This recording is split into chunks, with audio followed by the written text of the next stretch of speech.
Nicely done, Bloodhound. Now keep at it. There is much to be done. See me bars later. Maybe I'll be better. Something tells me he's just on his way home.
I swear to God, bruh. I swear to God, bruh. I'm living in a Mortal Kombat 9 bracket, cause smoke is fucking everywhere. How are we all doing tonight? Welcome on in. Welcome on in to the Sascha stream. Sascha, why didn't you stream on Tuesday? Because I have a toothache, because I never got my wisdom teeth removed, and they move. And when they move, they hurt.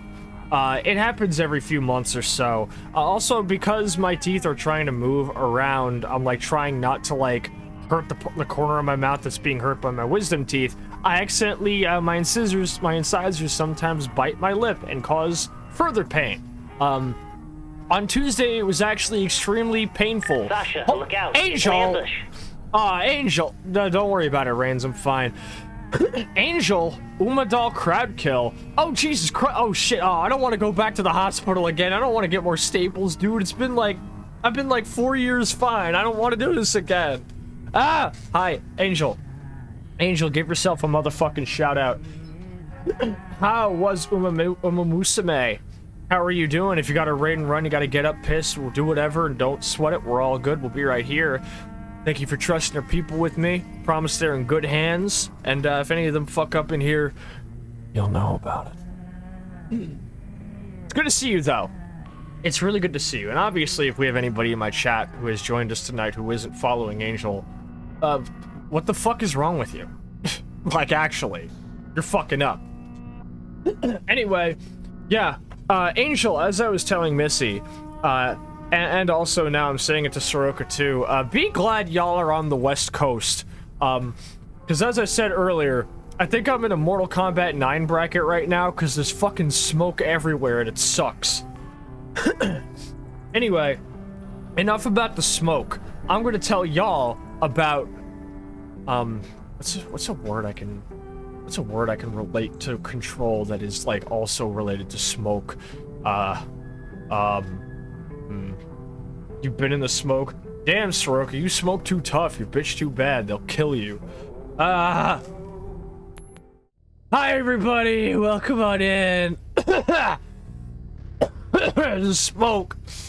The smoke. I have a purifier fan in my room, and there's still smoke. About time you Eastern bastards got smoked. I can't believe it. Soroka VTube is advocating for chemical warfare live in my Twitch chat. That's fucked up. That's fucked up. So while we're here, Missy, before I get to you, after I get over the smoke, I have a thing to show. You're smoking me? Oh, don't smoke me, dude. I'm like, if I've had a couple of people think that I'm like, dude, smoke the backwoods, smoke the Madewoods, and I'm like, I'm not Madewoods, dude. I'm like the type of blunts that Afro Man was smoking when he wrote Crazy Rap, okay? I'm a blunt getting smoked, and I can't wake up. I'm a blunt getting... Okay, I can't do this bit again. I can't do the KRS-One bit. You people might notice something new with chat. So, on Tuesday, before I went live, or before I was going to go live and then didn't, a maid and mild. Well, at least I'm not a mid. At least I'm not the Chernobyl battle mid. You might notice something special with chat. I, with the help of Angel, finally replaced the cap chat, Twitch chat, which is the exact same Twitch chat browser source I've been using since 2022. Like March, or like February of 2022. I've been using it for a long time. I've been using the same very, very simple, no frills, nothing. Make no mistake, What we're the not fuck? even. But here's your payout for now. Gee, thanks, Muller. I really appreciate it. I can't wait to hear how much of a cut you took out of it, you bitch. Kelly, thank you so much for the sub. I appreciate you greatly. Kelly, you're always going to be one of our day ones and one of our most beloved souls in this community, and we couldn't have gotten where we are without you. I want you to know that every single day. But, yes, as Jordan was saying, tonight's chat is different because, after using the same very simple, no frills, absolutely zero fucking, like fancy shit, cap chat, Twitch chat that I've been using since 2022, I finally started using Slime 2. I don't really want to use Slime 2 for anything other than my chat, but Now, since I have Slime 2 set up with Plural Mind and Franker Faces, 1, you get to see people's pronouns. You get to see Kelly, Angel's, everybody's pronouns. So, by the way, if you don't have your Twitch chat pronouns set up, you should probably set those up. But you can see pronouns. But here's the best part. Because Slime 2 has also an integration with Plural Mind. Because now anybody who happens to have Plural Mind, which is basically it's kind of like Plural Kit for Twitch chat, but you can proxy. Oh, Kelly, I forgot. Wait, Kelly, why are you not VIP? Why are you not VIP? Okay, Kelly, I don't know why the fuck you weren't VIP already, but yeah, no, our Twitch thingy still sucks up Twitch links. Post it again now that you're VIP. But yes, so since there's Plural Mind, which is basically a form of Plural Kit for Twitch, you can now talk in Twitch chat by proxying a thing for all of your Plural headmates. So watch this.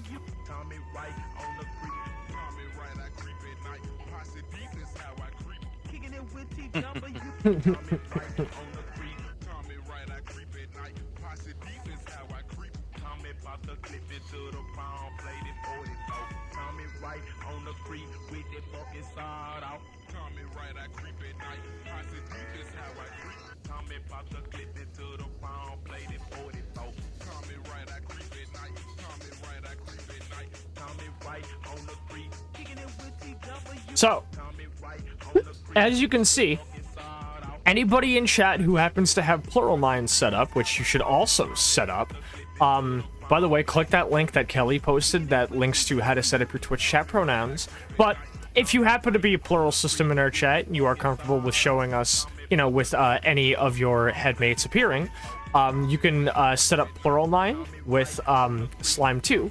And, or you don't even have to set up, like, you can just, like, set yourself up in the database, and now you've got a proxy and all of your headmates. So now, if any of you happen to be differently fronting in my chat, if you proxy it with Plural Mind, it'll now actually show up on my Slime 2 chat, as well as your Twitch chat if you happen to have the plugin for it. I think it's like either like Better TTV or something else. But now you actually get to see it. So, people in my chat, you now actually get to see when it's, say, when it comes to Angel and the rest of Unisys, you'll actually know if it's either Autumn or Jules or, say, Jordan or Festa fronting, or Red. I updated Slime 2 for the plurals, but I've still got some issues with messages randomly dropping. Pretty incredible how given, yes, it is Unicorn Polaris. I dead named your system. But also, hey, what's up, Stella? So those are the big changes. Those are the big changes, is that we dropped off a brand new, we finally changed our Twitch chat overlay from the same one I've been using for 4 fucking years. And thankfully, I got it looking as close to the original as I possibly could. Some things are not going to look the same, but this is the closest it's going to get. It's not naming the system view. That's not. I was pulling out I was trying to be silly about it. Probably not the best play, but I appreciate you correcting me, homie. But anyway, yes. So I tried my best to get it looking as close to the old one as I could. This is about as best it's gonna get. I think you're all gonna, you know, like, adjust to it just fine. And I look forward to seeing all of our plural homies proxying and some of our systems fellow headmates showing up in our chat whenever they do. That's only whenever they feel most comfortable. And I also appreciate that everyone actually gets to see fucking pronouns now, which is good. It does look mostly the same. The only thing that I changed is that I actually took out the badges, because the badges and the pronouns was causing basically the usernames to have to be on an entire separate line. And that's, no, not doing that. Anyway. Now, Missy, you are our guest of honor tonight. I'm turning the attention to you now that we've updated everybody in our chat tonight about what's different about chat. Missy, tell everybody who you are and what you do. Hello, everybody. I'm Mischief Reigns. I'm not a streamer myself. I mostly mostly hop on board on the co-pilot seat of my friends like Sascha or my partner Angel Vice. I as for what I do, I mostly play games. I write. I make stuff. And that's kind of all there is to say right now, I think. Me and her have been cooking a story together. It's still in the concepting phase, but it's actually somewhat inspired by what we're going to be playing tonight. Absolutely. Yeah. Now, before we get into tonight's festivities, actually, no, I think enough of y'all got to see it. I think we should. Sadako! Sadako! I want to draw some attention to our good friend Sadako Thorns. I met Sadako in 2023 right after my debut. She's actually a good friend of Mika, Sekai Mika as well. But Sadako is a good friend. She's a huge hard synth dork like me, a huge like dance music dork like me, and she's also a huge retro tech dork like me. Sadako's been around. I actually got to put her onto MF Doom, and we also love yapping with each other about Signalis whenever we can. And the retro CRT's reshade effect that I've made that I still haven't actually publicly released, even though it's been done for over a year.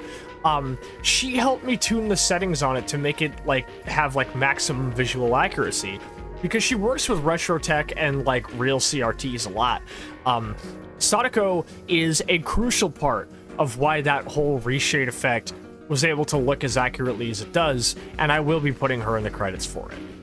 I haven't seen Sadako in a while, so I'm giving her a big fucking walkout right now. If memory serves, Sadako actually has somebody in her close circle who needs some help right now. So if you give her a follow on Blue Sky and check the links she's been posting, I think she would greatly appreciate it if you give some of your support to someone in need that she cares about. Do that for me if you can. Anyways, it's good to see you, Sadako, and I hope you're doing well tonight in spite of everything. Missy! Yes. Do you, as the person who has actually played the most of tonight's game, want to tell everybody what we're getting up to tonight while I sip my coffee? Okay.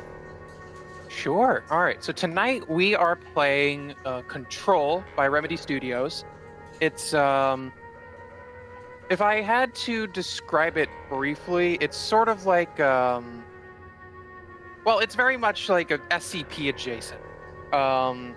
You're kind of delving into a secret branch of the government that is in charge of containing and studying various paranatural phenomena. And something has gone horribly wrong in said facility, and you suddenly come into a leadership position there.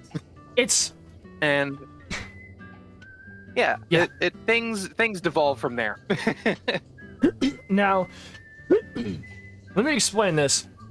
Control is a game that I know you and Angel love, and to the point where it's influenced a lot of Angel. Sadako says, I'm doing okay, going mad over tubes design, electronics to make some of my own for my own purposes. I also saw you making that watch, Sadako. That shit was dope. Also, welcome back, Mal. But, yeah, so... Oh. Here's what I know. Is that... So, Control, I actually bought this game in early 2021, right when I built my new rig, which I've since heartily named the Nostromo. My old rig, which Spiral Cell now owns, I named the HAL 9000. Yes, I do all name them after spaceships. Blow me. But when I first built the Nostromo, Control was a game I bought just to try it out. And I was immediately enamored with it, because obviously I'd heard Control is a little bit SCP inspired. It also reminds me a little bit of some of my favorite aspects of XCOM.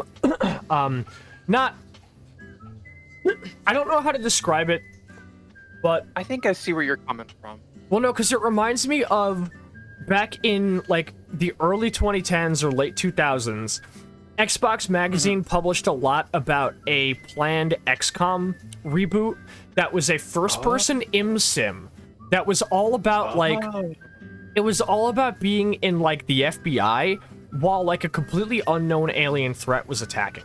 And, cameras... obviously it was going to be an ImSim and it was going to take a lot of influence from BioShock, But the whole idea was that the aliens took on this sort of like slime monster form, and thusly you can never really kill them, only like burn them off or make them get off of people.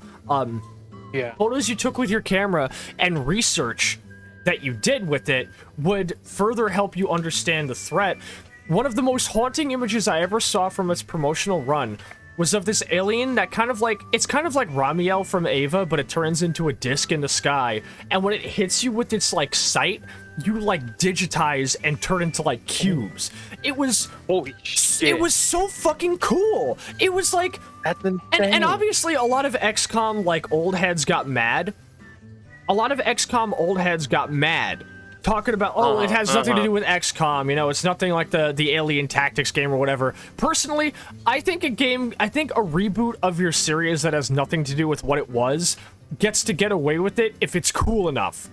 Abso-fucking-lute. And this planned XCOM sequel was cool enough. But unfortunately, as Mel has commented, that ImSim XCOM sequel never quite materialized, but I'll tell you what did.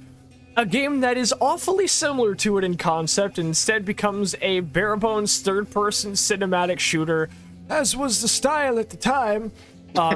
I fear what happened to our Fires in the Sky inspired XCOM ImSim was it got by the ImSim curse. And I think it was turned into the Bureau XCOM Declassified. If you ever want to look at it, I would say scroll through some of the Xbox magazines around the time where the early promotional run of this game was happening, because the promotional material, the photos, and all of the interviews for it were something I was really, really invested in. I was so fucking ready for a, like, Fires in the Sky, like early UFO scare type ImSim where you play as, like, an investigative agent. That shit looked so fucking cool. That shit fucking rocks. And to see that it got turned into what it got turned into made me so fucking sad. But I've spent years trying to chase games that give me that vibe. Control has a little bit of that weird sort of like you're not entirely certain the forces that you're like grappling with, and also you're part of an investigative agency vibe. Control is obviously not an ImSim, and you're also not focusing on research, but some of that weird focus on brutalist shapes as a means of illustrating otherworldly terror appears to be present. Now, Yeah, absolutely. I never finished Control. I played it for a couple of days and then stopped playing something else, or started playing something else. This is unfortunately a thing that happens. A lot of times I'll pick up a game and somebody will say, Sasha, why didn't you finish it? Well, it's not that it was bad or I didn't like it. I loved it. It's just something else came along, and I have rodent brain. I have rodent brain. Yeah, same. I've played so many games that people adore for like We have a fix on your bounced objective. off of it and haven't So come get back to it, since. Bloodhound. Sorry, Mueller And don't had to bring tell me home that we need to bodies. leave. Mueller can get fucked up. Mueller. Shut up, Mueller. But anyway. So I didn't end up finishing Control, but I have a lot of history with Remedy. Now, Oh yeah. for those of you who might not know, Remedy is obviously a company that makes a lot of third-person shooters and over-the-shoulder third-person games. Remedy made Alan Wake, which to this day may be probably one of the best love letters or one of the best creative nods to Stephen King, which I would personally even put over Stephen King's own work. I've heard Alan Wake and Alan Wake 2 are both fantastic games. Shame about Alan really Wake wanna 2 get still being an Alan Epic Wake Games 2. Store exclusive, by the way. Fuck that. Yeah, But I've heard, yeah, I really want to get my hands on it at some point. I've heard Alan Wake and Alan Wake 2 are fantastic, and trust me, I do plan to give them their own time on this stream. It's only a matter of time. But my personal closest thing I've ever played from Remedy is Max Payne. Max Payne was the game that helped me navigate the grief of losing a friend in 2015. Max Payne was the game that got me through that. Max Payne 2 also being a game I loved, and naturally, of course, Max Payne 3 is a game I Well, actually, you're gonna be seeing some of Max Payne next week, because Max Payne 3, me and Hikari are playing it for Brazil week. Oh, fantastic. And of course, I know what you're gonna say, Sascha, Max Payne 3 was more Rockstar, and yes, it was, but Sam Lake did still write it. It's weird because, like, Max Payne 3 is split down the middle, where Max Payne 1 was, like, almost just, like, all fucking Remedy. Max Payne 2 felt like it was a little bit more of a split between Remedy and whatever Rockstar wanted to help with. And then by Max Payne 3, it was basically just all Rockstar with some of Remedy. It's like a weird yin and yang split right down the middle with Max Payne 2. I kind of like it. But, so Max Payne is important to me. Remedy's work is exceedingly important to me because of how much Max Payne means to me. I had never played a character until I would play through all of Silent Hill 2 and fully begin to understand James Sunderland. Up until then, I think the character in video games that I, before my transition, reckoned with or resonated with the most was Max Payne. Survivor's guilt, your own kind of like feeling of like, I feel like I'm not really having any real agency in all of my efforts to try and make my situation better, or actually only just helping somebody who's pulling my strings. Everything about Max Payne was special to me. And that was part of why I picked up Control. It was just like, well, the Max Payne guys can't fucking miss. The Max Payne guys can't miss. Sam Lake fucking killed it with Control. By the way, you'll see soon. Go ahead, finish. No, that was it. That was it. You like. I just want to say real quick. We get some formal 07s in the chat for James McCaffrey, who passed a year or two ago. He was the voice of Max Payne for his entire career, and I personally consider him to basically be the role. Max Payne wouldn't have existed without James McCaffrey. So let me see some 07s and let me see some RIP James McCaffreys. Safe travels, old man. You did great. But yes, I'm very much looking forward to Control. And I've heard that Sam Lake, as incredible of a writer as he is, continued here. Now, there is one thing I want to ask.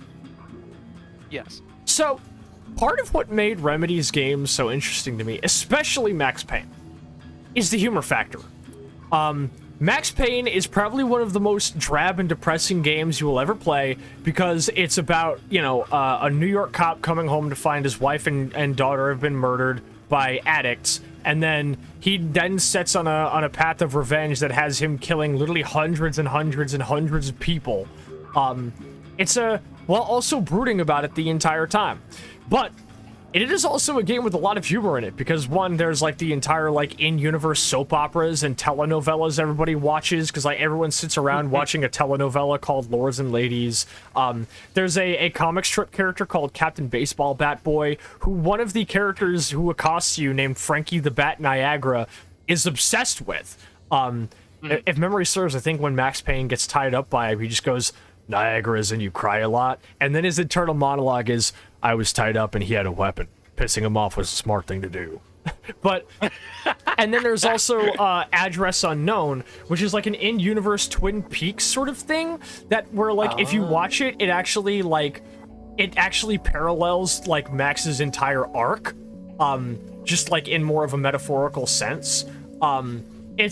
It's all very interesting. Oh my god, fucking Lords and Ladies is gonna remain in my head for my life. And that was actually one of my only downsides about Max Payne 3, is that Max Payne 3, in switching its entire setting, lost some of the humor that actually made the first two games really enjoyable for me.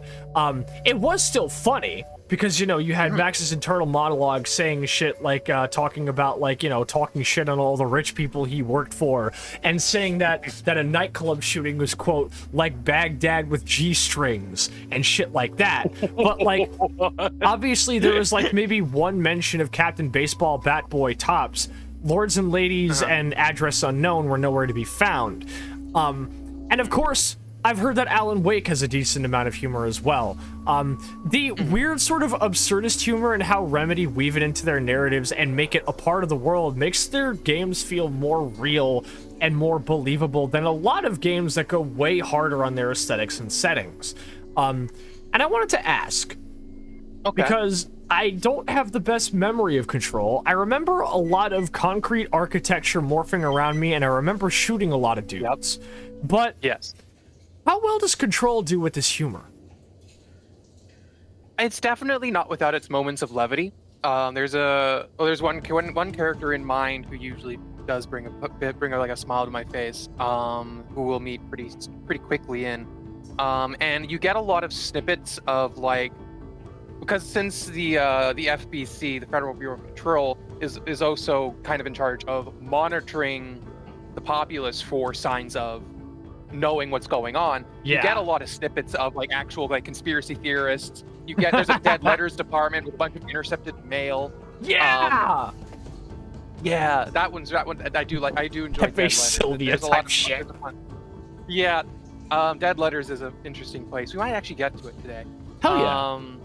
Because I have off tomorrow, so I don't have any like ordained like I have to go to bed time. Awesome. Yeah, no, it's definitely a pretty serious game, but it's not without its moments of levity, and it's got its own little.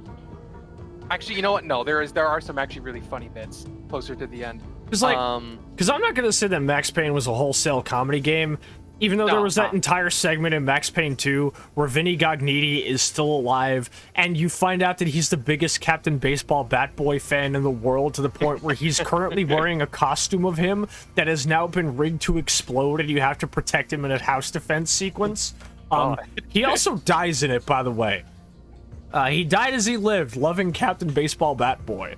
But, like, the humor is meant to be sparing. It's sparse, but yeah, absolutely. The humor of Remedy always felt like it was in service of making it feel believable because, well, insane shit is kind of funny.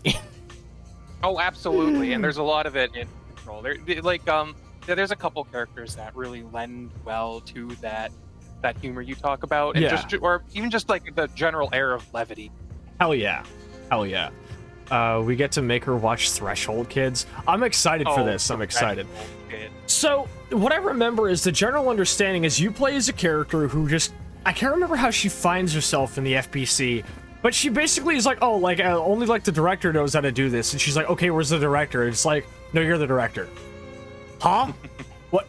Something along I don't know. those lines. Yeah, isn't she just kind of like nebulously made the director and she has no fucking clue? It's pretty. Oh no, it's pretty obvious the moment she becomes director. Yeah. But she does, at least from an outside eye, at the beginning of the game, kind of just stumble into the FBC. Yeah, because like, okay, I'm not going to stall for too much longer, but I like the way the Control points out that like it's so easy to have your X-Files scenario, because obviously, let's be real, there's going to be some X-Files in what we play today. Yeah. But it's so easy to have your X-Files / Indiana Jones Bureau, where the people who study all of the anomalous shit are like hardcore, by the books, like piles and piles and piles of paper and stacks of boxes and crates full of like weird shit and everything, and it's all meticulously organized. But what I love about Control is Control implies, without ever really feeling like it's hinting at these two things being directly connected, that the organization that studies all the weird shit, if you study all this weird shit, it's gonna make you weird too. This feels like a more logical understanding of what the SCP Foundation should be, because... Definitely. I mean, okay, obviously there are some parts of the SCP Foundation where they will use other SCPs to contain certain SCPs. My favorite SCP, actually, like deadass, y'all are gonna be like, Sascha, what's your favorite SCP that wasn't made up for an Evan Weir film? Is... Mine's the Infinite Pizza Box. I fucking love the Infinite Pizza Box. And in a whole fan base full of like weeping angel statues that kill you, and plague doctors that turn you into zombies, and unkillable lizard monsters, and old men that send you to pocket dimensions where you die, right? And also everything that was SCP-001. Oh god. I gotta read. You know what I should do? You know what we should do, Missy? Yeah. We should personally subject Angel to SCP-001 by the both of us doing a voice like read through of it for her. Oh, that's it. We should personally subject her to it. But anyway, and some of the newer SCPs are really, really cool. Yeah. Like I got into it.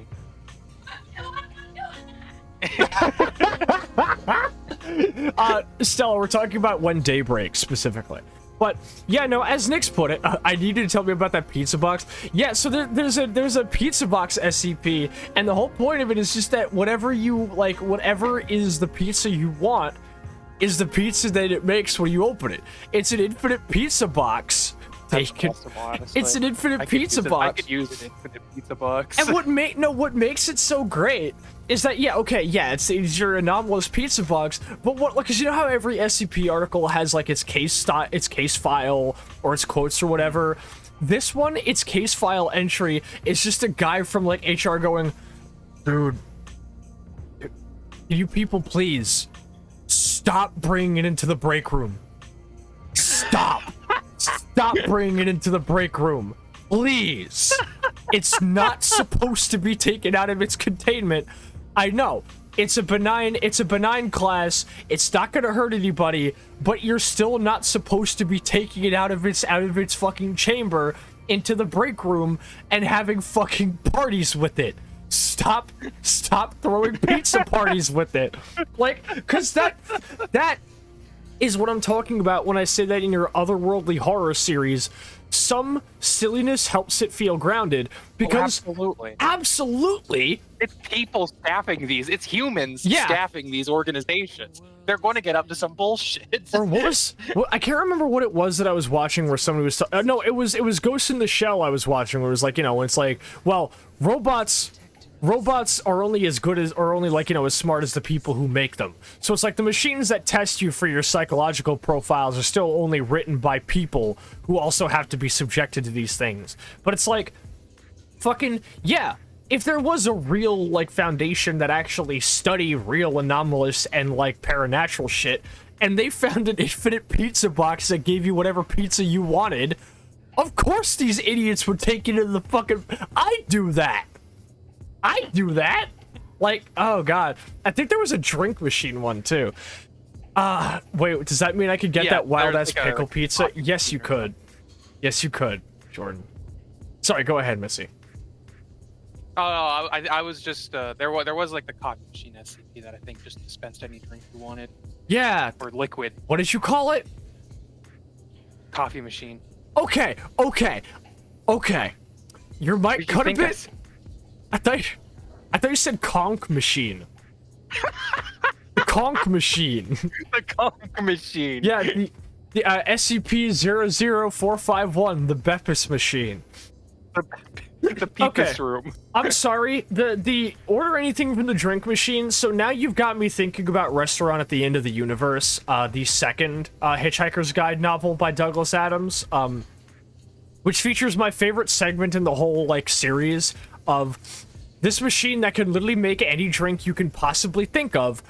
Arthur goes up to it and asks for tea. It doesn't know what to do.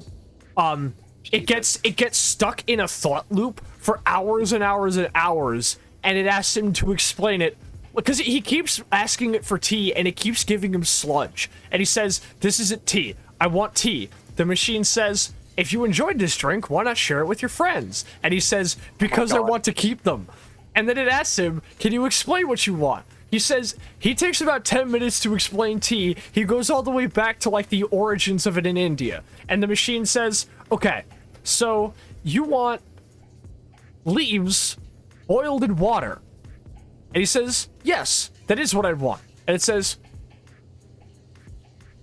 "Huh, what do I do?" And then it's thinking, no, it literally, the entire gang aboard that ship that the fucking like galactic president stole, the one with the improbability drive, they literally get caught as sitting ducks when Vogons attack them because the ship is using all of its processing power to divert it to the drink machine because the drink machine doesn't know what tea is. It's such a good bit.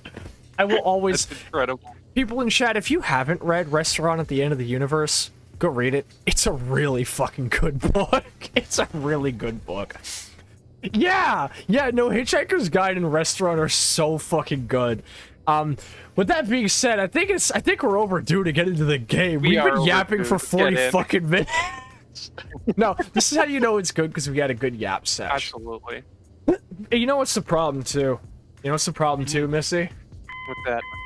Oh, not this bitch again. Can you give me a second, Missy? I gotta put you Yeah. on hold. What? All geared up? No. Splendid. I'll see you when you get back, Bloodhound. Yeah, you'd like that, wouldn't you, bitch? So here we are. She control my remedy until my pain is maxed.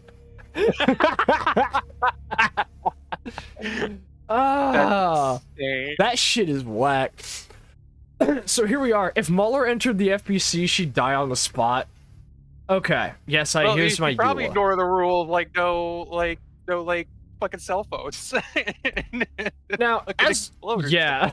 Oh, that is a rule. We'll find that out in a sec. So, as Missy told me, Angel here in our chat experienced a performance issue when streaming this to Discord. I have a few things different about my setup. One, I don't have Discord using hardware acceleration. Two, I have control set to a 60 FPS frame cap. If we get any whack shit, we'll know. And then I'll just handle it accordingly. But we're gonna see how she goes. So obviously we're gonna start new game. Yes, I do know that it's going to override my previous progress. Also, just this intro that looks kind of like a Nautilus shell. I love that. Fair warning. Oh yeah. Fair warning? This is gonna be weirder than usual. Isn't that just what Angel tells me every time she starts a stream? You called me. An encoder thing? NVIDIA has a better encoder than on my AMD system. Ah! I hate how much NVIDIA has its fingers in every single fucking pie. I go for pumpkin. Hey, you know, this kind of tastes like NVIDIA fingers. I go for Dutch apple. This tastes like NVIDIA I fingers. get my hopes up. I love this many intro. times It's led to nothing. I found nothing. I like that they immediately set up that Jessie is a character with, like... It's like She's not, like, a nobody. She's a person with a past and a life and wants and needs and emotions. Oh yes. So yeah, doesn't she, like, come... Because, like, on the outside, the building just looks normal. Yeah. The thing about the FBC building is that you have to be going there specifically to be able to find it. The picture Okay. something nice. Also, she's describing the cave, she's describing Plato's cave in a way. Little What bit, is it yeah. called?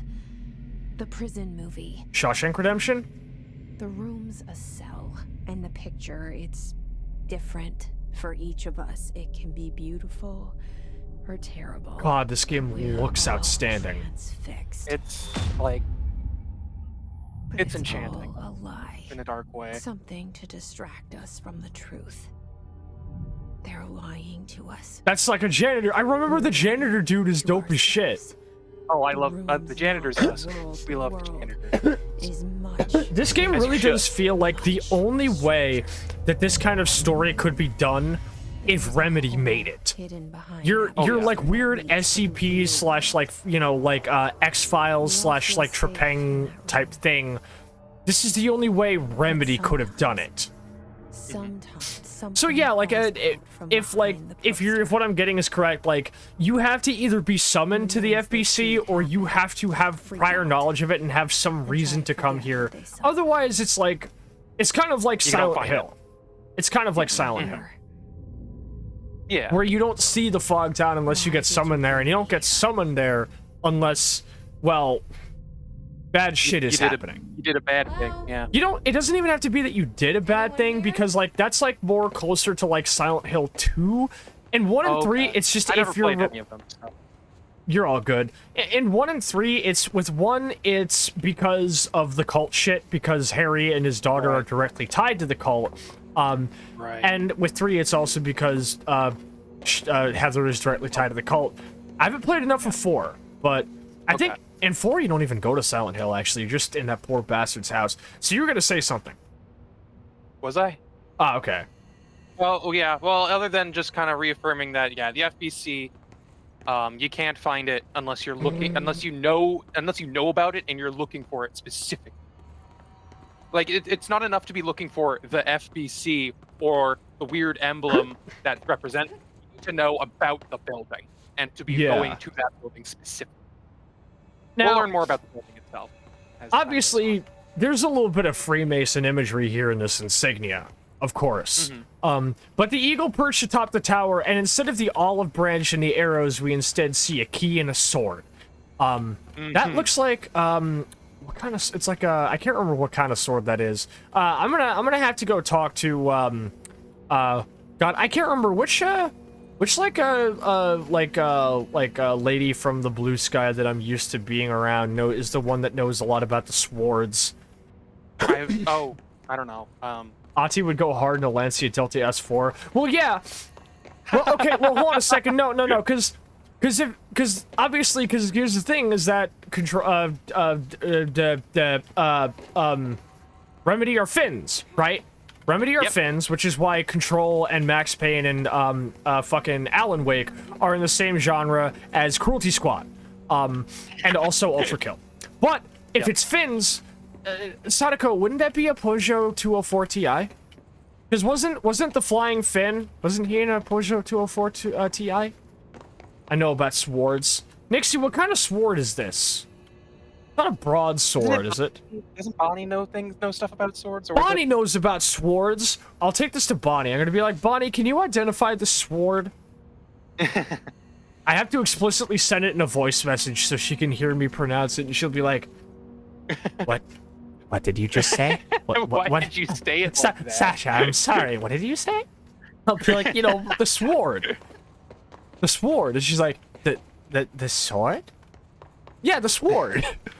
Literally exactly the same as the fucking, like, Mom, it's foliage. That's what I said, foliage. Ah, jellyfish. Better luck next time. Okay, there's a metal detector. Walk through metal detector. E2800. Oh, we're good, I guess. Uh-huh. Wait. Ooh. Yep. Always looking for those dots. Open collectibles. Oh, hey, we got, okay, here we go. I love the diegetic menu for this, by the way. Nice. It's so nice. Reminder. Certain objects are not allowed inside the Bureau. Recent incidents have necessitated an issued reminder on prohibited materials. Unauthorized weapons, pagers, laptops, smart watches. You know what? A place that dabbles in the shit that this place dabbles in would be petty about smart things. Control is peak. Absolutely. I'm also glad Missy made you play this, and I'm glad well, she didn't make me play it. I came to her about it, because again... You pitched it, and I'm like, yes, do it. Because I was like, well, as much as I want to keep playing Pathologic, one, it's hell on our voices. Two, we're dying so many times it's not fun anymore. Yeah. But, let's see. Henry Toivonen was in the Lancia Delta S4, but it was Ari Vatanen in the Peugeot 205 T16, the Peugeot 405 T16 in Pikes Peak. Right. And I think Timo Salonen was in an Audi Quattro S1, Audi Sport Quattro S1, I think. Smart watches, smartphones, smart gaming devices, anything smart. Number 2, pencils. Any objects considered iconic representations of an archetypal concept, e.g., rubber ducks, ketchup bottles. So I like how open that is to interpretation. Yeah. So yeah, a thing, it's like, you're fucked. a thing that is basically like when you imagine a type of thing, the thing that comes to your mind when you think of that. Yeah. Like when you think of a duck, rubber duck, you think of a bath. If you think of a ketchup bottle, you think of a restaurant. Band-Aids? I wonder if Band-Aids are forbidden. They try to contain Warren G. If it's like too iconic. Yeah. Did I ever tell you about the time I hit the east side of the FBC on a mission to contain Mr. Warren G? Also, hi, Merc Abram. Welcome on in. There are indeed too many Sashas. Okay, I love that, though. Alright, so, there's nobody here also. Yep. There's nobody at the front desk. This... Holy shit, am I in the place where they recorded the music video for that, that one, Ando-san music video? God, I fucking love his music. There's nobody at the front desk. The place appears completely empty. And also, obviously, this is very obviously one of those buildings that was built during, like, the era where, like, American, infrastructure was going all in on the brutalism. Which was prior to the 90s, I want to say, like, sometime around in the 60s or 70s, I would say, where everything was getting really weird and art housey, but it wasn't getting completely stupid like it was in the 80s. But like, obviously government architecture had to take on that kind of brutalist thing. Because like, I look at this and obviously the first thing that comes to mind to me is Matrix Lobby. But anyway, so we just walk in wearing the type of shit that just Nyx be walking around in. Do you guys want to know what Nyx looks like? She basically just looks like this. But there's nobody at the front desk, and we just walk in the fucking thing. And also, somebody else's satchel is here, and it hasn't been picked up. It's almost like everyone's just kind of like up and also, doors open for you. Now, what if I try to go to the second floor first? There might be something in the... Okay. Something in here. Oh, okay, I think... Oh, or I think there was... behind you, maybe? I could have sworn there was something. I'm sorry. No, you're good. While we're on the subject, though, how... Oh, that's not good. Yeah. Yeah. Don't worry about that. Don't worry about that. It's nothing. I did research override. Black Pyramid. Hey, it's in the same thing as their insignia. IBM monitors. So how much do you want me to like point you towards lore snippets? I would if it's important or prevalent to something we've discussed and something that I want to know, go ahead. Okay. I am going to be going out of my way to explore as best as I can. Yeah, and I figured as much. Yeah. So I think, like, unless I'm, like, very blatantly missing a thing, or am, like, asking for where something is, I'm just gonna try my best to find it of my own accord. Sounds good. Aha!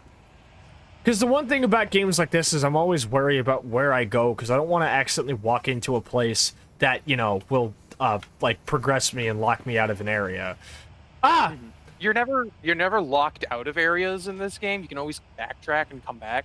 You get a lot of, like, side quests that'll take you back to previous locations and such. So you won't ever lock yourself out of finding lore. Let's see. Staffing, surveillance, blank, data center initiative, construction, blank, blank. Minor, office equipment, janitorial costs, blank, mold removal, HQ livability costs. For cost breakdown spreadsheet, see page 5 for 5-year comparison chart, see page 9. Yeah, they got the tube. They got the noob tubes. Ooh, yeah. Wait. Seal. I saw it a long time ago. I keep seeing it in my dreams. Wait, what's Jesse wearing? Jeans! Jeans for the tube men! Oh. That's the most, like, that's the biggest reach for a Warframe bit I could possibly do. Okay.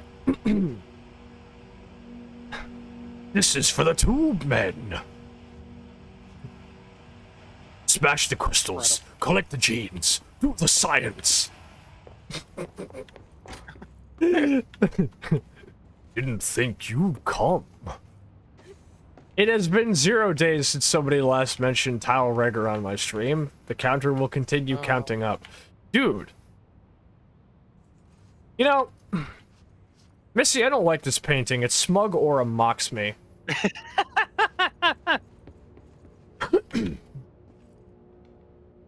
Our bureau at work.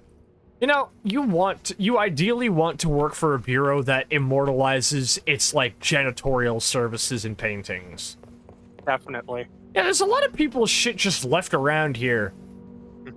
This is like, now I know Angel's, like, Penrose Company doesn't have this kind of look. I know Angel's Penrose Company obviously, like, has more of its own vibe. But, like, when I think of what, like, Muller's, especially Muller's sector of the UN looks like, I think of this. Like, Muller's, the UN, the Stalker UN, especially, like, my lore's version of the UN, just looks like this. It looks like the kind of place where fucking just, like, ooh, like, Matrix Lobby... goes to die.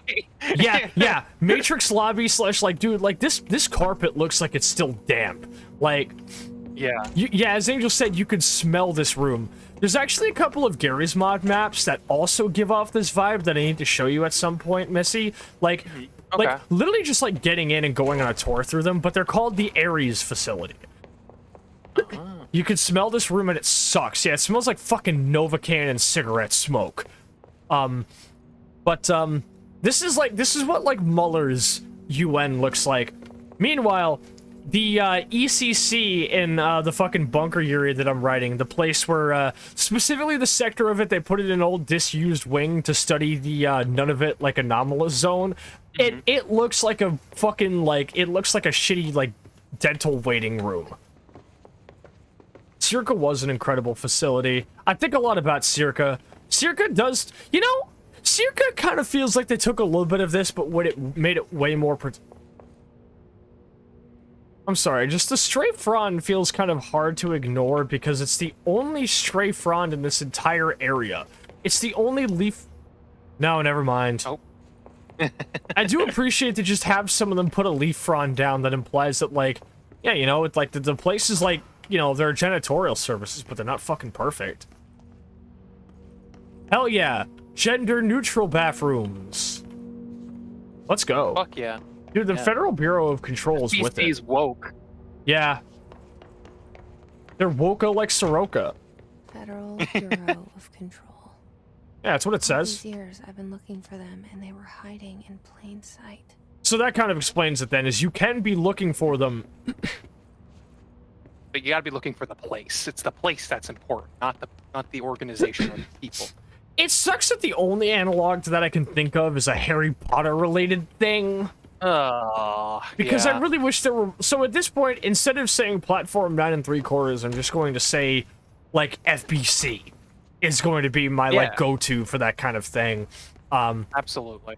Delays caused by house shifts do not count towards overtime. Oh. Spinning out of control? Yes. Yeah. Acoustic guitar for sale. Now, another thing I always saw a little bit of influence on this from, and I'm going to be talking a lot about influence, but because art is as much what it is at its point of completion as it is what went into it.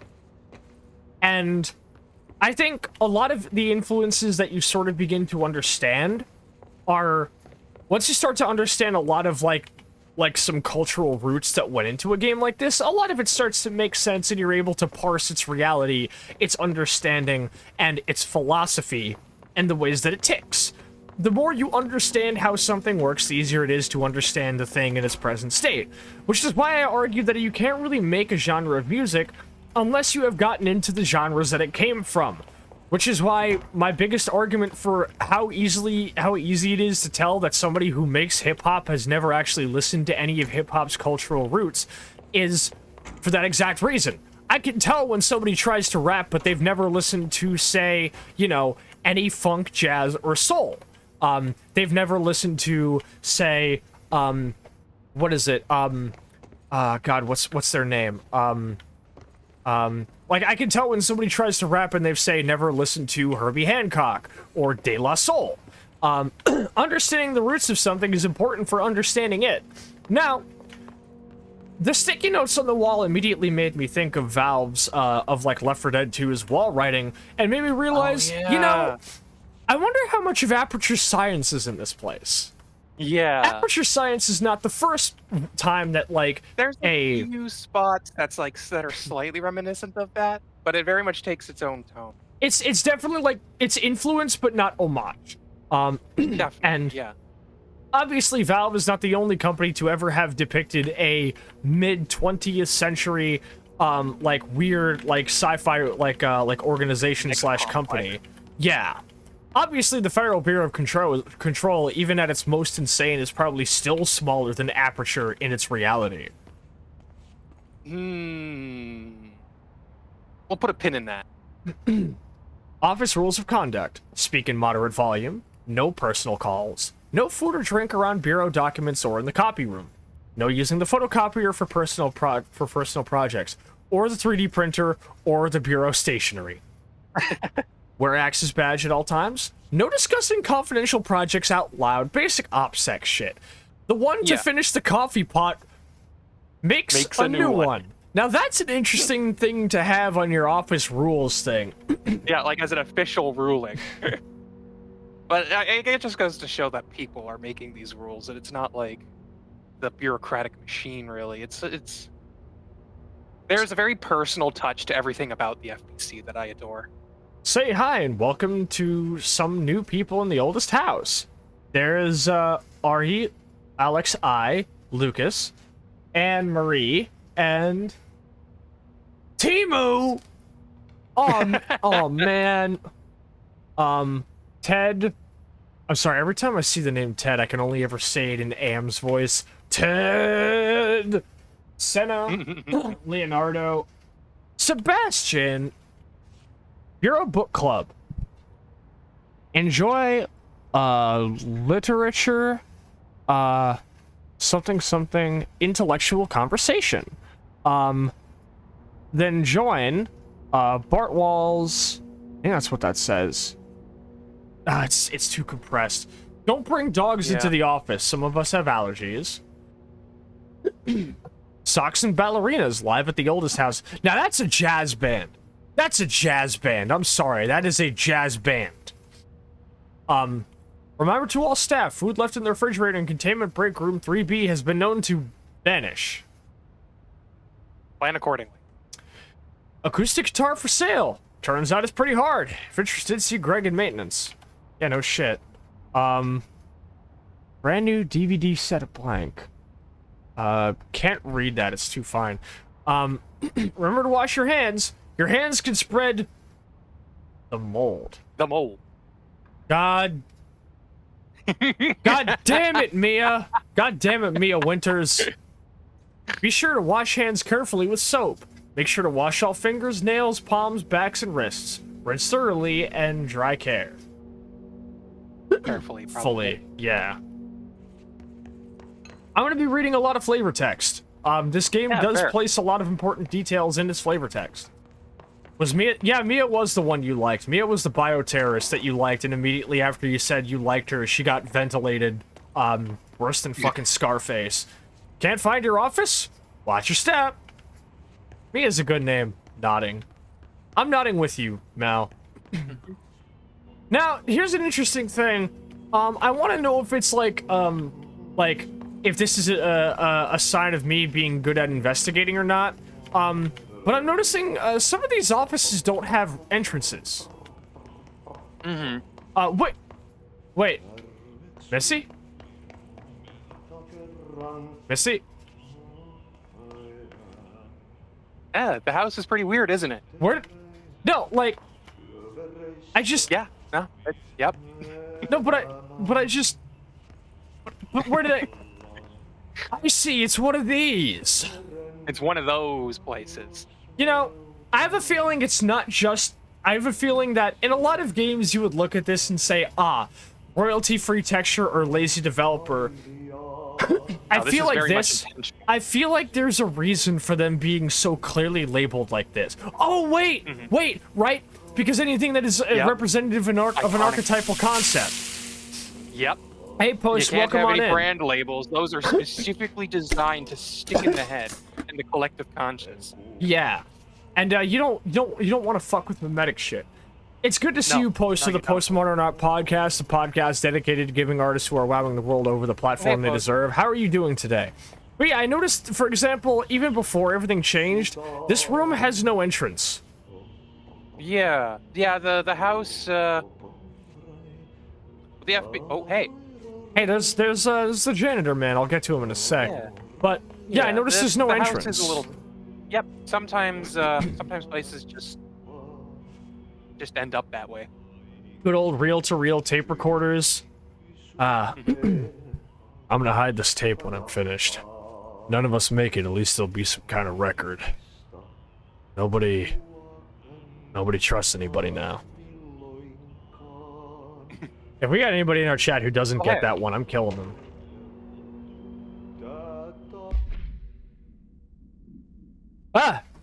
Attention all blank. Blank, a shark in his blank, although secure blank, permission to blank, following basic protocol blank. Shoot to kill. Good luck. Genitals exploded.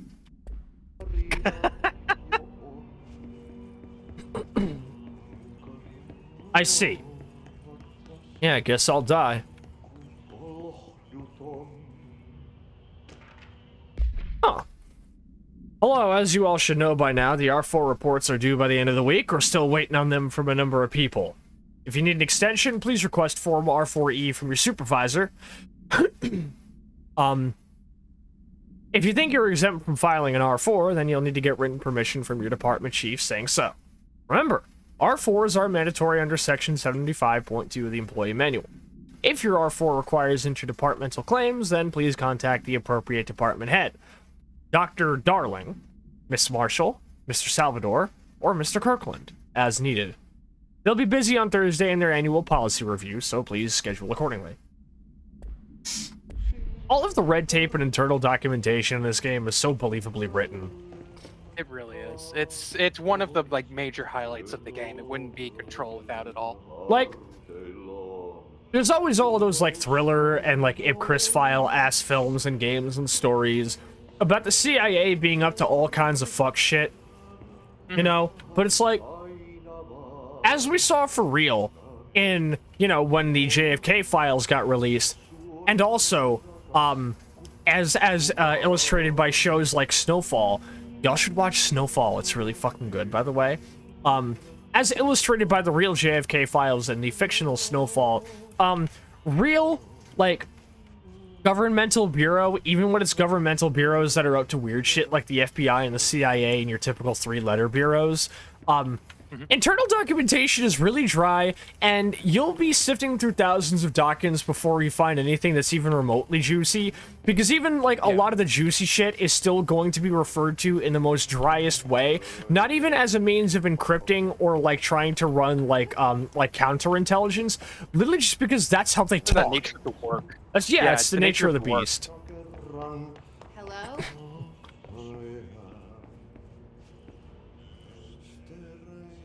Notice sometimes I do this and she sometimes like reaches forward in a weird way. Hey, excuse me.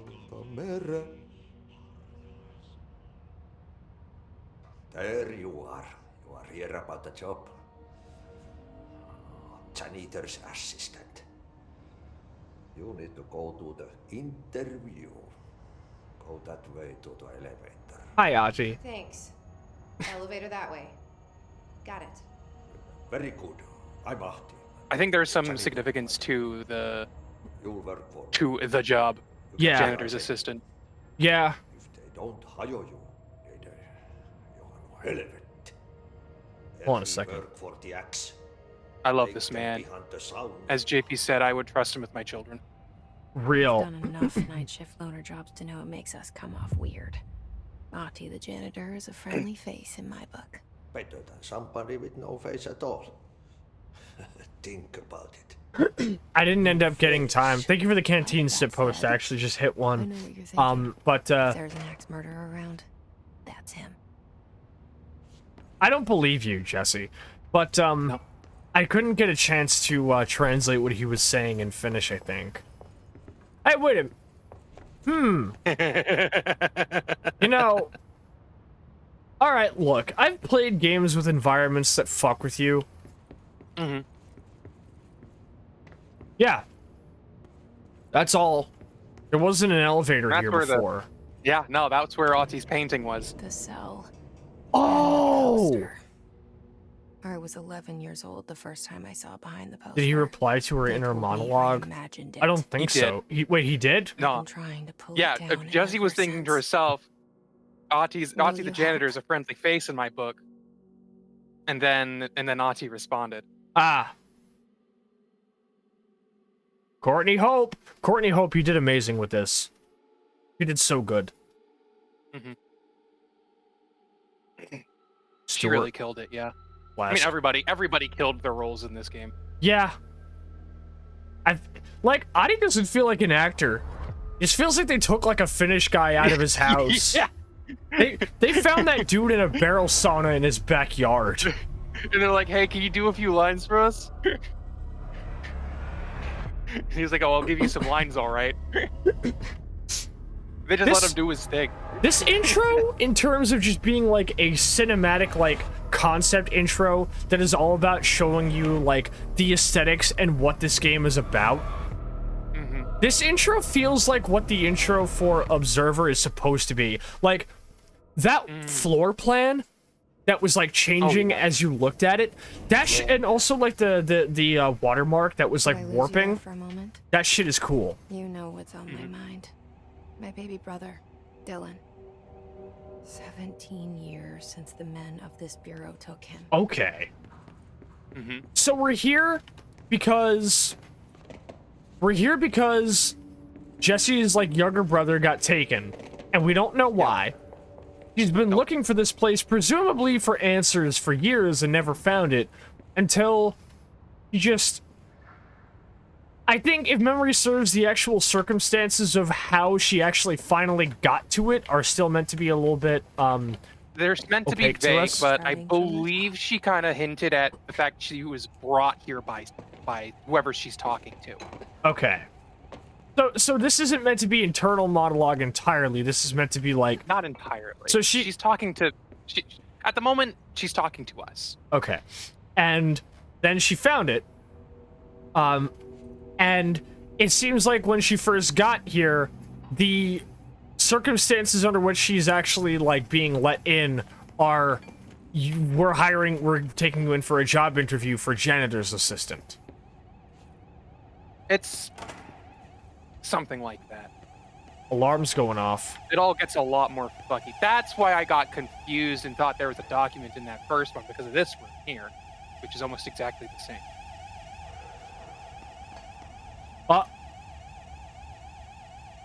You know, our Mr. Coffee did that once, actually.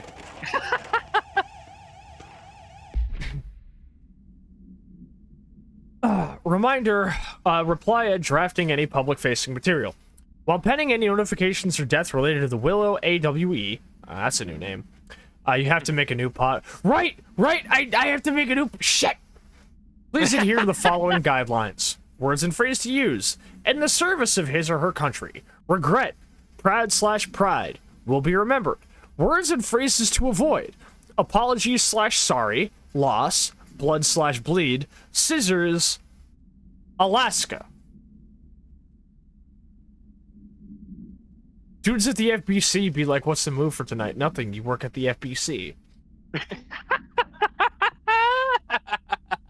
This is like the same type of, like... Well, it's about the FBC, they ask what the move is. The move is to die. You're in the FBC. Yeah. Like, you're seeing, like, a little bit of, like, the exonerative language there. That's, like... like, you know, don't say we're sorry, don't say anything that, like, implies any fault on your part type shit. But it's, like, taken to... Scissors Alaska was my nickname in college. Was it really? Was it really, though, woman? God, that sound is good. This guy's everywhere. That's the director. Well, the current director.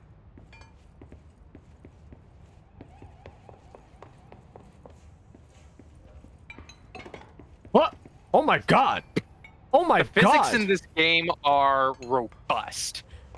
Almost everything you can see, you can fucking move around.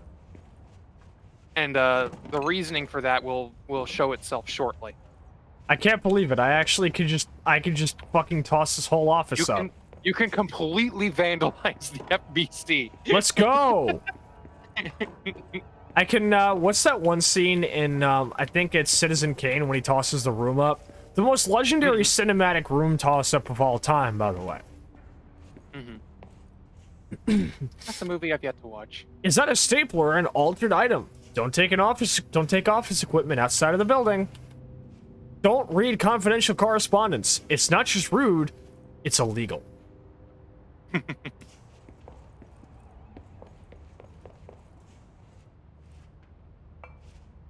Copy. FRI 7500. Review. Please recycle. That seems pretty basic. Hey, Cray, what's cracking? Howdy. I can just fucking toss everything up. Toss the whole fucking place everything. up. Huh? Yep. You have Zachariah Trench. Trench is a unique last name to have. Mm-hmm. Barbara, I am not to be disturbed. Cancel all my appointments for the day for the rest of the week. Can't trust them, Barbara. Not a single one. Jesse was a super egg crack for you? Hell yeah. That's fair. Jesse's goals, honestly. I still gotta sit down and subject the hate crew to Your Name, the film that broke my egg. It's a good film, but ooh, did that film put me through things. Anyway. Shall we go meet the director? Let's go meet the director. She does have some incredible stuff. I love her fit, because it just is Nyx's fit. Oh my god, this man blew his shit smooth off. You want me to pick it up? Now The murder weapon? that like Nautilus thing is weird. Why are there sparks everywhere?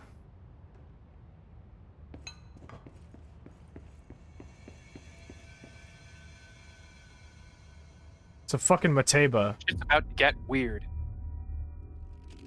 Your Name is a hell of a film. Ooh, this imagery.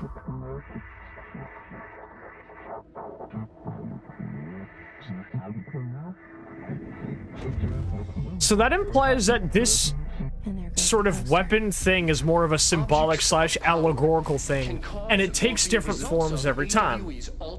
Here's Dr. Darling. Intrusions upon the perceived reality. Now, the service weapon is, of course, a prime example of an OOP. They did so good of making these cutscenes look like they're real. Multimedia in this kid. No, that is straight up live action footage. Okay. It's yeah, like the use of multimedia in this game is phenomenal.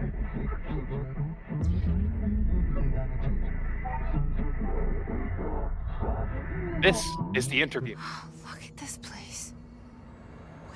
Okay, I'm gonna be real. I see Dr. Darling, and I'm not seeing a whole lot of Morian. Maybe I haven't seen enough of him. Did I ever tell you about the director's revolver because it's sick and nasty and the service weapon is to blame? God, I love this, dude. This is the shit that I eat up. Also, the fact that, like, the board, which I imagine is, like, all of the, you know, like, the directors and everything, is, like, I imagine a lot of people who've been following me with all of the things like the director of the UN, and what their office is like, and the board of directors and everything, people are probably like, what do you mean you haven't actually played this game and it didn't influence your story that much? You heard me, bitch. Sometimes I play shit and I just don't soak it in. But, like... Yep. Like... See, I'm glad you didn't soak anything in the first time, because I got to see your fucking genuine response here. Yeah, I forgot almost everything. Now, I love also that the board is, like, basically just radio interference. They're, like, the board is speaking to you in, like, the type of language you, like, try and use a squelch filter to, like, comb through. Mm-hmm. And also, like... The board is fast. And it's all in, like, subtitles only, but it also seems to have, like... Through the subtitles, you can see the visual storytelling of exactly what they're saying that drives home that, one, this isn't the first time this has happened, but also it happens differently every single time. Mm-hmm. And I like the implication that the board can't seem to decide or agree on what to say. Yeah, like... Or it's either that or what they're trying to say is such it's like a Venn diagram between all of those things that they spew out in our human language. Or it's like they're like going down the list of possibilities. Yeah. Like, I feel like what Control really nails, and it's actually a phrase that only came to me just now.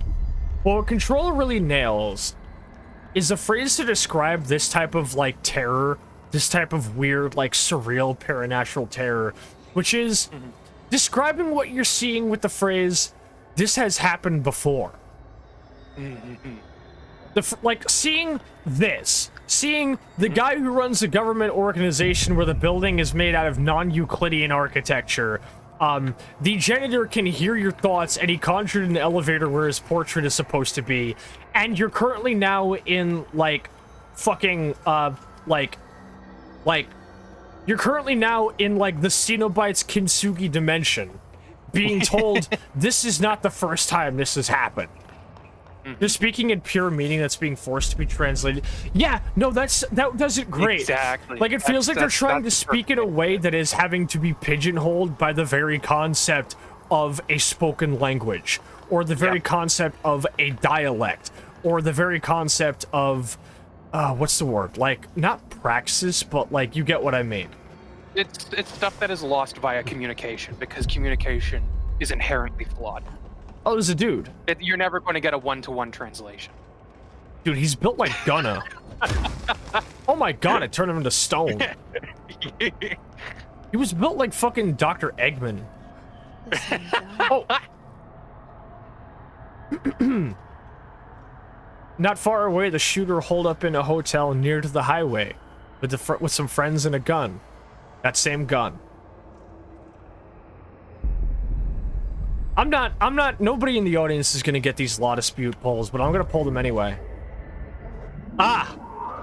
It's almost like all of these terms are like terms that are technically synonymous, but only through the loosest ways. Yeah, or even just from the board's perspective, it's all the same. Now It's I have like, to go. they're all extensions of themselves.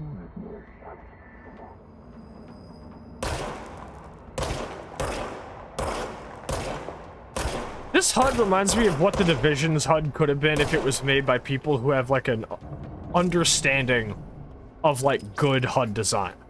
The service weapon regenerates on... Now, the fact that it's called the service weapon, obviously in reference to, like, when any member of a governmental branch is given a weapon in the commission of his service. But here, it feels like they're talking about a very different kind of service. Absolutely. I'm really excited for you to see the document for the service weapon, which you'll get after this, I believe. Because the service weapon is cool as hell and is maybe my favorite fucking weapon in fiction. Okay, interesting. So, it's not like a reload you can cancel. It's like an actual thing you have to, like... It regenerates rather than reloads, yeah.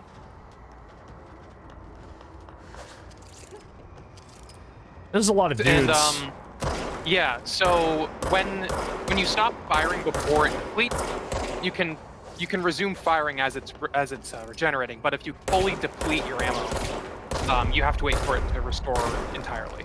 Okay, I see. So it's kind of like those plasma and laser weapons in synthetic, where technically it has infinite ammo, but if you ever like actually run the mag out, then you actually have to like reload it in a way. Yeah. Oh, this one just has a nice job, dipshit.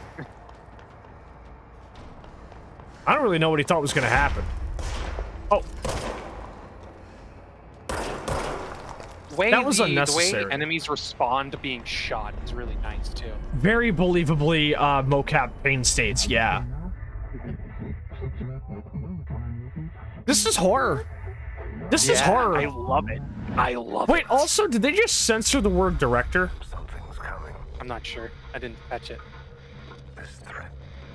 There is so much, like, ImSim, XCOM, God. As director. Keep the Bureau safe. Trench is speaking the same way, like, you would read out redacted documents. Mm-hmm. It's the dead man. We'll be hearing a lot Right from after the Trench. pyramid spoke to me, and it was just I had a feeling that just understood blowing your every brains out word. wasn't exactly the end. And this gun's alive. It's not exactly enough. You know what? Hold up, you look tough. I'm taking a photo. I'm happy to be here. Things Damn. have quieted down outside. Is it safe to go? This looks like interesting way to light your office. Where it's like either a skylight or just a light that's coming in from there. Dude, it's always funny to look at these weird like brutalist like government building architecture.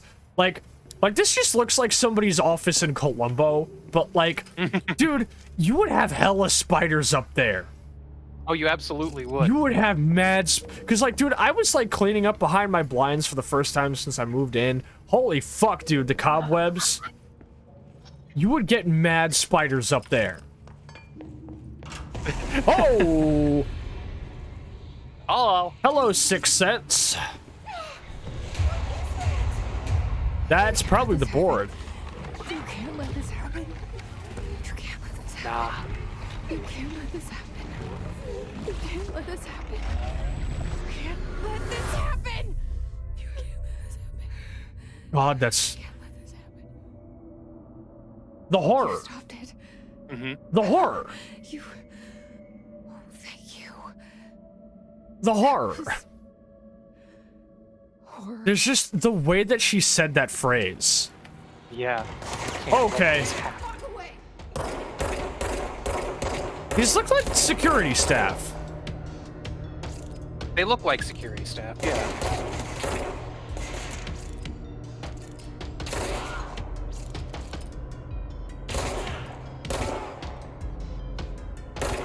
The way they stumble and everything. Something's wrong with them, though. The hiss guard. So much is expected from the director. Responsibility. Note the paintings privilege. on the wall when you have a moment. Okay. Field research on Hiss entry. Hiss corrupted security guard. The Bureau has many internal security personnel. The Hiss was quick to take advantage of this fact. Hiss guards use standard issue bullpup rifles they carried prior to corruption, while the armored guards carry pump-action shotguns. They have no observed paranatural abilities, with the exception that certain Hiss guards are protected by a shielding of dense Hiss resonance, capable of stopping bullets. Is this shielding a result of prolonged Hiss corruption? Does the Hiss mature in organic hosts over time? More data is needed. Did the Hiss target individuals with combat training? Does the Hiss have that level of cognizance? Does it utilize hosts for tasks they are best suited to? Combat-trained hosts are reserved for combat. Those are all questions for later, though it is obvious that corrupted individuals retain knowledge on the use of their weapons. Before you close that, do note the little blurb to the side of the document. Compiled by Emily Pope, research specialist, but... Now, how can that be? How can that be? How can that be indeed? We only just got here. We broke down laughing on stream because the way you started saying hiss. I said it with my throat. It was stupid because I had to read the word hiss. She would go like, yes, yes. Yes. Because, like, we don't even know what that is, but if memory serves, I think when I played it, obviously, the hiss is, like, obviously meant to be, like, whatever kind of, like, weird presence is starting to, like, really fuck everything up. And it obviously isn't just, like, a thing or like a force of like nature or anything. This is like a malevolent force. It is a malevolent, unnatural force. Now, there should be a painting on the wall. Oh, wait a minute. Well, that's definitely not the painting that was there before. But dude, maybe behind you? Could have sworn there was.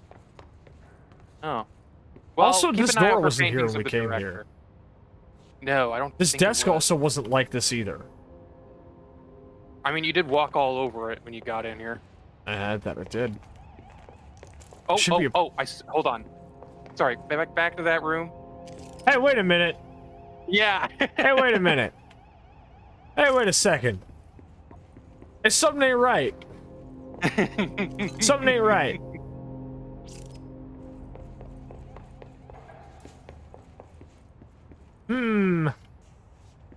Hey, wait a minute. This office is still fucked up. The director. Well, I'll take this director over a certain Romanian one, I'll tell you that much. Yeah.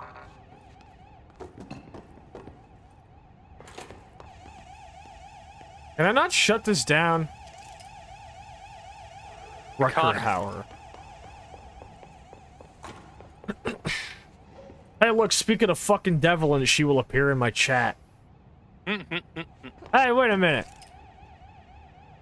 This ain't dinner, this is paint dinner. God, her jawline is gorgeous. It really is. Combine Citadel. Discovered? Yup, I knew it. I knew it. 60s. 60s. Yep. I knew the architecture. 60s. I've watched enough. Hold on, can I see the engraving again? The oldest house discovered August 1964. Discovered. That says discovered. Yeah. Not built. Also, the fact that, well, this obviously isn't of it when it was discovered, because those cars are contemporary. Yeah. Yep, it's, I believe, in canon, Control takes place in 2019, and everybody here is using tech from, like, the 60s. Huh. That's an office wall completely covered in sticky notes. Bitch, I'm Gorilla the Spinner. Oh. Secure line of communication. Oh, right, Trench is played by James McCaffrey. Reach the hotline. I think the way that they intersperse FMVs into the game, like obviously there was one playing over our screen, but there was another transparent one playing down the hall that gives all of these like in-game cinematics depth. Isn't Yeah. No, Trench isn't Sam Lake. I think that's James McCaffrey. I'm gonna look it up real quick. I think that was James McCaffrey. It sounded like him. But No, you're right. It's James McCaffrey. Yep. Once again, 07's in chat. Rest in peace, James McCaffrey. But this is another very realistic depiction of a federal office because it takes long. It really takes that long to update equipment. Oh, it's so true. But there is also another reason for it. Yeah, because obviously there's all the implications that like newer technology simply isn't compatible with all this. It's one of my favorite types of like little like weird things about these types of stories and concepts is when more archaic or like older, more simplistic things just work better. Arcanum of Steamworks and I think and Magica or whatever. Yeah, Magic and Steamworks or something. Arcanum. I know exactly. Yeah. Arcanum has this whole system where magic users are not allowed near certain technological things. Like, wizards are not allowed to ride the train. Not for any, what's the word? Segregational reason, but just because, like, magic causes, like, contemporary, like, complex machinery to fuck up. They are ontologically incompatible. You get a wizard onto a steam train and you will have a new Palestine in like 5 minutes. Yeah, like you get a wizard near like the complex like clerical systems of like your office complex, and you are going to have like entire departments are going to need to be reordered. Like that's what I love about that kind of thing is when it's like, oh yeah, no, like the weird anomalous shit, like you can study it, yeah. But, like, the general problem you're gonna have is that, like, it's completely incompatible with modern technology. So it's like, they're not just doing this just to be cheek or just because, like, they don't want to update their shit. They're doing it out of necessity. The Pneuma tubes, the fucking reel-to-reel tapes, the insistence on physical, like, documentation when it's the digital age. This is all by choice, and it is by necessity. Wait. But as I was saying, the way that they layer these cinematics into the actual game, by like, it's so good. It's like, so good. By playing like 3 different FMVs of like Trench that are all like located differently, both on screen and off it, is so fucking cool. It's so good. Also, Adi's. Well, that's not Adi. That's not Ati. They are saying actual words. Uh-oh. Nope. Oh, combat music. Yep. Gotcha, bitch. Ooh. I can send you that chant they do later. Please do. I appreciate there's no cover system. This is a game where you're expected to be moving to avoid shots. Yeah, Whoa. you've gotta be moving. Question, how do I regain health? The blue blips on the floor. Okay. Cool. So you are encouraged to dive into locations and basically kind of like run down your enemies in combat to keep yourself like alive. half the new abilities you get are mobility options. Actually, also, okay, no, like 2 of them are. Oh yeah, there's 2 of the big ones. Yeah, are mobility options. So I'm getting now. This is gonna be me reading too much into shit. But the fact that these also Curious Rifle, also the way that they go away, because every game has to have your Doom 3 corpse removal. But the way this game does it is really cool. But yep. What I immediately gathered from that combat sequence is that the hiss doesn't, like, individually take control of people, or, like, it doesn't brainwash them all to be a part of a hive mind. It's just kind of puppeteering them as a group to all chase a singular goal, and they don't really care about each other's safety. Because that guy just mag-dumped his homie to try and shoot me. Yep. Rifle looks like a VHS, too. I believe it. Is, oh, God. Yeah. This reminds me of a couple of segments in Evil Within 2 when you get to the photographer segment. That photographer had the best part of the game. A bit of Operation Overlord, too. Yeah. Missy, have you seen SCP Overlord yet? Yeah, SCP Overlord. That's what I meant to say. I did see that. God, SCP Overlord is so fucking good. Very good. It's so good. Right, because I remember us talking about it. I'm not doing that. Oh, yeah, he fucking... Now look at me and tell me I am not the most important person on this team. Fix your fucking seal, dude. God. Dude, Nick's got so mad at me because of how much I swoon over, like, I still want to get a commission done sometime of Cicero going, hold out your hand. And it's just me, like, Sasha blushing, like, huh? Because Cicero's so hot. Because he's from Brooklyn.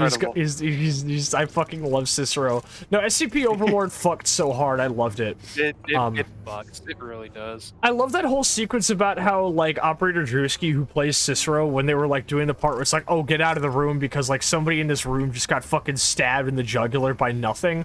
When they're running out, he slips on the floor and eats shit. And he's like, yeah, that was the thing that actually happened, and they just kept the take in because you could barely see it. And also that really dope-ass, like, pull the pin on the grenade and, like, toss it kind of thing was, like, a thing that he just, like, did completely unscripted. I don't really watch Operator Drewski. I'm not really trying to, because a lot of his content isn't really my bag. But he is pretty cool, and he did play the... Well, he did play, like... He played the body of Cicero well. Because that's the thing that Evan Muir does with all of his, like, live-action films, is he does them the same way he does his, like, Grand Theft Auto videos, which is, you notice why everybody in SCP Overlord and SCP Dollhouse is wearing, like, masks that obscure their face? It's because then he just has voice actors ADR it. Which does mean you're paying double for your acting talent. But it does mean... Oh, nice pull, Sadako. It does mean that it's way easier to do retakes of your voice acting in case, you know, you get a fuck up on the line read without having the awkwardness of ADR. Which is kind of cool. Exactly. But yeah, no, God, Overlord's so good. And this is creepy as fuck. Also, did I pick up a thing? Okay, Hey, here we go. Acquisition date? 1964. Was that not on the same date that the old house was discovered? Pretty close, yes. I think it is the same date. Containment I believe procedure. they found it when they were exploring the old house, yeah. So now we're getting really into the SCP shit, because this is obviously like SCP-type document formula. I love these. No unique procedures required. Description / plurality. Para-utility. Para-utility, yeah. This object's form is variable. Yep, because they said, like, gun, sword, etc. When bound, which, by the way, the fact that it takes the part of a sword implies that the oldest house and this gun has likely... It was discovered in 64, and this was the first form it took. But it could be implied that the oldest house has been along since before guns existed. It is, in fact, the oldest house. The oldest house. I bet, like, imagine being some poor bastard... Like named, like, Grug from his fucking, like, clan that left his cave, and he finds the oldest house, and it's a cave that goes on forever, and he picks up, like, a weird, like, non-Euclidean club. And it kills him. It Grug he doesn't even pass the test. Grug from his Neanderthal tribe finds old cave, bonks himself in head with service club, dies. Becomes Director Grug. Becomes Director Grug. This sucks.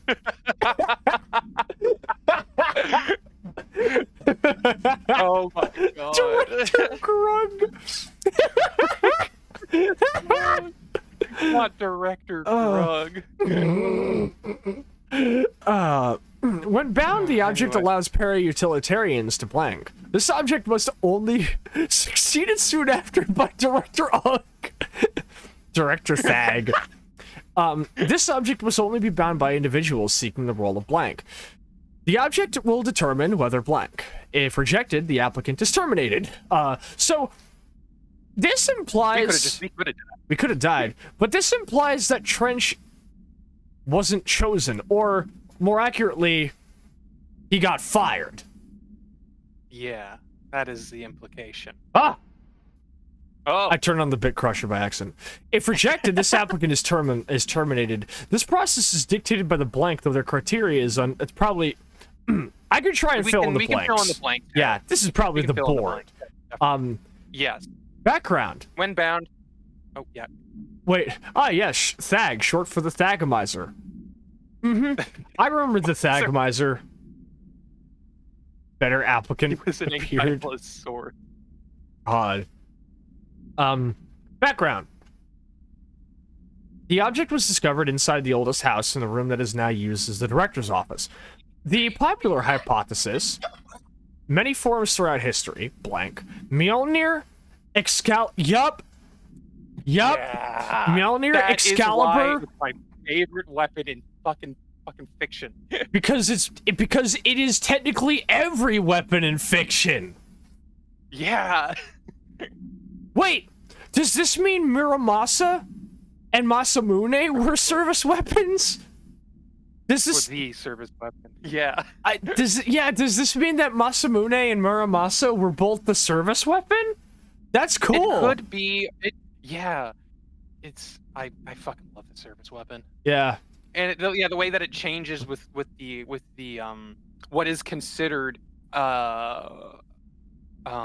representative of the concept of a weapon. Yeah. Hold up. Wait. It's every weapon that implies leadership. Okay, give me a second. That's what I think. Give me a second. I'm gonna go into the restroom with Missy. I'm gonna put her right up to my mouth, and I'm gonna try something. That sounds horrible out of context. That sounds horrible. Ooh. I'm gonna put my Mark 18 right up to my mouth. I want to see something. And then you hear a gunshot. And you're like, yo, it's been awfully quiet in there. And all of a sudden, you start seeing like visions of like a blue room with my silhouette in it. Just talking about like shit really cryptically. And you're just like, oh man, Sascha. I want to go get the hotline. Sascha got laid off by the board. Dude, if I started seeing visions of Director Muller, I would actually fucking try to test the service weapon, even if I knew I wasn't going to be the next in line. The object was discovered inside the oldest house in the room that is now used as the director's office. The popular hypothesis is blank, though many forms throughout history blank. Mjolnir, Excalibur, Varanustra, and all weapons that blank of their wielders. If objects of power are the convergence of forces based on the collective consciousness, then this may be the original manifestation of that event. If this is the case, blank, see Dr. Darling presentation 11.1 for more details. What the hell was that? Wait. What the hell was that? Was that a reality shift? A paradox just went off in here. There's no need to get snippy. Oh, I'm sorry, was I snippy? I didn't realize it was too much to ask that there not be anomalies in my living room.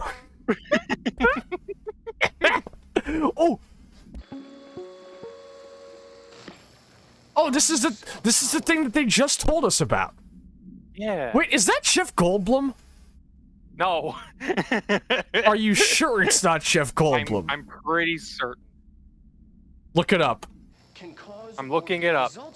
Actor Matthew Peretta. World events, intrusions upon the perceived reality. A side note.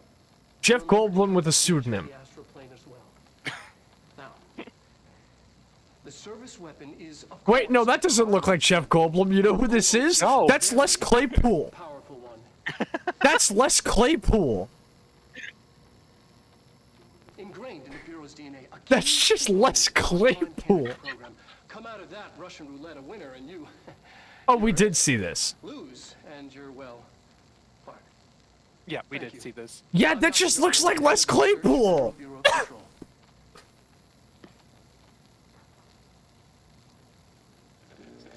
Does this mean the big brown beaver was a service weapon?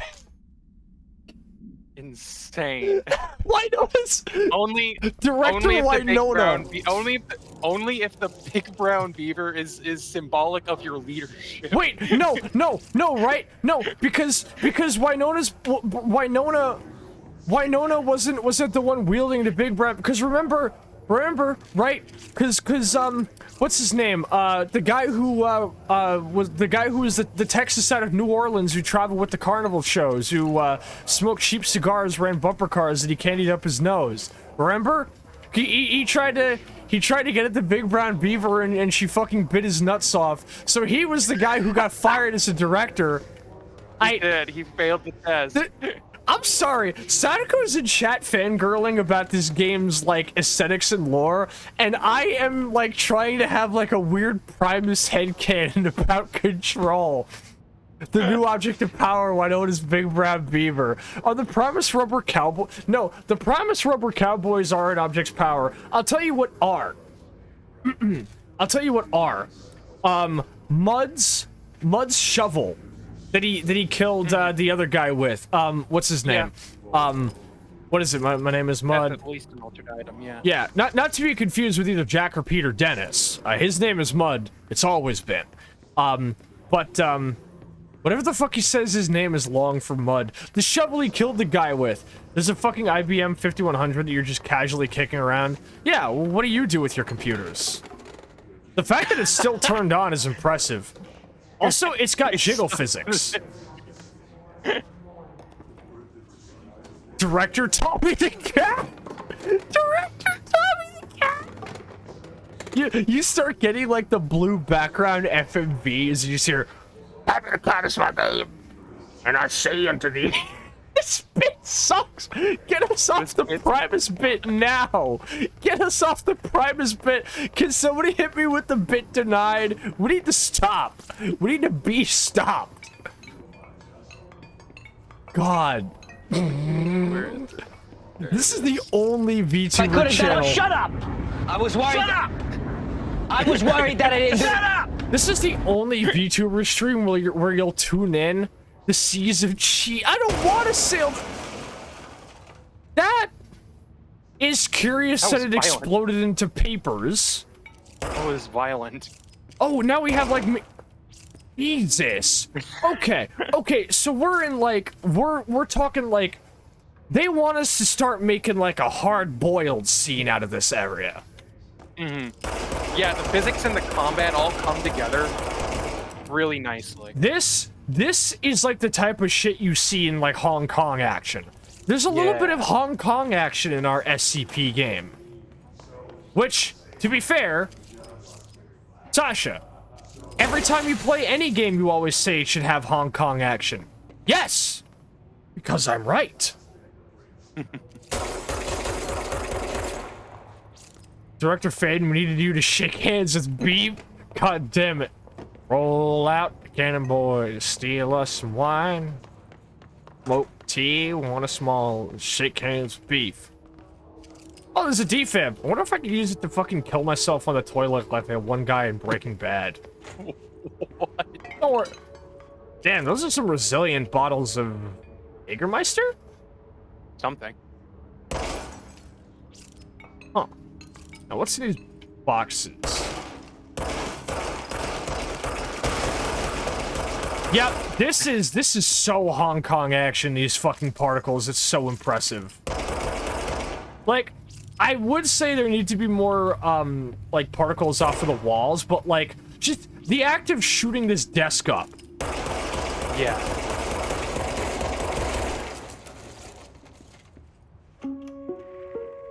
Reminder, if you experience an unanticipated building shift, follow these simple steps. 1. Search the room for any altered items or objects of power. 2.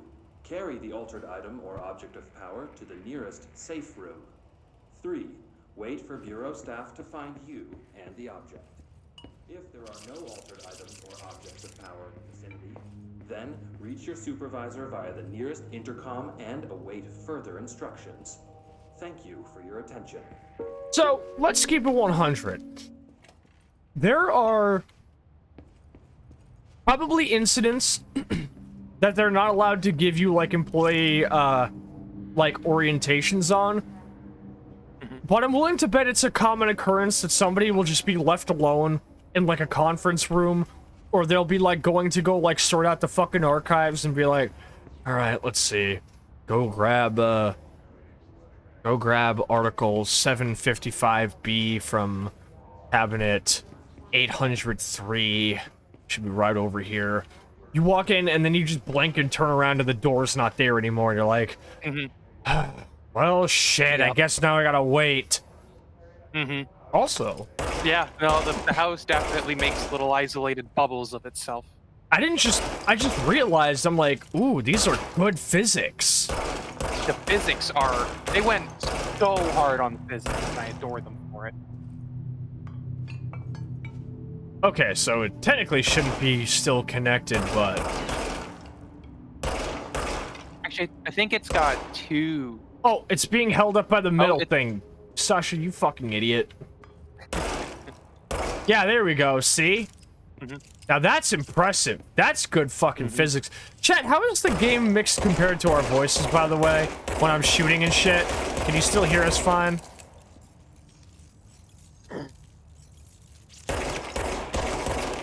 God.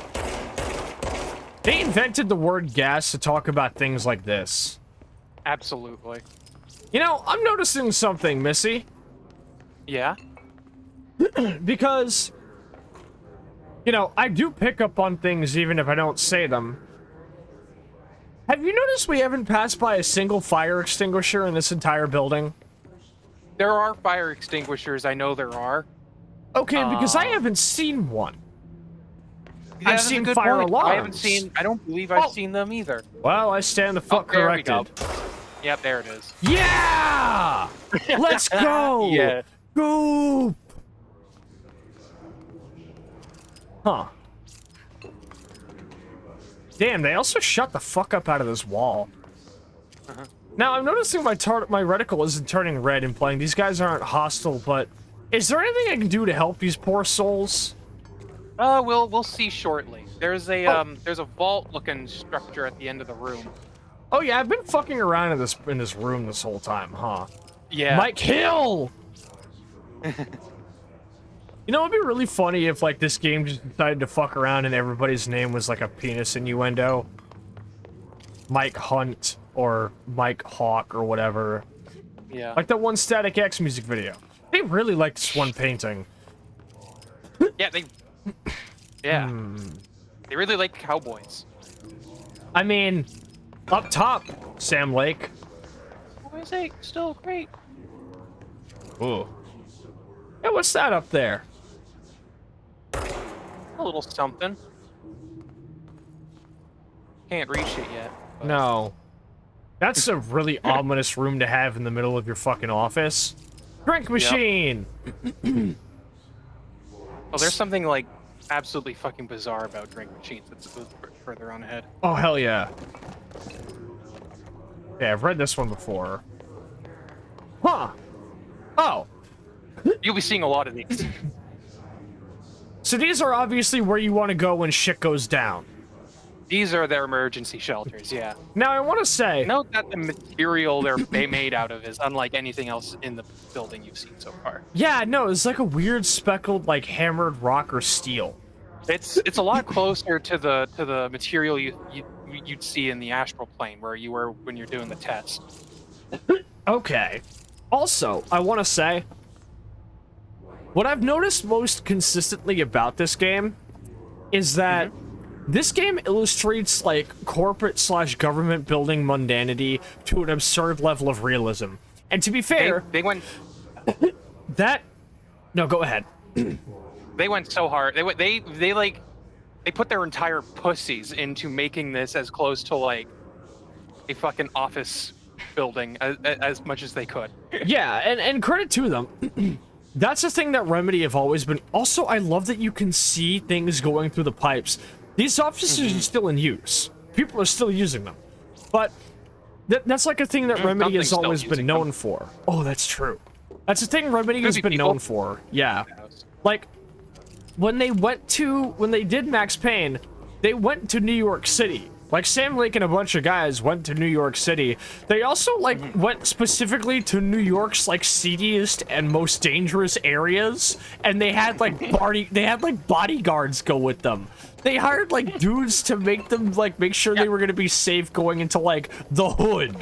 And yeah, like, I was watching a video on Control, and the guy took the time to be like, these people at Remedy fucking love New York City. They love New York. They love New York so much. And so that detail is important.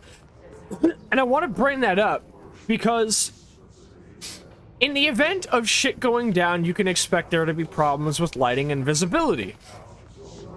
Granted, I would imagine a flashlight is fairly archetypal. So, the FBC have brought it upon themselves to have a floor light that most likely runs off a backup generator that illuminates the control pad for the shelter. It's like mind the gap stepping area. It's necessary credentials like which model, which ID, and its maximum occupancy. There is a floor light from a backup generator that shows this to you if everything, like, turns off. That's cool. That's really cool. I love that. His life is in your hands. The ominous, like, murmuring is, avoid modern technology, Synchronicity Research Department. Ooh. It's like a sonar device.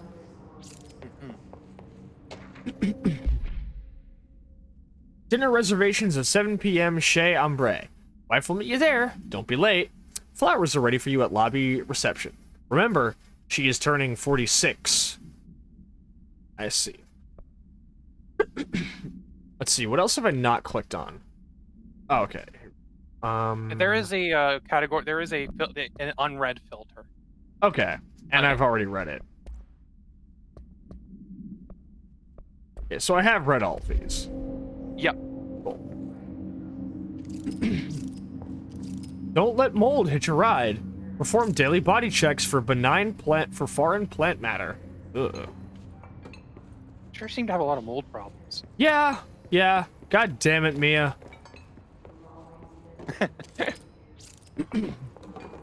All of, like, the office safety posters and everything they are so good. Also, can I just say, the reflections in this game, I don't think this game uses ray tracing at all, does it? I'm trying to remember. I don't think so. If it does, my shit is running it really well. Huh, I actually have this all... Nope, there it is. Okay, so there is ray tracing, but we're still running this at a consistent 60. You're getting good performance on Discord, and we're running good on stream. But, like, also, this game is set to, like, low, medium in every other setting. This is not this game running at max, and it still looks fucking dazzling. Yeah. Who assembles these desks? Yeah, we should. I think I've looked around the environment and tossed up this office enough. Yeah. Like I said, I'm drinking in this environment, though. Absolutely, yeah. There's also just something funny about the run she does if you, like, tap it left and right. Yeah.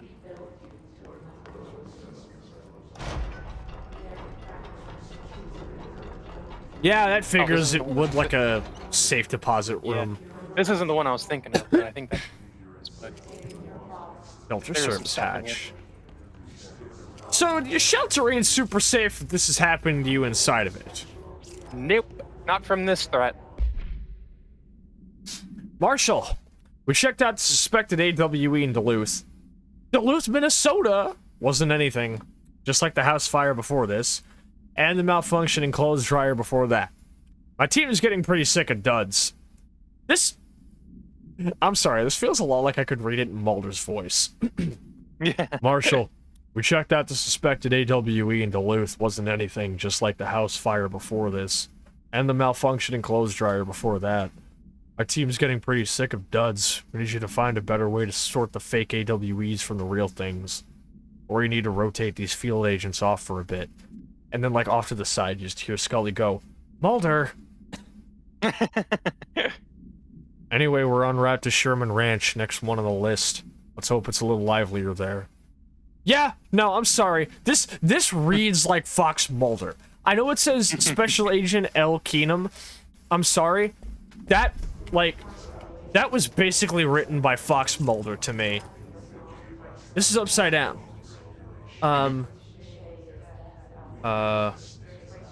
Henderson. Henderson household. Henderson household. Looks like big drawers or cabinets or something. I wish there was more horrifying, world-altering events. My job is so boring. Yeah, that's Fox Mulder. That's Fox Mulder to a T. Oh, there is a... Wait, hold up. Also, Missy? Yeah. I'm an idiot. That's not a floor light. Somebody spilled his coffee. I was kind of wondering where you were getting that. It looked like a floor light! It looked like a floor light because it was pointed right... Oh, shit, no! Wait, is that operating on a pressure plate? That's a coffee cup. I think it's a motion sensor. Like the those sliding doors at Walmart or something. Huh. Looky. Now, the fact that these have beds in them and... Wait. Now, hold on a second. It says max occupancy 6... Okay, I guess maybe you're expected to sleep in shifts. Dude. Yeah. Dude, I've like slept on cots in preschools that were more comfy than this. Yeah, that looks like my shitty fucking inflatable camping mattress that I had when I was a kid. Huh. So what did I get out of that box? You got, I think, a weapon mod. I think if you go into your inventory, you can find it. Either that or you usually either get weapon mods or materials. Astral reload efficiency. Upgrading your weapon. Oh. 2 personal mods. Energy boost or health boost. And you can also deconstruct these if you so please. You'll get currency. Central executive. Oh. Ooh, I love those title drops. Those are such good title drops. They really are. Okay. The sound that tried to invade me earlier. The hiss burrowing into everything in this place. So this is implied to be a mimetic threat. All right, it's our enemy. So I'm noticing something like that weird Nautilus effect appears to be a stand-in for somebody speaking to her, because it appeared when it's implied that somebody was responding to what she just said. Yep. Urban legends are believed to affect the creation of altered materials, but can also dictate... Yeah, okay, so this is very much mimetic shit we're dealing with. That's mimetic. Yeah, okay, yeah, I see that. This is the normal abnormal shit. Honestly, Mal, whenever I read Hecate's Call, anytime, like, certain specific locales or events are, like, introduced, I feel like from now on, I'm just going to imagine those title drops happening every time they do. That's gonna be great. Like the first time you see fucking Maury and Kern walk on stage, there's gonna be big fucking control new area text that just says Maury and Kern, Necromancer General. Fuck yeah. Urban legends are understood as a modern evolution of Jung's archetypes. Okay, so we're getting Jungian in here. We're getting Jungian. We're getting a little bit Jungian. New dead roads. We recognize certain blank informed by our own blank and popularized by our media. We have additionally proven that urban legends can even be artificially blank in popular culture using blank, our bureau-made anthology television. Ah! Yeah. So, the Remedy TV shows come back. Wait, our bureau-made Is this implying that, like, there's an in-universe X-Files that is made and produced? Like imagine the X-Files TV show was real, but also the real FBI X-Files were also real, and the X-Files TV show was made by the real FBI. That's actually interesting. Once the seeds are sown, human imagination exacerbates the details. Certain paranormal phenomenon that contain clear elements of popularized folklore. AWEs Like altered world events or something, right? World events. Yeah. Altered world events. Oh, it's literally written up there. Am I fucking stupid? Altered world events that only occur on blank. A pair of scissors that consume human through 2 punctures on the. These details, living in the minds of so many, have been given strength through belief. Urban legends are not just stories for children. They are paranatural realities waiting to happen. So that implies that some of the weird fuckery happening, especially in the FBC, kind of works on orc logic. A little bit. So if you, for example, this is implying that, say, events of mass hysteria or mass delusions, perhaps historical events of, like, mass hysteria caused by, like, whole groups of people believing they were dying when they actually weren't, or something, was possibly an AWE. Events of mass hysteria and mass delusion could theoretically be implied to actually have been AWEs. Welcome on in, Fizz. Good to see you. Can we get a shout out for Fizz? This is pretty please. That page is saying not to mention anything about scissors or blood. Well, okay. To be fair, that was for public-facing documents. Mm-hmm. That was for... you know, two could absolutely be related. Yeah. Everyone, please go check out our good homie Fizz, good friend of a channel, good friend of our homies. We love seeing that motherfucker in here. How you doing tonight, Fizz? Marshall, we suspected the, we checked out the suspect... Oh, wait, it's the same fucking thing. Oh. Check on red. Alright. How to handle unscheduled visitors entering the lobby. Start with the following. Welcome to the Federal Bureau of Control. Established in 1964 as part of an effort to strengthen government relations. We are proud to serve the United States and her people as we strive for transparency and excellence in all aspects of esteemed nation's infrastructure. If they do not leave, then ask them these questions. Wait! This is how they would have handled Jesse if everything wasn't going to shit. Yeah, or if she wasn't, for example, the right woman in the wrong place. Yeah. You could say.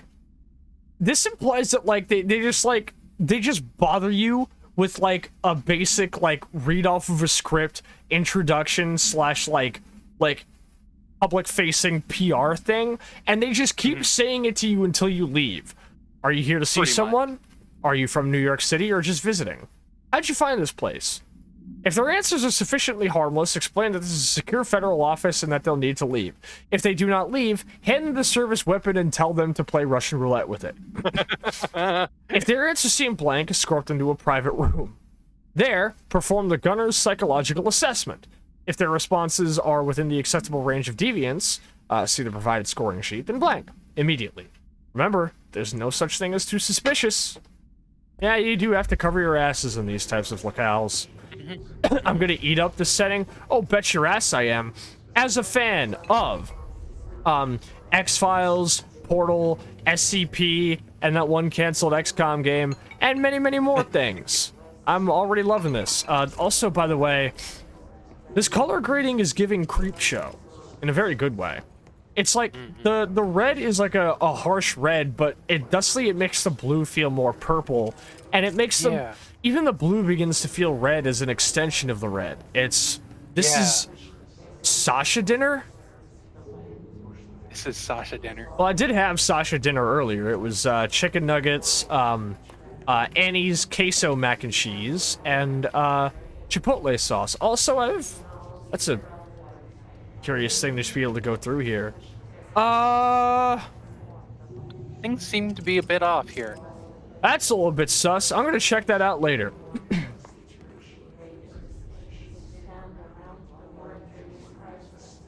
Missy, I'm having intrusive thoughts.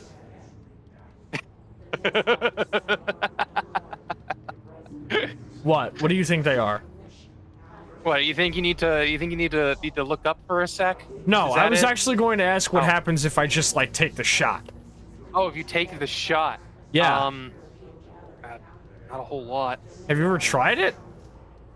I haven't, but I know I've got a good idea of what happens. Should I try it? If you want.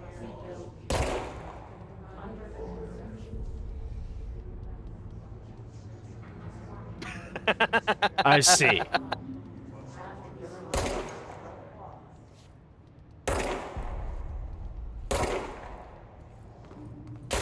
Huh. Oh. Oh no.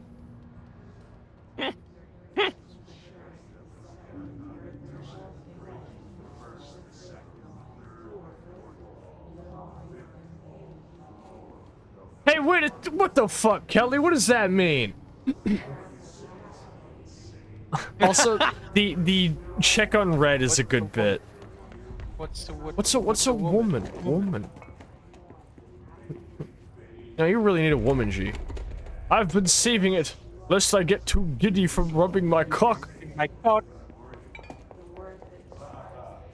Oh.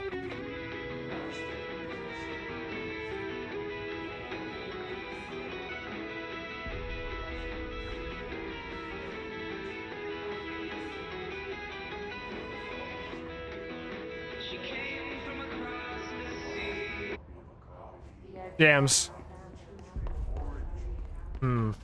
Alright, I guess I'll go near the foreboding fucking red. Yeah. Wait, I need the water cooler. I need to get a sip. Hey, wait a second. More cowboys. More cowboys. Be my illusion, the ultimate cowboy. Ultimate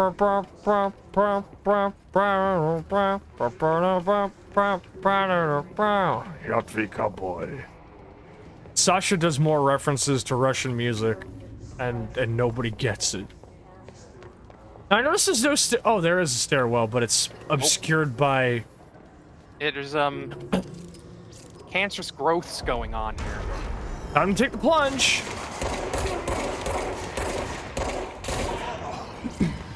The one thing I noticed with this game is that the hitboxes are really tight. Yeah, no, they're really, really well, the combat feel fucks.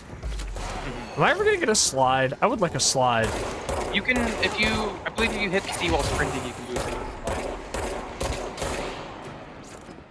Nope. You do get like a dash. Ah! Really? Or wait, which one was the crouch button? There is a crouch button. C. Is it control? It's C. It is C. Oh. You put shit through that man's earlobes somehow. Did a little coyote dance just now to the music. Adorable. Of course Red can be funny. Red is a silly little critter. I'm back in the like fucking FBC again! The hiss burrowing into every Do I have to pick up the documents again? Is the hiss All right. maybe? It's our enemy. Yeah. Or is that the radio? That's the radio. Radio. What's going on with that radio? Infuriating melody that Oh, I guess maybe not. over and over. No, don't bite me. Red is biting. Did Red just bite you? Oh. It's gnawing on me. I appreciate their pain states. Yeah.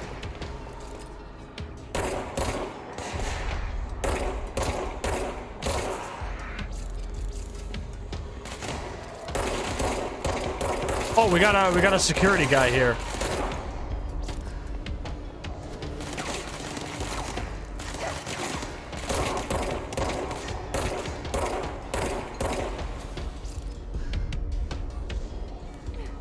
Psych, motherfucker! You're not so fucking cool now, are you? Oh shit! Oh shit! I'm eating my words. Oh man! I'm reaping. I'm reaping so bad. I sowed too hard, and now I'm fucking reap maxing.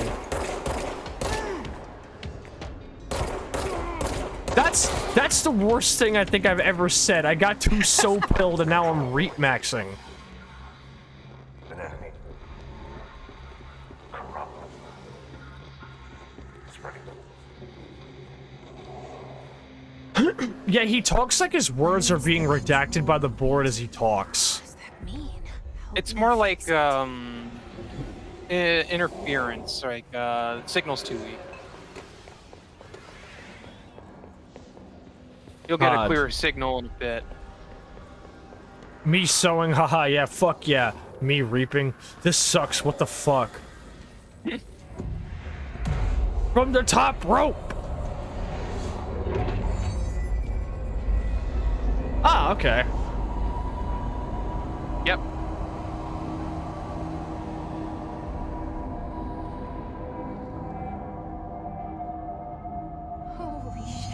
And I like how even when operating normally when the hiss isn't happening, there's still like the building still traps you in rooms that you can't escape and shit. Oh yeah, that is the normal weird shit. Wait. Hey, hold on a second. I can't tell you how happy I am to talk to somebody sane. The feeling's mutual. Yeah, I'm Pope. Emily Pope. Emily Pope! My turn. Should I lie? Jesse Faden. I'm just visiting. I should have. That's so funny. Oh shit. You're the new Well, no, yeah, see, you technically did lie. Yeah. Funny that they know almost right off the bat. Well, let's be real. If you just went through all of that, there's only one reason you could have gotten through it. Their outfits. Okay, Jesse. Yeah. I'm Emily. Look, somehow this hostile force, this hiss, that works. Somehow the hiss managed to infiltrate the building without any warning. And just like that, my name for it is official. She coined like it? The sound of poison gas. Yeah. Emily's hair is real. I love it. It seems to spread everywhere and to everyone not protected by an HRA. And extraordinarily. So we have a name for those devices already, and they did it in a great way because you can just infer that that's what that is because she's the only one not wearing one. Great way of she doesn't say, "Oh, HRA is this device around my chest." Did you know it's a blank blank blank? It's just Remedy writes their games because they know the people who play them aren't dipshits. Yeah. I found his body. And the gun. Do I tell her it looked like a suicide? The service weapon. Also, and this can sound crazy, but he keeps appearing to me, saying things. It's hard to make out. Oh, that happened to Josh in HR last week. It'll go. Push the hiss out. The whole room. They do that to the boys down at the lab. Yeah. Sometimes I give my homie Mike, I give him the service weapon, and I have him prank like the entire fucking like the entire goddamn document review department. Yo, prank him, Mike. He puts the gun to his head, and all of a sudden he starts haunting all their memories for a week, and they're like, "God damn it, not again, Mike!" Probably have a million more. Like, do you know my brother Dylan? Not yet.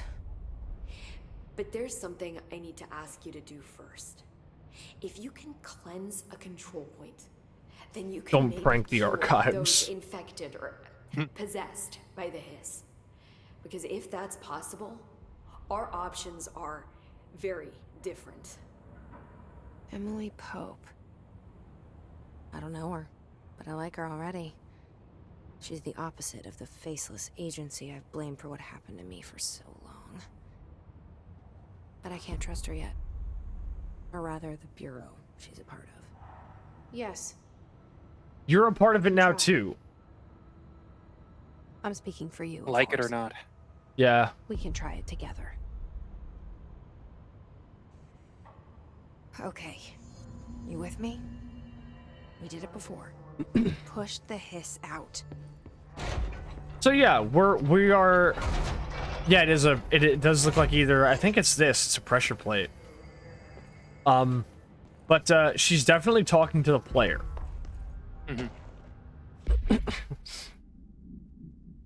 Control points are locations that the Bureau has identified as being vital junctions of the oldest house. When the appropriate harmonization devices are HRA is the H in HRA is probably short for harmonization. Arranged around the control point in the blank arrangement, the surrounding area will not experience any unforeseen building shifts. So, control points are places where, under the right conditions, the building doesn't move. You don't get any weird non-Euclidean shit. It stays concrete. Yep, in that area. How ironic that a building made entirely out of cement seems to be the least concrete piece of infrastructure. These control points are discovered by blank detection of an unobstructed ping, using the blank within a 37-foot radius. Numerous researchers have attempted to define control points, calling them nerve junctures or blank or vulnerable spots of the oldest house. See, now I'm just thinking about that one horror short game. Anatomy. Yeah, I knew you were gonna know I was talking fucking about love Anatomy. Hey, chat. If any of you like indie horror, and also like analog, like audio aesthetics, and also like the idea of personifying a house as a thing to be terrified of, a thing you cannot trust, a thing that will eat you alive. If you want to never trust the walls of your home again, play Anatomy. Yeah, I think it's by Kitty Horror Show, isn't it? It is by Kitty Horror Show, yeah. Play Anatomy by Kitty Horror Show. Isn't it free? I think so. Yeah, it's on itch. Yeah. It's like a choose your own price, I think. Yep, I remember seeing Scissormon's playthrough of Anatomy in 2019. Chat. I watched I watched Jacob Geller's essay on it, and God, yeah, it's really good. I love it. Chat, play Kitty Horror Show's Anatomy, pretty please. Let's see. The common factor in these theories is that control points are susceptible to external influence, which allows us to stabilize the oldest house and work more confidently inside it. So the only reason people were actually able to... What it is implied is that this place does not take the form of an office. We have something of a Kane Parsons backrooms complex situation here, where the oldest house was I wonder how much of Kane Parsons' backrooms was inspired by Control. Probably no small degree. I still gotta watch the movie. I want to watch the movie too. I'm really excited to see it with Nixie. We'll probably try and do that on our next day off together, if it's still in theaters. So it implies that the oldest house did not take the form of this complex on its own. The oldest house is instead just a locale, and either by perhaps a collective... Here are my two theories. They garnished it up to look like an office, which is probably partially true. All of these papers, documents, pneumatubes that are actually going around the place and everything, probably real things. However, my running theory is that the old house either was garnished up partially to look like this, or the entire collective bureau as a whole faction of people, because they are told, this is the oldest house, it is where we base the Federal Bureau of Control. They all kind of collectively have the understanding and the belief, this is the oldest house. It is where our office is. Therefore, the place manifests itself as an office, as a means of a sort of like collective belief system that works on the same methods as an AWE. It's like a benign AWE, and therefore, that is why you have the rooms moving around. That is why you have the weird shit happening, because it is all based on a belief. It is all based on people all just thinking to themselves, not like thinking just to think it. Like, it's not like you go and it's like, remember, if you think this place is anything but an office, it's going to be weird. But since the oldest house seems to operate on a system where the things you bring into it and the things you are thinking about and the ideas you hold in your mind when you walk into it seem to alter things within it, thusly, perhaps not bringing in branded food items might say, make it look like a grocery store. That's my theory, is that the offices aren't concrete and their space isn't concrete, because these are all just entirely based on people assuming and believing and thinking it to be an office that they're working in.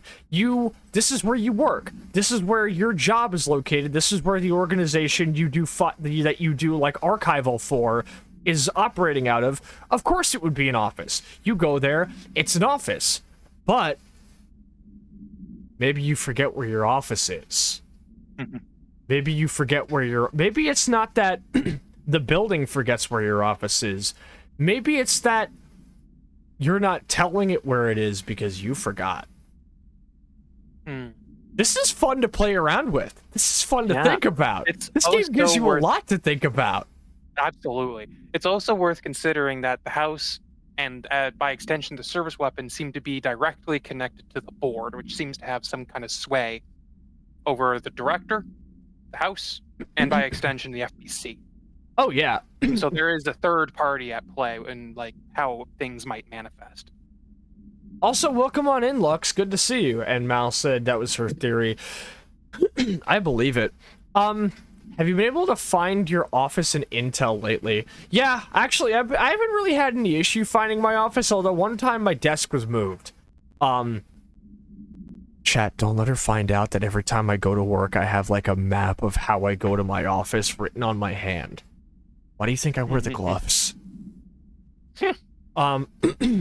Which allows us to stabilize the oldest house. But because the oldest house exists primarily as a combined collective belief, a combined collective understanding that this is an office, and therefore as people walk these halls, they get an understanding of where something is and how it goes.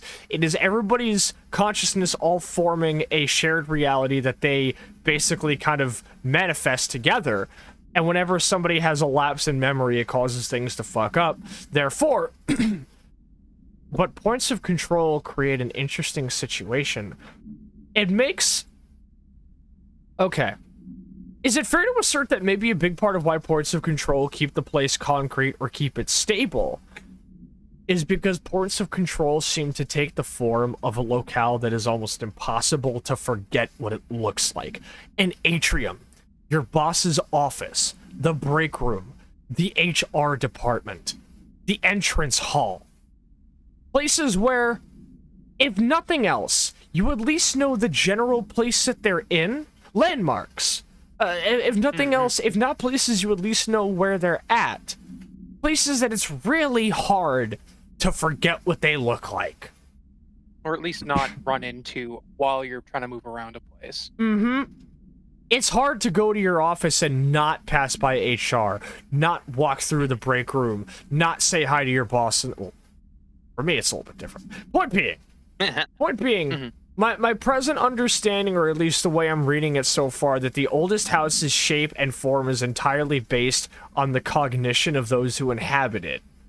This feels like it informs that a bit. Theoretically, this technology would be extrapolated to stabilize the oldest house as a whole, but testing has found that certain parts of the building refuse to be blank.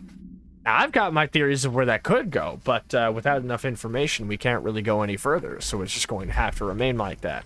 You know, Missy, I'm so happy because, like, obviously when I was playing this game, I was just going through this and not thinking about any of this, but having somebody to bounce all of this off of really makes it fun to dig into the theories. Am I proceeding through the game at a glacial pace? Abso-fucking-lutely. Am I having a great time doing it? Yes, I am, and no, I'm not going to go faster. Fuck you.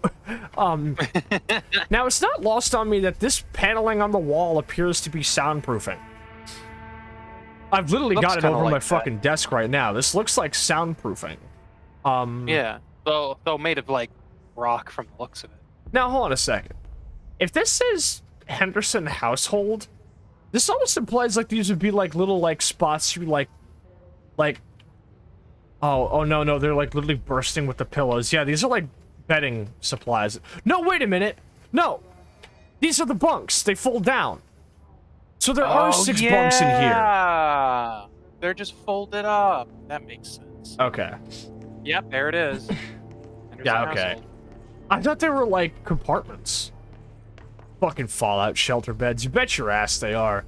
Yeah, I will sleep on the floor before I sleep in one of those. Yeah, I was gonna say, Sonico, it's getting mad late for you. Henderson Household sounds like a company specializing in Fallout shelters. Now, I'm noticing that, despite the fact that we've cleansed this area, 1, we're still hearing the mumbling. 2, the dudes is still floating. 3, the, like, Nautilus like little like effect is appearing on that floating dude. Now I'll go down there in a second because while we're here, house memory. That is a material. Oh, okay, these are materials. That'd be confused. Materia. Interesting. There's stuff that looks like sound dampening in a safe room. Well, to be fair, what if sometimes the safe room is just to keep everybody else safe from you? Especially if what we're dealing with is of a mimetic nature.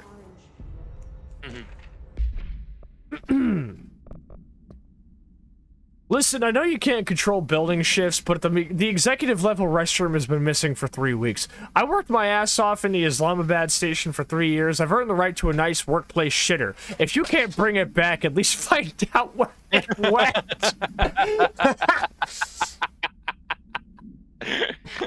Sadako and you were talking watches and old tech. That makes me really happy. Sadako is dope as shit. We love her. Penrose ass memo. God damn it. Dude, my fucking coffee machine is gone. Like, that shit just disappeared. Like, it's like, Sasha, why did you buy a Keurig? I don't know. You can ask Nix, but when we were looking for an Airbnb for our vacation week, I literally said, and I quote, it's a make or break if it doesn't have a Keurig. And Nix was like, hun, I'll just teach you how to use a normal coffee machine again. And you know what? I haven't gone back since. Okay. Radio. What's going on with that radio?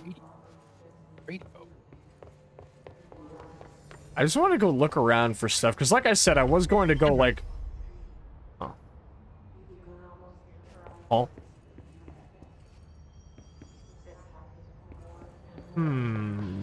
Okay, this is where we entered then. Yeah. And the door... Oh. Mine. Oh, that goes back to the director's office. Now, it's funny... Oh, okay. This room is split now. This room is split now. Sonogram? Oh, what are you, my darling? That is... fucking something. Hedron Resonance Amplification Device. HRAD. Do not move. Well, it's kind of fucking hard to when it's, like, bolted to the bitch, but... God, all these old, like, analog rack devices and shit. This is the type of shit that you could buy and then be put on a watch list because it technically has some relation to, like, nuclear technology. Like that one that Flesh Simulator bought just to use as a synth, and the fucking CIA was like, hey, we know you bought this thing. Why did you buy this thing? To use it as a synth? Are you fucking kidding me? Yeah? Alright, that's fucking weird, but I guess it's not technically a crime. We're still gonna watch you for like 3 years of your life. Also, it's a hypercube. Don't touch! Oh shit! Oh shit! Oh shit! Huh. We should watch Cube. Huh. Big ass reel-to-reel tape machines. Nothing of importance, but... Our face is everywhere now. Yeah, we're fucking plastered all over the bitch. I think I've seen all there is to see. Yeah, I've done a full circle. Wait. Yeah, they're still floating. Oh, yeah, I saw an interaction bubble. That's the radio. Oh. What's going on with that radio?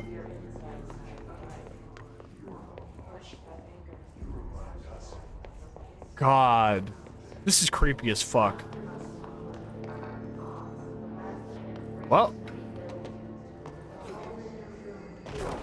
I appreciate there's no fall damage, by the way. Huh. This wasn't here before. I should interact with this person. Wait. Yes. Oh. Oh, come on. Come on! Well, if I can purify the control points, then surely.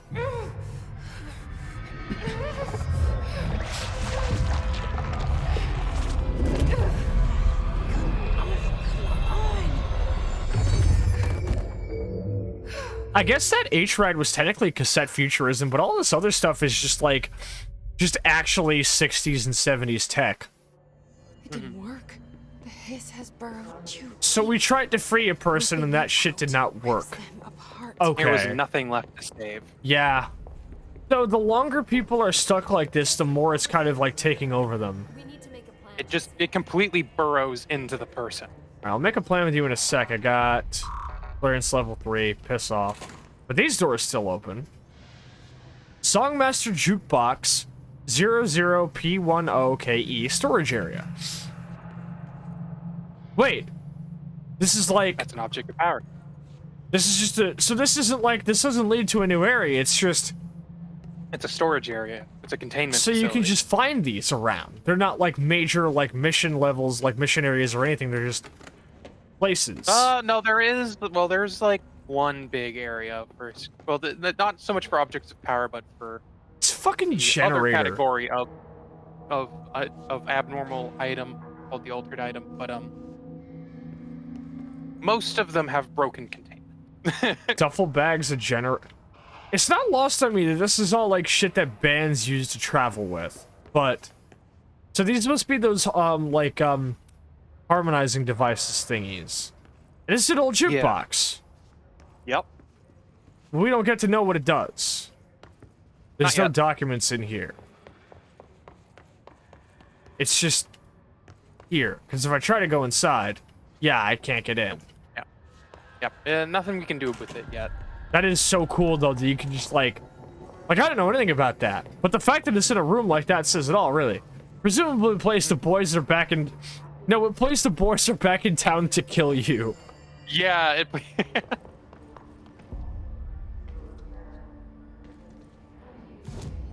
Oh, we can fast travel to different points at the place. We haven't unlocked any more, though. Not yet. That big circle, you know, okay, I'm seeing a little bit of blame. I'm seeing a little bit of blame here, and that circle reminds me of that one time where I, like, read about blame, and I was told that, like, there's a sequence in Blame where the character traverses a room, a giant spherical chamber that is the size of Jupiter. Insane. And it's horrific to me. Outfits.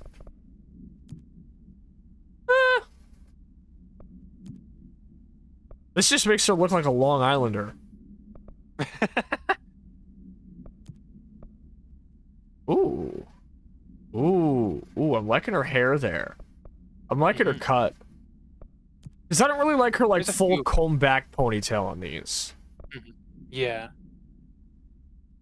There's a few other outfits you can unlock throughout the game. Yeah, the Jupiter room. Sadako says, I'll give you all a secret peek behind the curtains for one of my projects. I'm planning to use vacuum tubes to make, 2 preamp for my mic. Oh, the message actually cut it off. It's long enough. My chat overlay kind of cut it off there. Oh, I could read it out. Yeah. I got the stream open. Okay. I'm planning to use vacuum tubes to make some tube preamp for my mic and a noise gate. Gonna have the tube preamp be able to do some light to heavy sound coloring of my mic tone, and also be able to drive a proper nice carbon microphone attachment to have the correct bandwidth and such for older telephones and radio broadcasts. Oh, nice. Hi, Scrunt. Can I help you? The boys are back in town to kill you is the same guy who made Redoing. I believe it. Yes. All right, Emily. I can't cleanse them. I saw. She literally saw It was us. worth a shot. Thank Yeah. you, Director. Jesse. I'm gonna tell her why I'm here. Scrunt. I'll risk it. Listen, the Bureau was involved in an incident in my hometown, Ordinary, 17 years ago. The Bureau came in and covered the whole thing up. Sascha and Engel do electronics project when? Oh, hell yeah, I'd be in for that. Let's make us some pedals. Maybe that's too much already. Think of it the canteen sip, I Estelle. can't tell her about Dylan and the rest yet. I've seen mentions of an Altered World event case dealing with Ordinary. You were at Ground Zero as a child? It was one of the big ones, and before my time. And very classified. I can try to dig out some old files for you. My boss cast. So we've had some connection to this going back then. He's missing. I think he knew this was coming, or suspected. He came up with the HRAs, the Hadron Resonance Amplifiers. I think they're what saved us. Or a few of us. Well, it would stand to reason because everybody not wearing one went. Trench, the ghost, or whatever he is, he mentioned something called the hotline. The hotline! Yeah. It's another object of power, like the gun, an old Bakelite telephone. A direct line of communication between the director and the board. When me and Nix went to a thrift shop, we found some old, like, antique shit, and there actually was a Bakelite thing there. He might know how to destroy the hiss. Where is the hotline? It's kept in the communications department through the mailroom. It's part of this sector, so we can access it even with the lockdown in place. We'll get the door open for you. Okay, that's my next stop. Before we get started on that, do we want to do like a quick bathroom break? We should do that. We should do that. I don't think he had an HRA. He kind of made a point about not As soon as the wearing one cutscene is over, we'll go to an ad break. Yeah. Ooh, Nope, that French shot. was wearing an HRA. Yeah. But that's not me. Wait, he I'm was? not a director type. He wasn't. Not a Yeah, that's true. Why am I here? I think you already know. God, the liminality of this Yes, game is I came gorgeous. for my brother, but It's so there good. are other reasons too. I said I was looking for answers, but I might never understand The sound of the them. hotline never fails to give me chills. I'm not looking for proof. This is already it. More. Is that what we're hearing? That's the ring. No matter what they told me all those years, I know it's real now. I didn't imagine this. I want to God. be part of this. And it looks like it's in a giant soundproof What's chamber. me shitless is that I finally found it. And it's probably Only to see suspended the up by the hiss middle, but like you can't destroyed. tell because of the lighting. It's just suspended in a void. The Magneto box. It's a giant soundproof chamber. 5 times. Oh, that was the song of the soundtrack, is the ring of it, but they did shit to it. there's no echo of it. rotary. There's no rotary. There's nothing. It's just a blank dial. I know this is all new to you, so don't hesitate to ask me anything you want to know. There are no stupid questions. Well, here's a not stupid question. Do you guys want to go piss? Because we have to. Let's go piss. So we're gonna go rock a piss. Chat, we'll be back in a few minutes. I'm also gonna get me a nice snack or two. So don't fucking go Wonderful. anywhere except to go get a snack, get you some water, do whatever. We'll be back, chat. Especially because... Fuck! Oh, not this bitch again. I'm already going to BRB. Give me a sec. What? You may be only a hired gun, but you need maintenance like any other. Let Warden take point, Bloodhound. Oh, I know what your idea of maintenance is, bitch. Yeah, get over here.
Ah! Hi, that's what's up.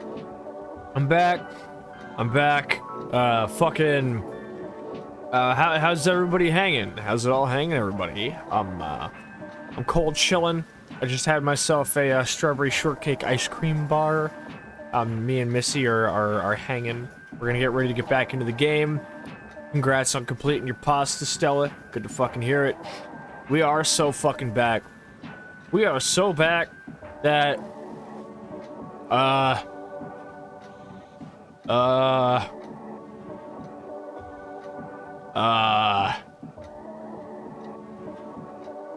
Muller, play me out. I hope you're ready to move out again, Bloodhound. We need you back on your feet. Fuck you too, Muller. I don't even have any goddamn fucking things to say to you right now.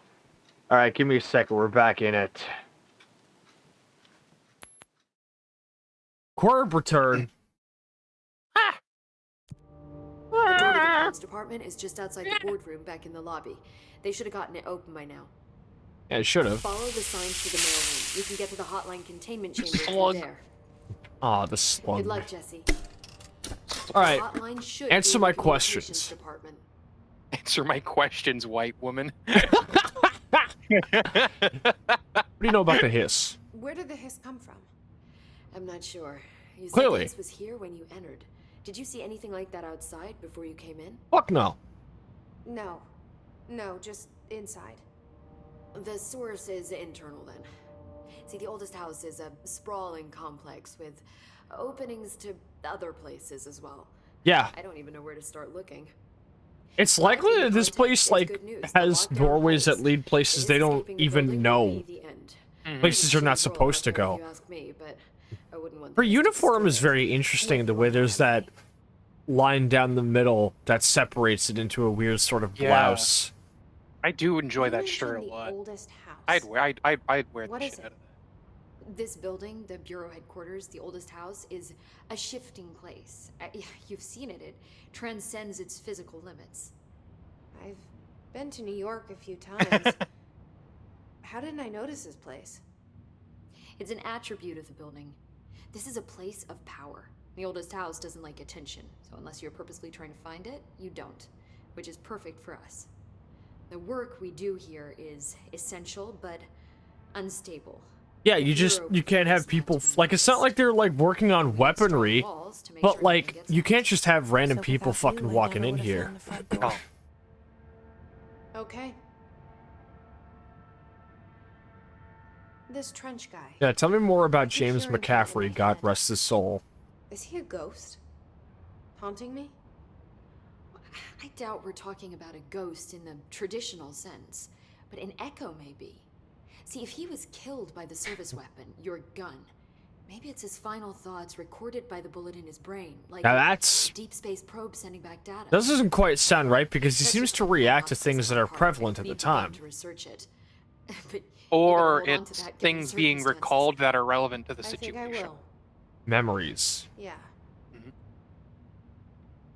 Can you tell me what an object of power is exactly? This is all, well, new to me. Don't worry, I love going over the basics. So objects of power are mundane objects that house paranatural energies and have developed a link to the astral plane and can thus be controlled, which is what differentiates them from altered items, which are still housings of paranatural forces, but are more volatile. She's going into the jargon right now. She's info dumping. Did she memorize Got it? Okay. Got it. I appreciate that this didn't do the thing that every sci-fi thing does, where a character talks in their jargon and the other character says, "Can you say it in English?" How about, fuck that. Fuck you, pay attention. Celebrate jargon. Obviously, you aren't meant to understand all of that right now. Like, that is But, supposed like, to if just you're- sound like jargon, but... But if you've been paying attention, you can piece it together. You can, Be like, you can okay. infer. Yeah. So HRA stop you from becoming Hiss? Well, it seems that way. I mean, I hadn't even heard of an HRA until a few weeks ago when Dr. Darling started handing them out. Well, I began analyzing mine as soon as I got it. So this really has only just started happening. Frequency way Yeah. beyond We walked anything in I've ever like seen. after the shoe Doesn't drop. the timing seem suspicious? Yeah, Jesse's got the right question I here. thought that too. Dr. Darling usually likes to unveil his latest breakthrough in big presentations. With these, he just passed them out. Yeah, his behavior makes me wonder what exactly he knew. Yeah, huh. Thanks, Emily. I'm sure I'll have more questions soon. Just let me know. I can't wait until you get to hear more from Darling. Because his little videos are spread all over the place.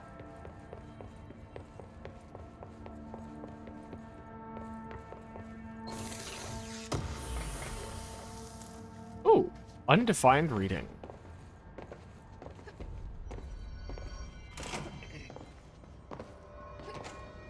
Okay. So that's where we want to go, obviously. Yep. Because over here leads to the jukebox. Over here leads to the elevator. Which is currently inoperable. Jesus Christ, how many fucking lockdown. cigars do you people throw out, dude? Stressful job. Yeah, I don't think I could handle working at the FBC, not gonna lie. No. I mean, even just being a paper pusher here, there is still like a very real possibility that you could be stuck in a place for like days. Okay, so this is back in the earlier area I was in before I went through there.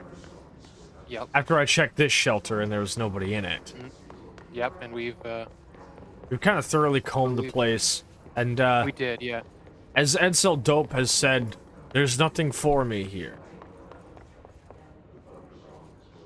Hey, wait a minute. I think we listened to this already. Did we? Reminder, if you experience an unanticipated Yeah, building okay. shift, Alright, shut up. Okay, it looks like there's nothing new to find here, then. Because I don't believe you got the level 1 access yet. Okay. So I don't believe there's anything, and I don't believe there's any doors we can get. So we But should probably just go soon where the you'll game get- wants us to go. Yep. Shift this building grab? Fuck off the edge of my dick.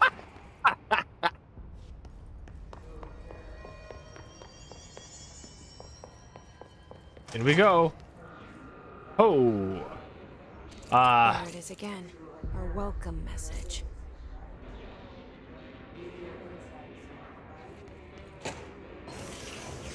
Okay, so it sounds like a warbling thing that, It's like the hiss is just the sound of people's, Ooh, a cilia. It's like, they're all so charming. Yeah, it's like... The hiss is like the sound of like when you hear somebody talk and you don't filter out, you don't have like a de-esser to filter out the s in their S sounds. So when everyone's talking together, you hear all of it together. Potato sacks with the fucking logo on it, huh? Wait. Huh? There are words in the chant. Look at these fucking game walls they got all over the place. Yo, Nate, welcome on in. I'll take this to mean that you got your internet back. I exit the monolith through the goddamn roof.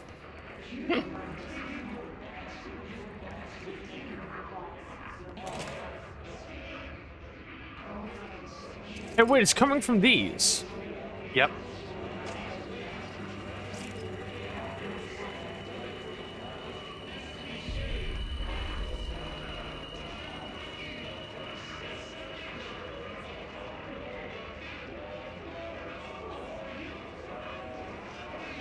This is like on the opposite end of the spectrum from like the plague whisperings. Yeah, where instead of like gentle whispering of like, you know, why do you hate me? I am the same as you and I can make you better. This is like actual insane ramblings. Yeah. It's pure stream of consciousness. Huh. This looks like this was sealed. This was actively like sealed off. Wait, I hear the hiss. Oh, that's not. Oh, okay. That's the first corpse we found. Mm-hmm. Well, next to trenches, but like, oh, gotcha, bitch. Nice. That felt good. That too. So, like, I'm excited for you to get more of the abilities because they all kind of just fit together really well. Where like if you're reloading, you've got another ability you can use, and while you're waiting for your energy recharge, you can use your gun, dodge around. All the abilities are really fucking cool in this game. I love how they all kind of weave together. Nate says internet is fixed for now, but it could be the cabling we routed through the ceiling, which would be an ass to fix. Ooh. Nice grunt. What is your problem?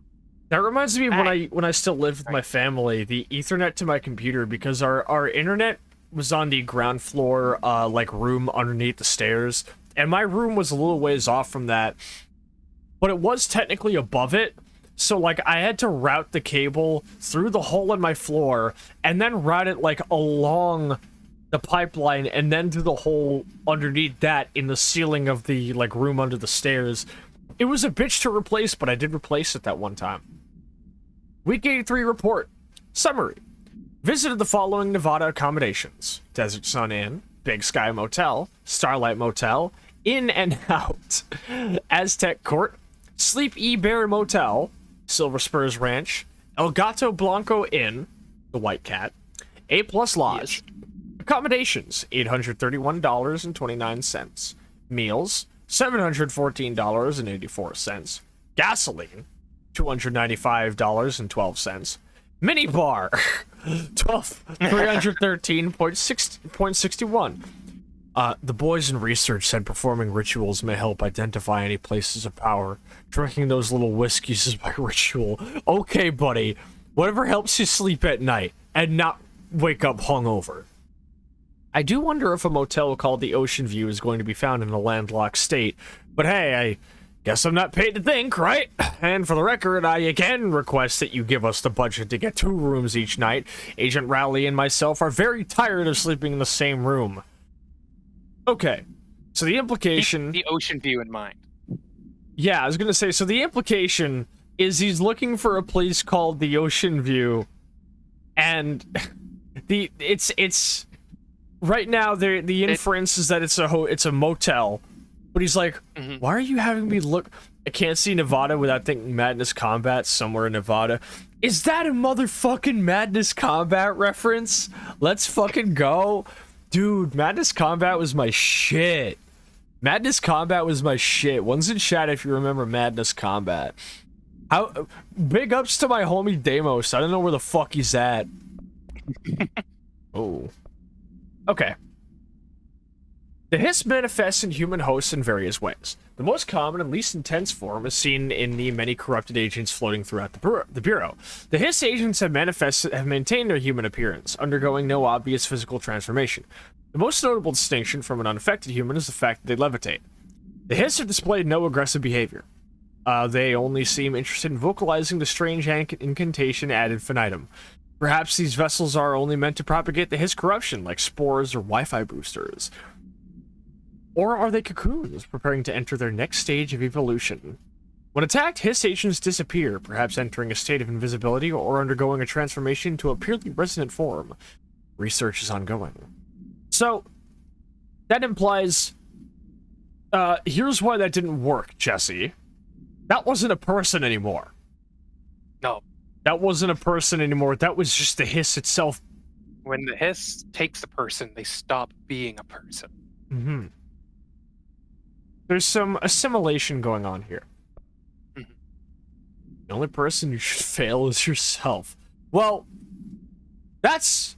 Zachariah Trench is a troubled man. Also, that is just James McCaffrey.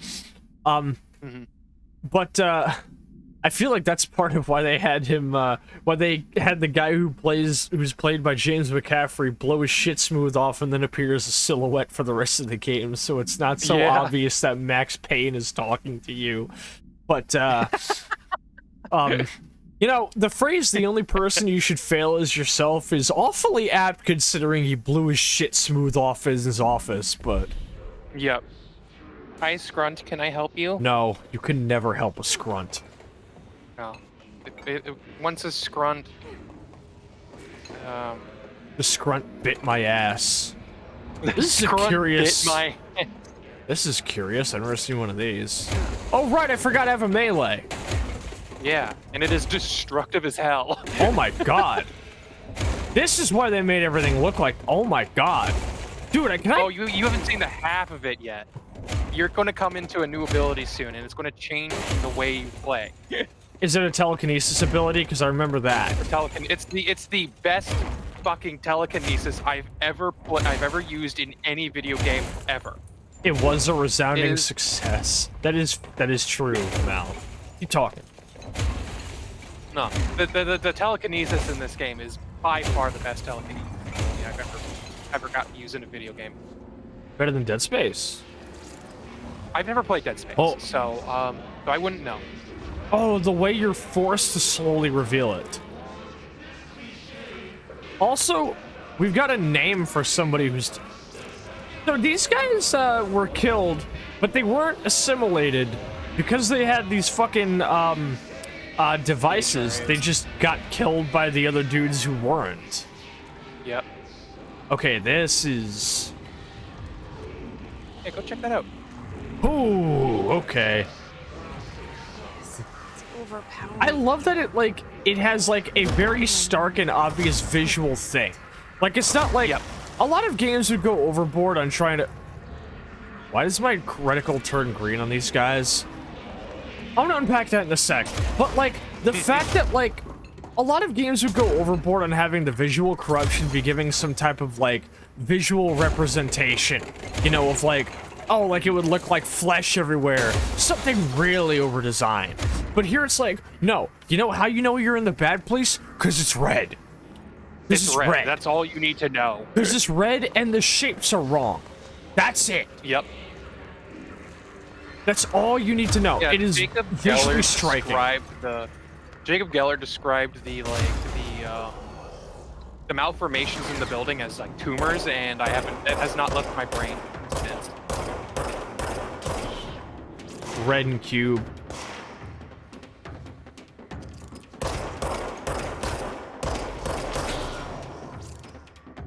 I got this. You know, fuck this. Oh my god! Oh my god! Holy shit! Holy shit! I Mortal Kombated that motherfucker. I'll be real. In my like full playthrough of the game, I forgot melee existed. I just used the shit out of the telekinesis for the most part. But like, yeah, the melee is. What's up, buddy? You feeling lucky? It's just very fucking punctual. Or not punctual. It's just, bam. Yeah, damn. Shit got me feeling like a Kendrick album. Just damn. Jesus Christ, is there anything in this fucking cafeteria I can't break? Okay, that's a fire extinguisher. You don't want to do that.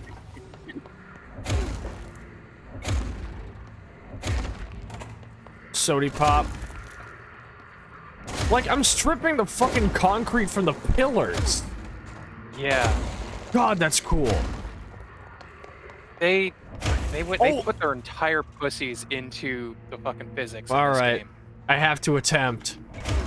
Yeah, fuck it up. Oh my god, that actually fucking reminds me of a fucking story I heard from work. In one of the houses, I'm not going to name any names, obviously, but I work as a community service worker. I take care of the mentally disabled and what's the other? It doesn't matter. Yeah. And I work with some very.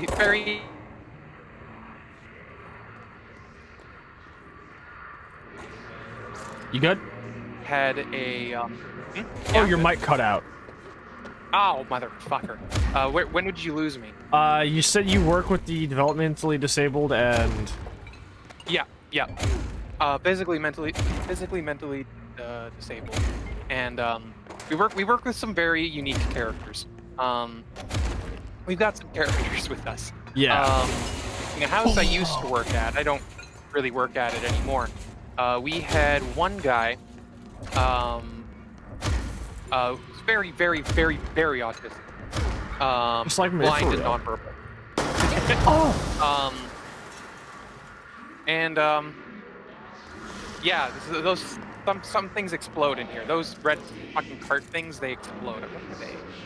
Oh, it's literally a propane tank in the bottom of them.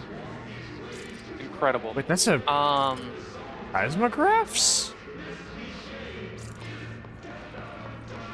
Yeah, but this gentleman, very, very prone to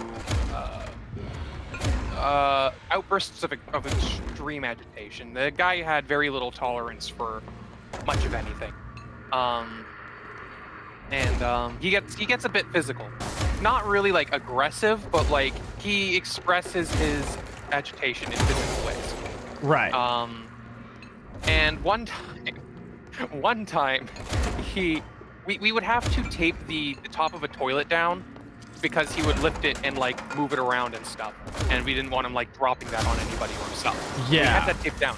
But one time he was so upset, he grabbed it, pulled it off with the tape, and smashed it, like Hulk smashed it on the ground, and it shattered it. Oh my god. Yeah. And we had to get a toilet with like a rod through the chamber to hold the lid down. Jesus. Also, Kelly might be right. That might have been a gas-powered seismograph. I had a stupid thing to say. Where is it? I gotta go back. I gotta go back to the shitter. Man, y'all have heard of y'all have heard of an upper decker, right? Let me introduce you to a Lusitania.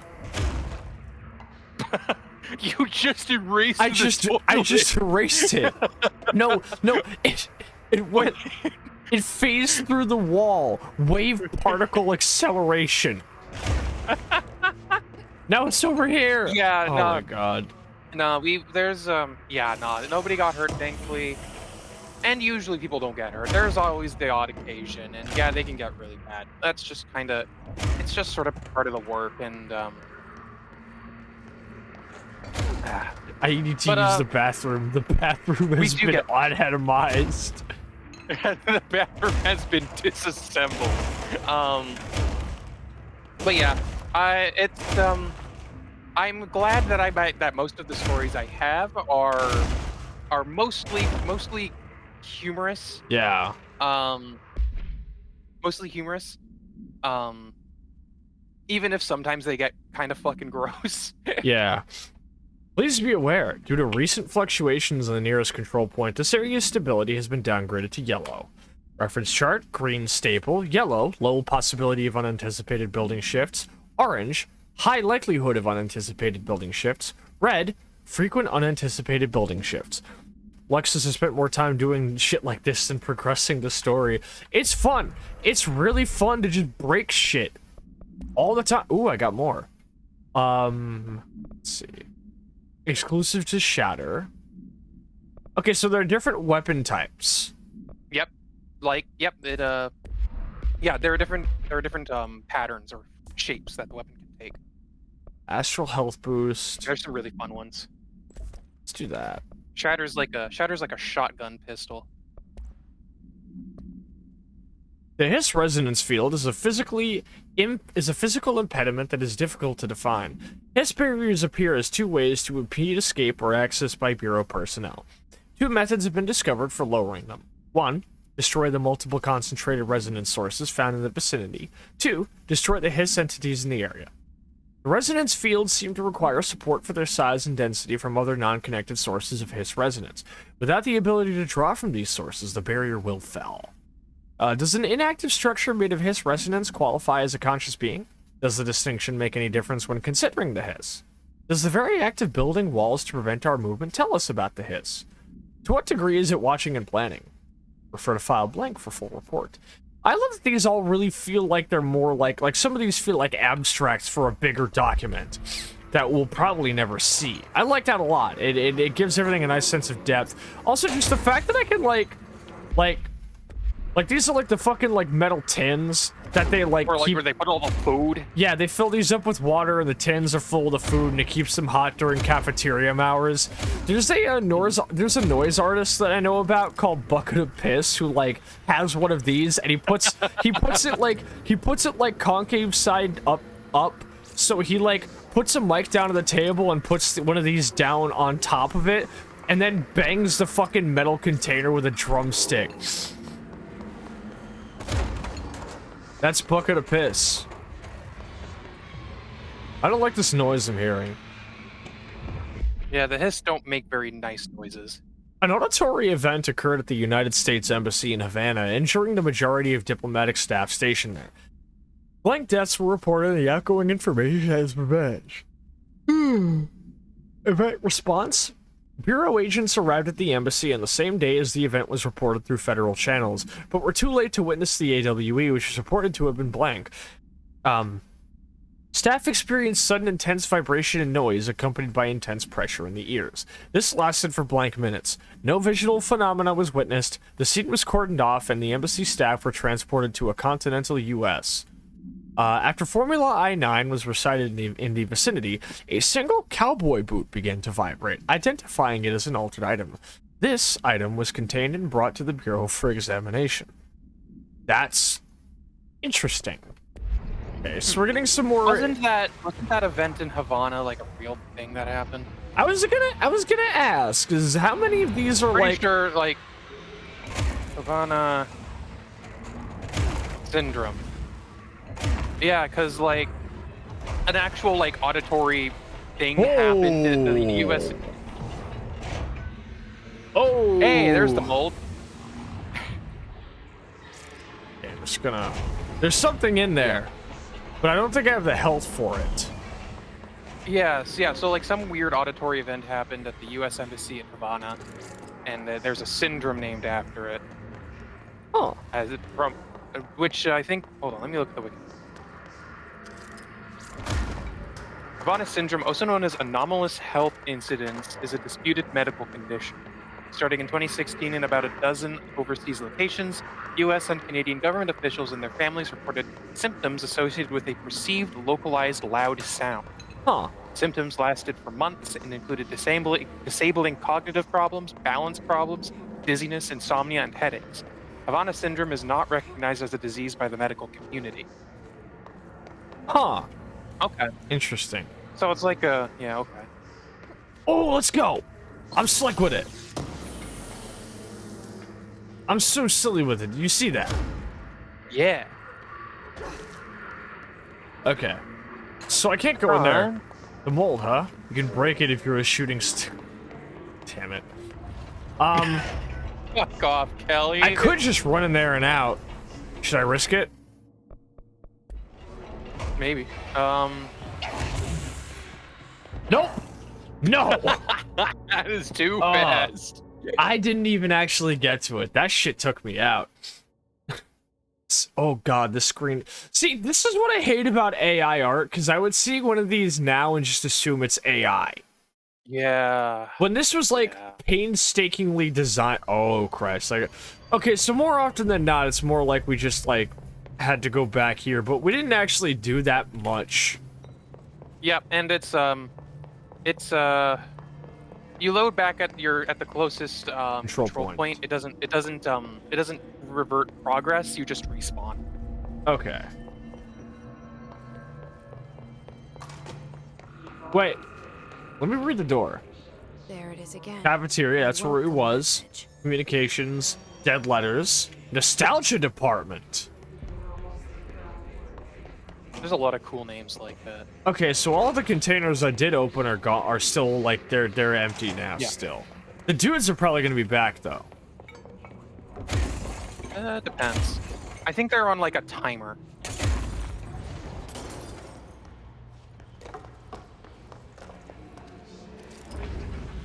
Yeah, wait. Nothing. Green is an indicator of friendly. It could just be like a fucking perk of the game. Yeah. I still have all of my documents. Yep. So Yeah, I think... it doesn't revert your progress. It doesn't Okay. like load a save. It just it respawns you like in Dark Souls. Okay, cool. So I don't have to worry about like going around and recollecting shit. All right. No, you do not. Wait, I did go through here. Okay, cool. That's where I came here. All right, let's go see. It's overpowering here. You don't want me in Yeah, there's nothing here. It just sucks. Oh. Okay. It just sucks in there. I think that is filmed. It's sand and red water. Yeah, it does look like it's just like, you know, like filmed. Maybe it's by Andre Serrano. Visionary artist, creator of the album covers for Load and Reload by Metallica, which are both I think Load is blood and semen pressed between two panes of glass, and Reload is just blood and piss and water. Andre Serrano also, of course, making the infamous piece of art known as Piss Christ. Yes. I think I took a screenshot once of like me screen sharing Piss Christ in a VC full of people in the Discord last year. Incredible. Andre Serrano also directed the music video for Crush My Soul by Godflesh, which is actually why Metallica got him to do their album covers for Load and Reload. Because they really liked Andre Serrano. To the point where, like, I think at one point it was either Kirk Hammett or somebody else in Metallica that called Godflesh, quote, the heaviest band in existence, which makes me happy to see more people giving Godflesh respect, because, well, most of modern metal wouldn't in its current form would not exist without Godflesh, and most of them don't even know it. They don't even know who Justin Broderick is, because Justin Broderick is just really chill and pretty fucking humble you're about gonna shit. run into his chamber again. I was gonna go run. You think these guys ever made a Hiss Christ? Hiss Christ! Oh, I already opened it. Fuck. Oh, okay, I'm cool. There's nothing in for us in there. Okay, well, if I clear this chamber out, where the fuck am I going now? There's a sign over there. Oh, dead letters. A sign? Yeah, right there. Oh, I right. pointed at the screen like you could see it. Nope, it's sealed. Yeah, you want to go through dead letters. I came from Central Executive. Watch that Napalm Death Tiny Desk concert? Not yet, but I saw it get posted. Oh, the title drop! Yeah. I had a dream and I built this thing I saw in my dream. A machine that will contain God, but not the God you know or the ones anyone knows. A new God. This machine will be his body, his heart, and his mind. I made it just like the dream showed me. I used the motor from the refrigerator and the coils from my toaster and the bands plus the timing belt for my car's engine and some of the copper wire from an AI data center and the wheels for my son's skateboard. God can't move yet, but the dream said he would learn how on his own. It's just a beginner's body, like a baby's, but a machine instead. God only needs a place to start. If you want to interview me, please contact me at the address on the envelope. My phone doesn't work anymore. I had to use the dialing plate on God.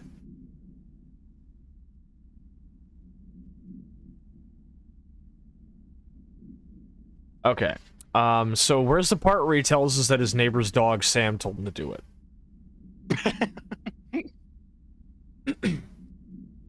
Okay. Also, I see we have the makings of a Tetsuo sequel here. Ooh. Can't wait for the scene where he fucks his wife with his drill dick and she dies. Insane description of a real thing that happens in a real film. Watch Tetsuo the Iron Man, chat.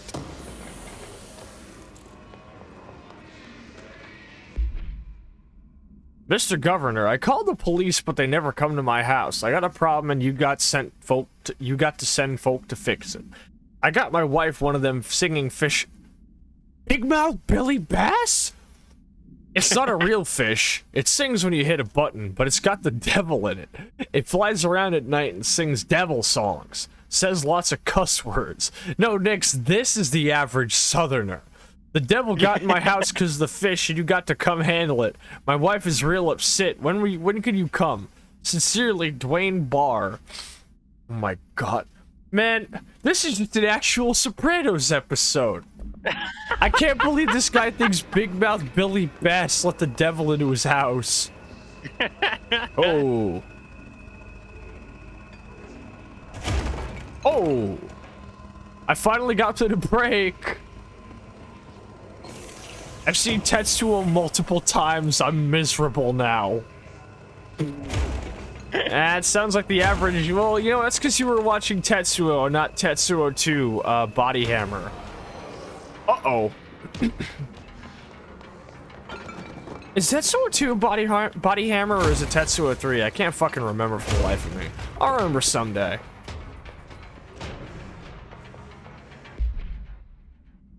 Greetings, Director Trench. I'd like to thank you for approving my request for the Dead Letters Archive. Cataloging the Bureau's collection of delinquent mail will provide an extremely handy database that research teams can use to search for any connections or related topics found among the letters. So what? They probably put these into file cabinets and they're all based on a tagging system. Aside from the more functional purposes, the archive will allow us to preserve these windows into authentic human encounters with the paranormal world. The letters came to us from various places and times gathered by the Postal Service as undeliverable. The Bureau is the perfect home for them. I realize not all letters contain accounts of genuine paranormal events, but even the erroneous ones allow us insight into how the unknown is perceived by real people. Of course, I will first compile a system to allow us to analyze the letters for any information or suspected connections to AWEs and other alternate materials. So thank you again. Can't wait to delve into my dead letters. If I could hum the opening riff from Dead Memories by Slipknot, I would. Tetsuo 2 is one of the sweatiest movies I've ever seen. So at the start of the stream, you were telling me that this is an interesting segment because it kind of grants you some, like, it grants you some insight into, like, the people, like normal people. Yeah. And their attempts to, like, contact this bureau or, like, find some degree of help. Okay, nope, not doing that. Oh, right, I forgot, those are windows. Rip.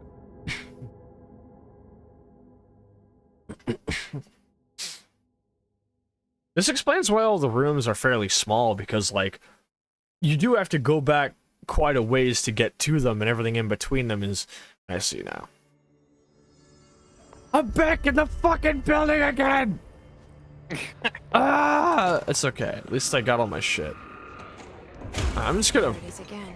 I don't really feel like having to take the long way around.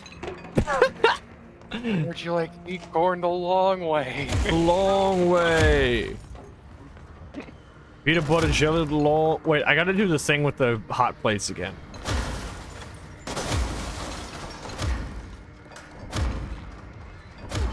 God, this shit is satisfying. Anyways.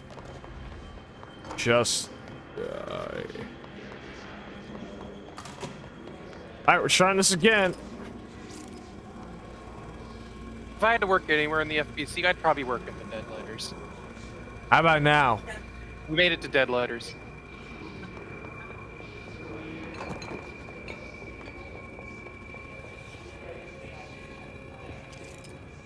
Okay, yeah, I can't see two shits and a dick from here. Wait, what's that say? Do as you're told, don't eat mold. Oh! Yeah, of course you'd thrive in the FBC, you weirdo, slash posse, slash I love my wife. Oh, this is a mini-boss. So I don't have to worry about anybody else.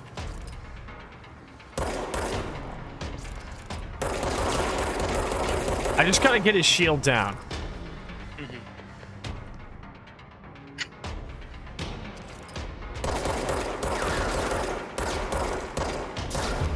Alright, cool. And it works on the same function as taking out an oxygen tank on a heavy unit in some other games, because it immediately drops a fuck ton of his health once his shield goes down. So much of that health is performative health.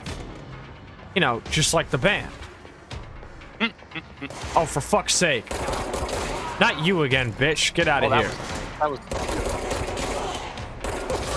Cool girls don't look at the dudes they shoot. cool girl. Cool. Yep. Would you like to try that one again? I will try that one again. Cool girl shoot from the hip. There we go. Thanks, sweetie. I'm always shooting from the hip. Pizza time. Hey, got a pizza here. Hey, what a pizza here. Pizza. If I flip the pizzas, Mr. Aziz will flip out. Probably end up like Pope, just sort of accepting everything in stride and dropping so much jargon. Yeah, that fits, Stella. You're extremely Elizabeth Pope pilled. Is that her name? Yeah. Yes, I think. Or is it Emily Pope? Emily Pope. If I didn't know Salt better, and buttered I'd have toast. thought Thank you for someone the was gift trying to sub. buy you Wow. out. Thank you. Wow. Perish. Oh my god, the way the visual abstractions around like what happens with people in this game is so fucking cash. Look at that. There is a control It point. seems Rains was right when she said your kind Jesus, only Kelly. talks blood and money. Yeah, I only talk blood and money, bitch. And you know what? You know what? A lot of the right people seem to speak it too. Anyway, thank you for the gift sub, by the way, Kelly. I appreciate that as well. You just evaporated, dude. Yeah.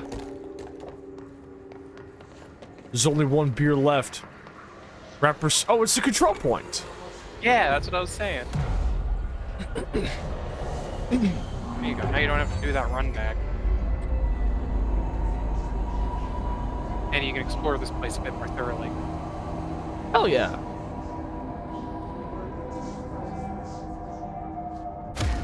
Oh. It doesn't actually do anything if you break them. They'll go back to normal next time you spawn in. But It would be so funny. It's just like I just knocked it over. Ah, you shit! knock it over, and then the whole fucking Oh. house like fucking regurgitates you somewhere else.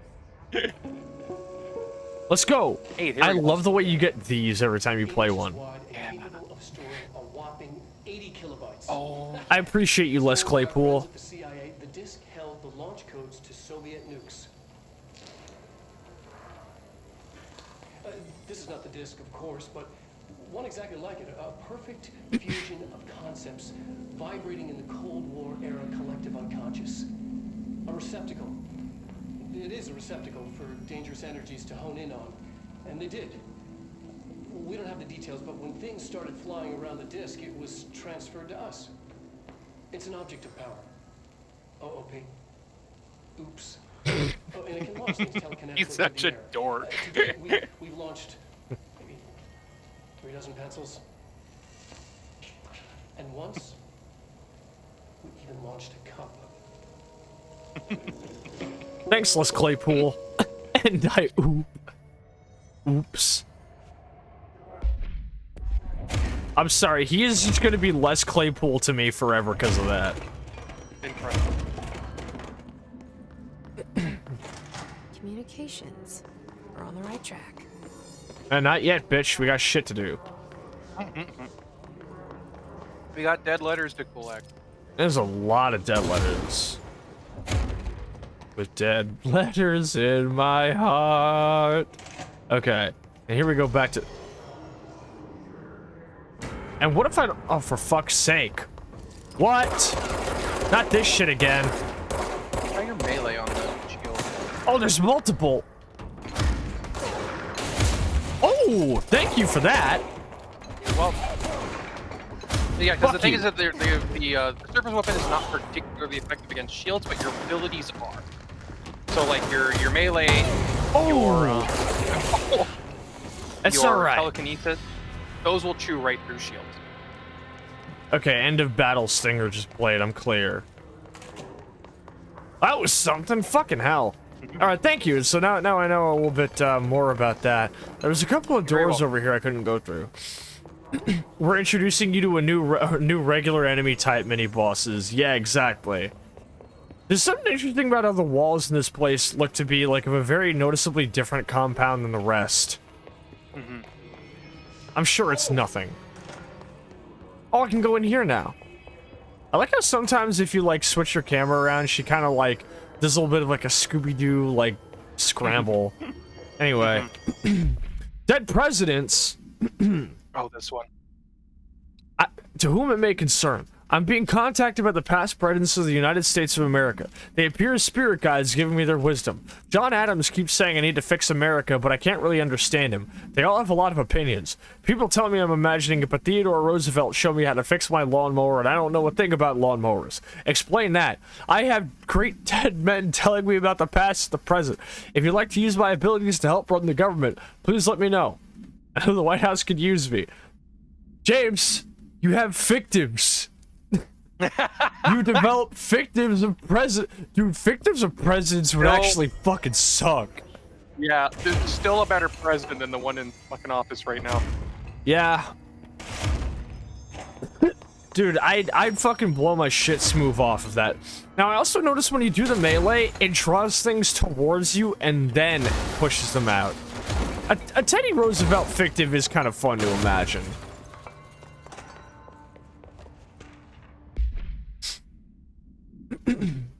Hello, avid readers. The Bureau Book Bunch will convene at the usual spot in the corner table of the cafeteria at 5 p.m. on Tuesday. Currently discussing Unless You by J.D. Brooks. Everyone should get their reviews to me by Monday before lunch so I can generate some conversation starters before the meeting. Happy reading, Penny Bartwell. Okay. Just watch, it pulls it towards you and then pushes it. Oh! Oh, here we go. Let's go!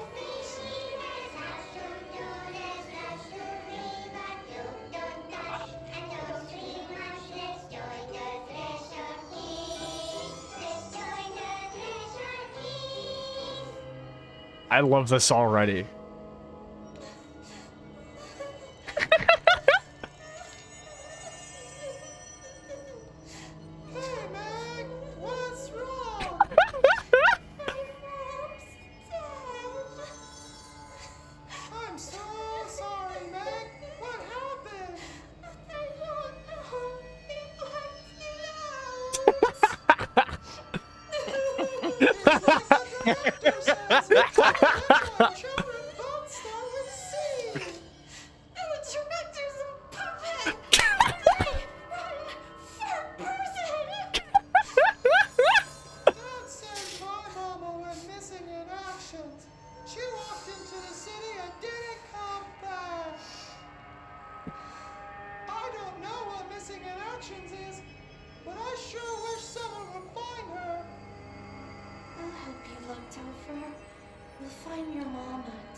Can't wait for us to find the document that goes into more detail about Threshold Kids, because it gives some context that makes this even funnier.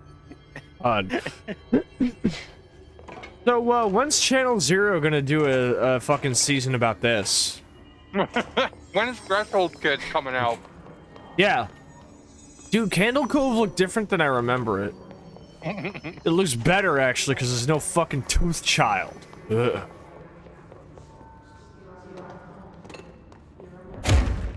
God, that's... They stated that Candle Cove was... They did? Oh, well, shit on me then. Wait. Okay, so the melee actually can break shit that your conventional weaponry cannot. So you are expected to come back to a lot of these locales later on, then? Yes. Because we don't even have fucking clearance level 1. Well... And there's a few more mobility options that you unlock that you explore this place even more. Yeah, because there's like... Oh, okay, Constantine's house. Yeah, I'm seeing a ton of fucking, like, verticality here, so...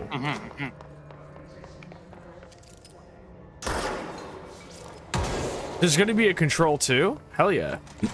Yeah, Control Resonant is out this September. Okay, because I kept seeing promotional shit for that when I was making the thumbnail for this. I thought maybe it was a DLC. Nope. Welcome to the comms department. We are here to help.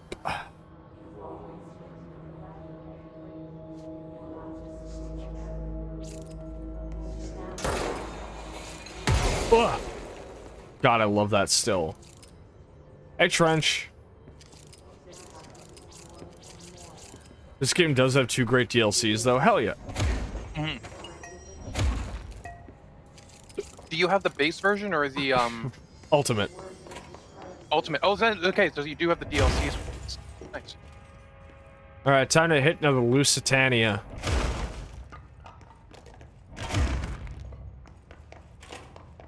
I call it a Titanic when I just dump an entire fucking 2-pound bag of ice in the shit. They don't like it when I do that. Mm. Whoa! Wait! Go check out pneumatics. Did I not hit that guy with the tube I just punted, or was that supposed to happen? No, that came from pneumatics. Go check out pneumatics. Oh. It's perfectly normal. It is perfectly normal in pneumatics. Oh! Oh! We need to cleanse it. It's so normal in pneumatics right now. Oh my god, okay. And we definitely can't go there into the mailroom. I want to check the shelter first real quick. Because what, these can't lead anywhere, so... Empty as a motherfucker. Brock Sampson? Oh, no, book club. Okay. Book club notes for Penny by L. Sampson. So, I don't usually read a lot of sci-fi, but as far as space operas go, this was alright. The title, Unless You, could refer to a bunch of little things in the book, I guess, but I thought it was a little vague and stupid. The way the characters kept throwing it around almost like a catchphrase got annoying real fast. The best part of the story was the space battles. I sided with the fixers, obviously, because they had the coolest tech and their motives made the most sense to me. Honestly, if I had to choose between some hoity-toity flowers and guns space hippies or a badass bunch of warriors who go around devouring planets like cheap sushi on a Sunday, I know who I'm picking. That scene where they invade City Planet and convert the entire population using those brainworms, and that space dog fight between those 2 ace pilots, signed me the fuck up. What kind of ruined the whole thing for me was when my favorite character got killed not even halfway through the story by getting a battery cylinder launched into his face by a gravitational anomaly.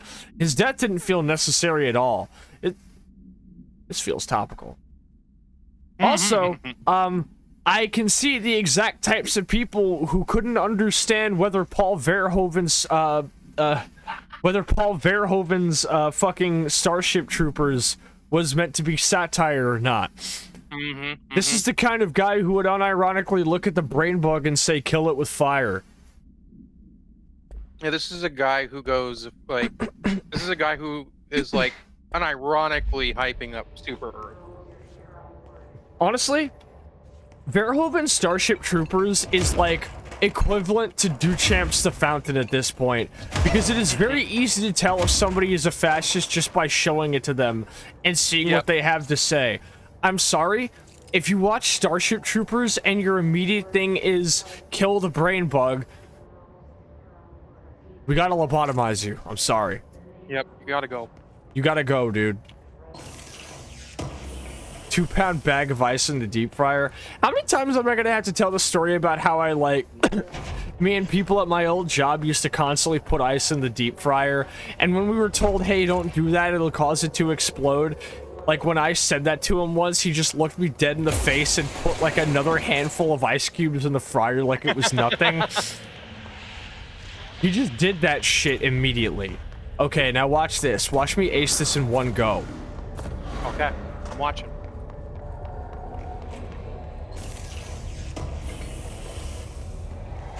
Huh. No documents?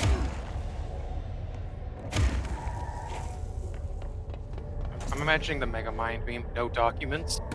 No documents? Okay, so it does in like a 2 or 4 burst. Cool. Okay. I appreciate that sprint instantly breaks your crouch. Yes. Okay, now I'm at an impasse. Oh, no, I'm not. I have a stair right here. Yeah, it's a 3-round burst. Easy. Okay, I gotta cross the bridge. Let's bait him out. Punch it. Do. Move. Do.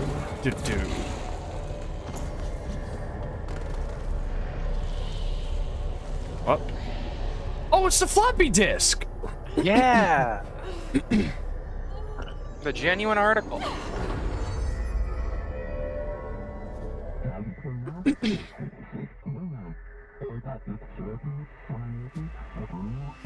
And this, so altered items or objects of power is how we get abilities. When I'm here. Yep.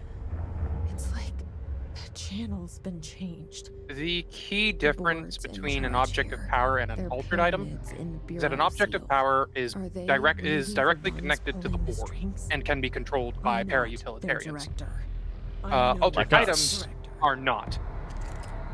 Okay. They are their own rogue agents. They are often quite destructive. Ooh, the sounds are so good. It's so good. It's like a scream. That disc is older than we are. Real. I find it so fucking cool and fitting that the object that gives you the power of like destructive telekinesis is old Russian nuke codes in a floppy disk. It's dope as fuck. Also, I did do it on the first try and I took no damage. You can toss this shit. Wait, hold on. I need to listen to these sounds real quick.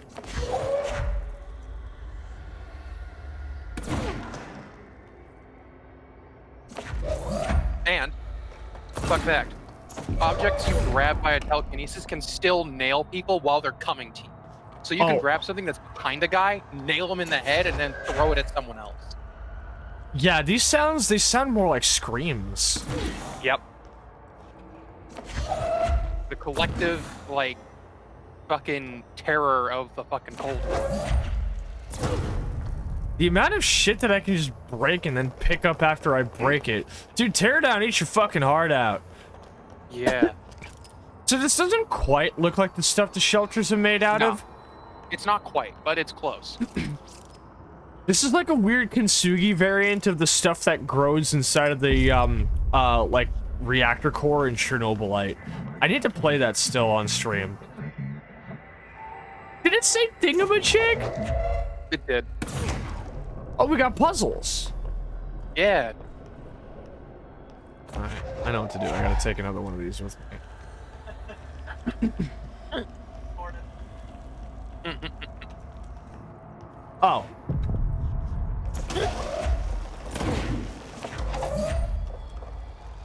Like, you can't have a good telekinesis ability Without good destruction good of physics. Yeah. I mean, that's what what hand in hand. the gold standard was Half-Life 2, just straight up. Absolutely. Like, to the point where Half-Life 2 at times does really feel more like a physics sandbox than an actual video game. But like, they did build an entire level just to show it off. Absolutely. And another fun quirk of launch is that you don't have to wait for the item to fully reach you before launching. You can lift it and then launch it from its current position towards the target. Okay. Yeah, I see that now. So if I want to go like... Ain't that fucking sick? That is sick. Incoming!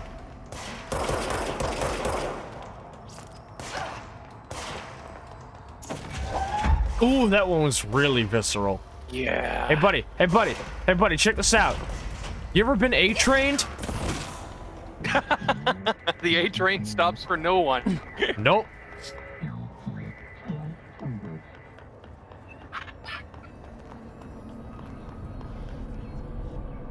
A-train me, Captain.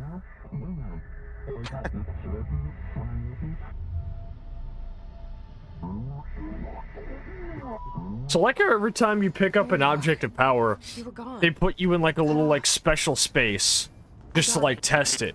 So these are all the pneumatic tubes. So so the object of... So when you said something is sending the tubes around, That must have been the floppy disk propelling them through the goddamn tube system. Yeah, mayhaps. I didn't actually know. I never noticed that detail until you pointed it out. I was talking out my ass, but it could have very well been the floppy disk. God, dude, this fucks. Hey, buddy. Catch me on the corner like I'm Hank selling propane. God, that was gas. And this is where the game really opens. I'm sorry, I've watched Desync so much, and every time he, like, plays, like, I think Half-Life 2, and he goes, so Highway 17 is where the game really opens up, and then he, like, jumps off a bridge and instantly dies. It's like, so Highway 17 is where the game really opens up, and then he, like, gets to a later point, and he's like, so Ravenholm's where the game really opens up. Alright, let me get one more, let me get one more. Alright, You can get an upgrade. Yeah? You can get an upgrade for the telekinesis that lets you catch rockets and grenades out of the air. Oh, outstanding, just like Bioshock. Alright. I'm gonna keep a 100. I'm definitely, I'm definitely an abortionist. I'm no pro-lifer, but I am propane, bitch. hey, get back down, bitch. That one could have been workshopped a bit more, but I'll take it. Oh, we got a brave one, huh? We got a brave one? We got a brave one. Give me a second. Oh, I got just what you need. I got just what you need, baby. Come on. There's gotta be something chunk good. Of pipe and on the shelf there. Oh, there we go. Oh, Beautiful. baby. Oh, baby. Oh, baby. Send me a kiss by wire. Baby, your heart's on fire. Incredible. You know how much I'm just gonna be coming up with stupid fucking one-liners? Oh yeah, I know. Don't I know? You know what? I can tell, like, that there's like at least like a second or two of stream delay because I can hear Angel's reactions to my zingers in real time. Yeah. What the fuck is this thing? Oh baby, that's like a giant ventilation air filter. Havoc, absolute catastrophe. Yeah. The types of shit they gotta put up an entire workplace memorial for the aftermath of. I orchestrate it. Here! That would have been so fucking funny if that killed me. If that killed me, that would have been the best thing ever.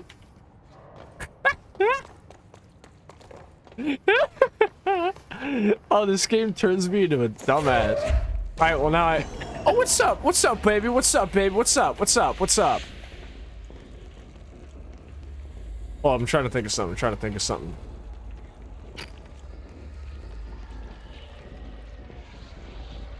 I'm trying to think of a good one-liner. Come out the door. You know, fuck it. I'll just go with the classic one. Hey, buddy. Ain't you hear from the director? Pack your shit and leave. You're fired.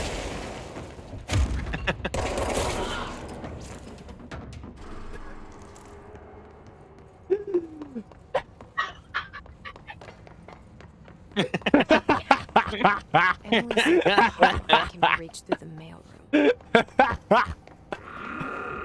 Oh, and now I can relieve these blockages. Yeah. Oh my god. That's not. Fuck you! It's not funny. I just heard you cackling, you bitch. Oh!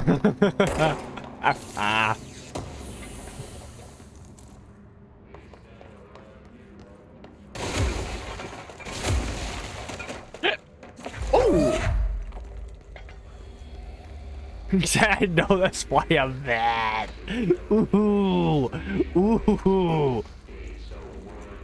Okay, so where do I want to go now?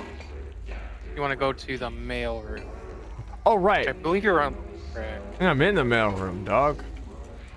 Oh. No, that's the mail room to your left there. My left? Your right, I mean. Oh, No, yeah, okay. You're right. But I don't have the clearance. There is a control point, and there's a body nearby. Clearance. Okay, cool. Oh. This must open the door. So you know what it's time to do, right? Yeah. We're going back. We're backtracking. We're going back. We're backtracking. No, fuck it. We're backtracking. All right. They can wait. Mm-hmm. These one-liners are gonna kill me. Oh, oh, hey, dude. Oh, Jesus Christ! I looked away for a second. Jesus. What are you doing, man? Okay. So I want to go back. Wait a minute. Yeah, there was a door here. Level that was 3. clearance 3. We still don't have clearance for this either. I bet security clearance level 3 in that security room lets us open the door to this, I bet. It would stand to reason. God, that pyramid's fucked. So, if we want to go back. Not this way. You might want to start at director's office. Okay. Which is? I don't know. Figure it out. Fuck you, figure it out. Dude, you look huge. Dude, you look huge. Oh my god. Hey, ladies, what's good? Oh! Okay. Director's office. That's where I want to go. Right, because I entered this area from a top floor. Yeah, here we go. Yep. Do they really have to give the place number systems like it's a fucking, like, New York subway? Did you see the New York subway, Yuri? What? Somebody drew the New York somebody was like, I hate the New York subway line, so I drew them as girls that are toxic girlfriends. I was like, oh, you are speaking my fucking language. I did see those. Clearance level 4, fuck me in the ass. Alright. I believe there was a clearance level 1 room by, like... Hey, wait a minute. Oh, hey. The oldest house imposes certain limitations on our bureau, but by far the oldest restrictive is the ability to use certain technological instruments. The oldest house does not allow devices that receive or emit any, probably RF signal, I'd wager. You heading to bed, honey bunch? Alright, give me a second. I gotta kiss my wife. Alright.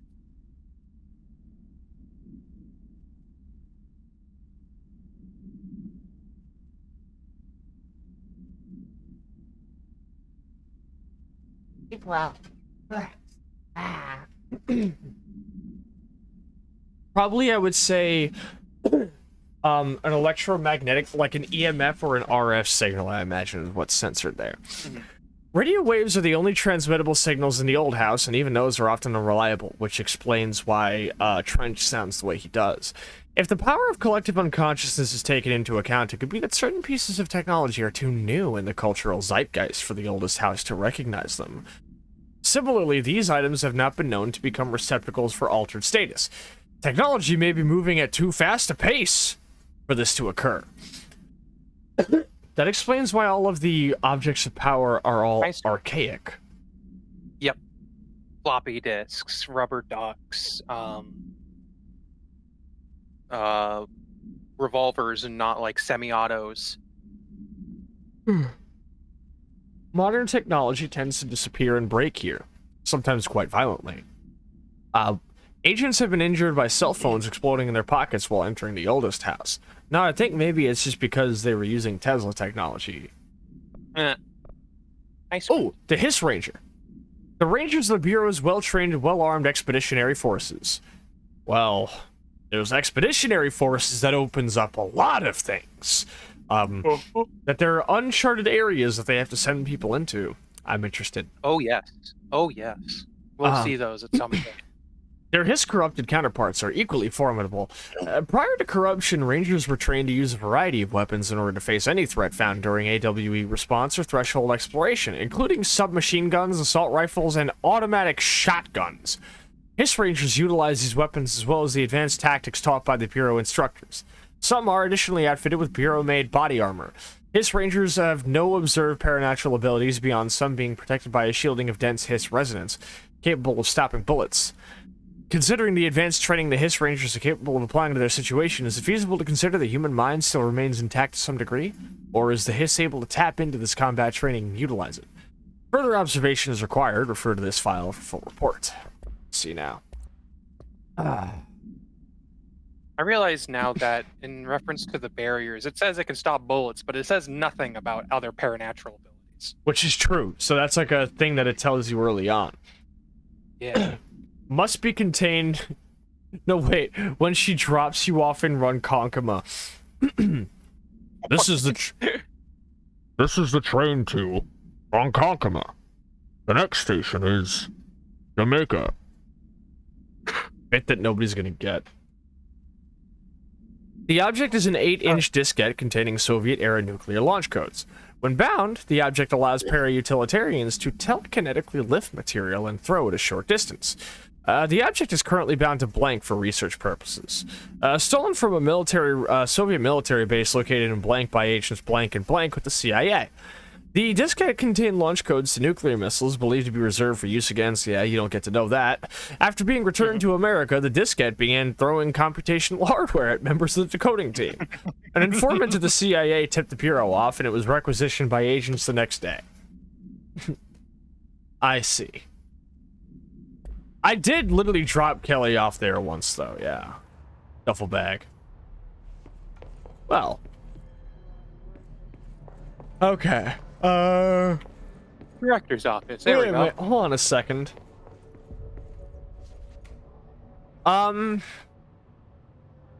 Fascinating. We'll have to come back when we got level 4 clearance. That's curious. Yeah, I don't know what to make of that. But closer to the director's office, I believe there's a clearance level 1 door. Hedron resonance amplification device. That's the same kind of device. Like, this is like basically a giant. This is a giant variant of those thingies that everyone's wearing on their chests. It's a stationary one. I wonder if it's like a directed application as well, like a beam. If Nate's excited me for me to get to the post-it room. Okay, so executive affairs, and from here was where I went to the director's office anyway, right? Like, I can go all the long way around. Yeah, you can go the long way. You can ignore the long way too. Peanut butter jelly the long way. Okay. There's nothing for me here. Yeah! Sorry. Wait. Alright. Hey, Katie in HR! What do you think of this? Fuck you! That felt pretty good. Alright, now this is a Titanic!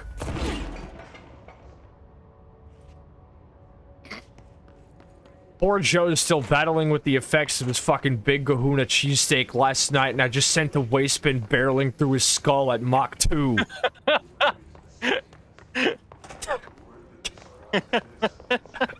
Insane things to say about a video game. Statements groomed up by the utterly deranged. Look, if you're not deranged and you're tuning into this stream, you're in the wrong fucking place. Ooh. Dear Mr. and Mrs. Potts, I regret to inform you that your son, Graham Potts, was killed in active duty last week. While the details surrounding his death are classified, I am honored to tell you that he died in the service of his country. Notably, we are not allowed to mention scissors or blood. You could be proud of his... Or Alaska. You could be proud of his courage in the face of danger and his commitment to protecting our nation against her enemies. He will be remembered by his comrades and colleagues. I sincerely regret the pain this message will bring you. Take some solace in knowing that his sacrifice helped protect the country he loves so much. His effects will be returned to you with all speed. Sincerely yours, Howard J. Murray. PSA, don't ask us what state he died in. Ooh. The Bureau only allows certain highly trained individuals to handle volatile materials and weaponry. Our demolition experts are instructed in the use of explosives in dimensions with distinct physical laws, making them important assets for engineering work as well as combat situations.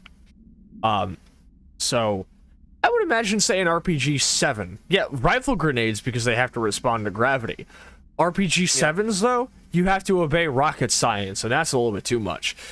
His demolition experts are the only observed Hiss variations to wield the specifically built rocket-propelled grenade that is designed to identify and track blank entities once fired, making them a threat whose termination should be prioritized in combat scenarios. Kind of remarkable that the Hiss restrict usage of this weapon to the Bureau personnel who train specifically for its use. What does this tell us about its behavior? Can it not pass along new information to corrupted entities? Still too many unknowns. I'm having fun with the voices I put on for these rifle-guided grenades. Huh. Guided rifle grenade. Alright, well, it's time to, also I notice when you pick up stuff in telekinesis, they tend to pick up other things around them, almost like it's not entirely precise. Or if they've got like a gravity to it. Ooh! Oh, God, that feels good. Me when your girl, when your girl, watch this. When I get the frame in here.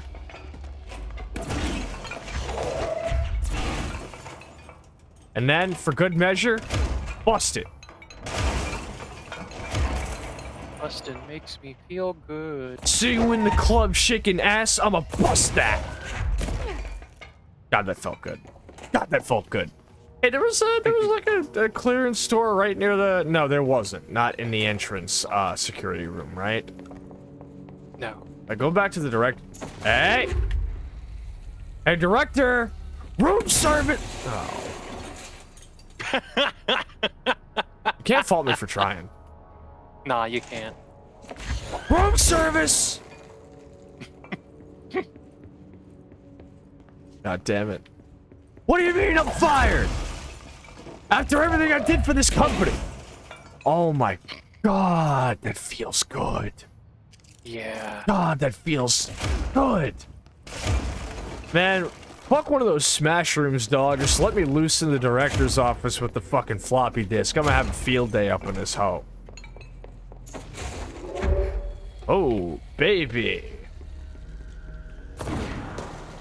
Damn. God damn. Oh. You know, they didn't quite get my face just right. That was cinematic. Hey, oh my God, it spills water? That's awesome. Oh my God, dude. Come on, man, you're getting a little bit too hot-headed. I think you need to cool off. You're such a fucking dork. Shut up. Shut up. I'm imagining Sascha, the character, in a room alone, practicing cheap one-liners while fucking around with her new telekinetic abilities. Yeah. And Rains is just like, what are you doing? I'm like, what? Don't tell me you wouldn't. Don't tell me you wouldn't. It's crazy I didn't really travel that far in-game yet. Ooh. Oh, did you see how, like, the papers got drawn in for a bit? Oh, yeah. Oh, what's up, man? You still ain't found a good desk job? Oh my God.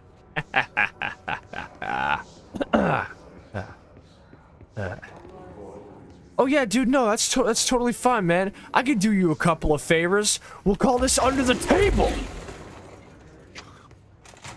They're getting progressively worse. They're getting progressively so much cornier. This is dog shit. Fuck Take you. this bit back to the store. Oh. Hey. This is for the tube men. Objects of power are unique in their ability to grant certain individuals paranatural abilities. We call these individuals para-utilitarians. The potency of these abilities depends on the para-utilitarian. Using the blank object of power as an example, some para-utilitarians can achieve a throw distance of blank, while others are capable of as little as blank. See Dr. Darling presentation 1115 for more information. What exactly determines individuals' paranatural... I'm sorry, I just see Angel's new chat message in my peripheral. I'm having trouble keeping my composure. What exactly determines an individual's paranatural competence is unknown, but it is largely believed that some blank exists within the body, and that, like all muscles, it can be exercised. To continue my analysis, I've officially requested access to the Northmore records, considering he is one of the most accomplished para-utilitarians the Bureau has ever seen. Dr. Darling is still reconsidering his request. It's implied that not every para-utilitarian becomes a director. And not every director is a para-utilitarian. Northmore, however, was a director, and you should keep his name. Oh. This is a safe area. I can't act out of... Oh, right, yeah, that's why. Yeah, you're in Central, exactly. But yeah, Northmore was Trench's, what's the word?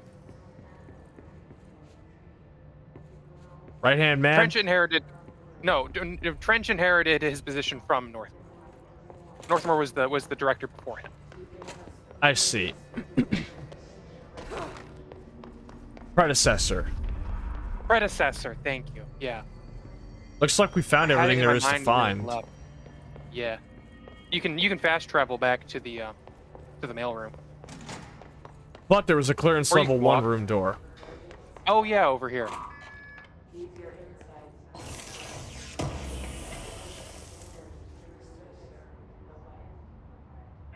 Was that it? It was just goodies?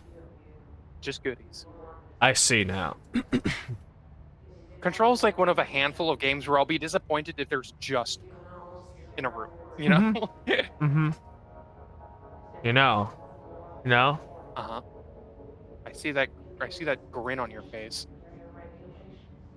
I'm thinking. What are you thinking? I'm thinking. You know, Missy, I've been feeling pretty, you know, like I've been having some problems with my temper, you know? Uh-huh. I've been having some problems with my temper. I've been acting out. I've been being a real shithead lately. I think I need to channel my anger better. That sucked. Fuck you. Fuck you with a shovel, you stupid fucking bird. I thought you were going to throw the chair and say, take a load off. I could've. Skelton just coughed, sucked my dick and... I cannot move corpses. Disappointing. Not yet. I can do there that. Is an upgrade. Yeah, you can like grab this dude while they're at low health, insta-kill them, and then throw them at another dude.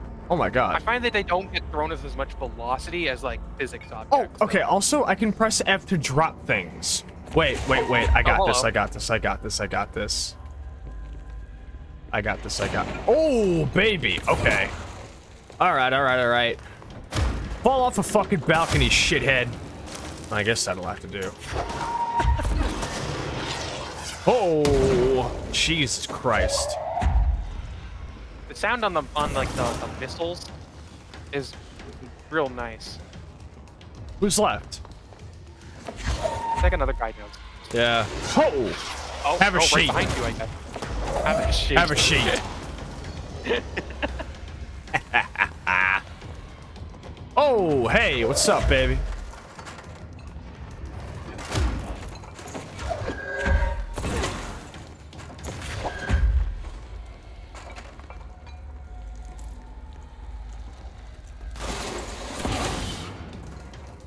Hi, Scrunt. Can I help you? I couldn't think of a one-liner in time. I was gonna say, I think combat music's still fucking playing! Oh, you wanna have a fucking rocket fight, huh? You wanna have a rocket fight? Sit down, bitch!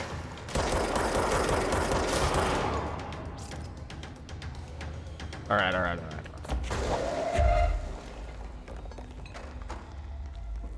Oh, can you get Stella dinner? Thank you. God, this... Oh, fuck. Okay. Hold on. I gotta think of something. Oh!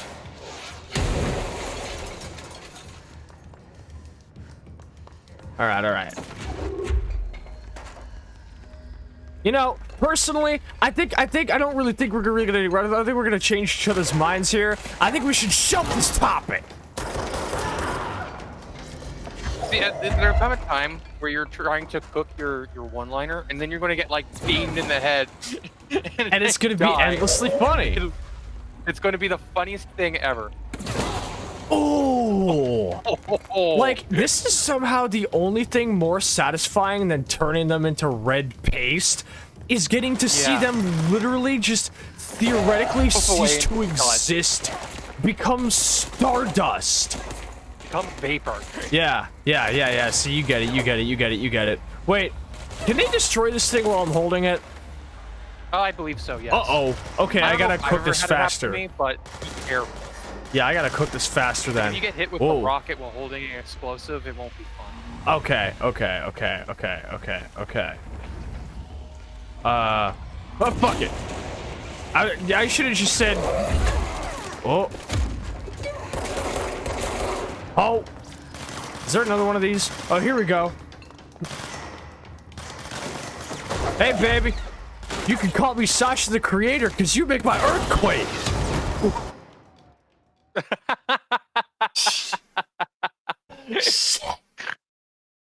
If it didn't happen, like a minute after you said it. Oh my god. You dumb fuck. How many more of these shitheads? Oh, fuck. How many more of these shitheads are there?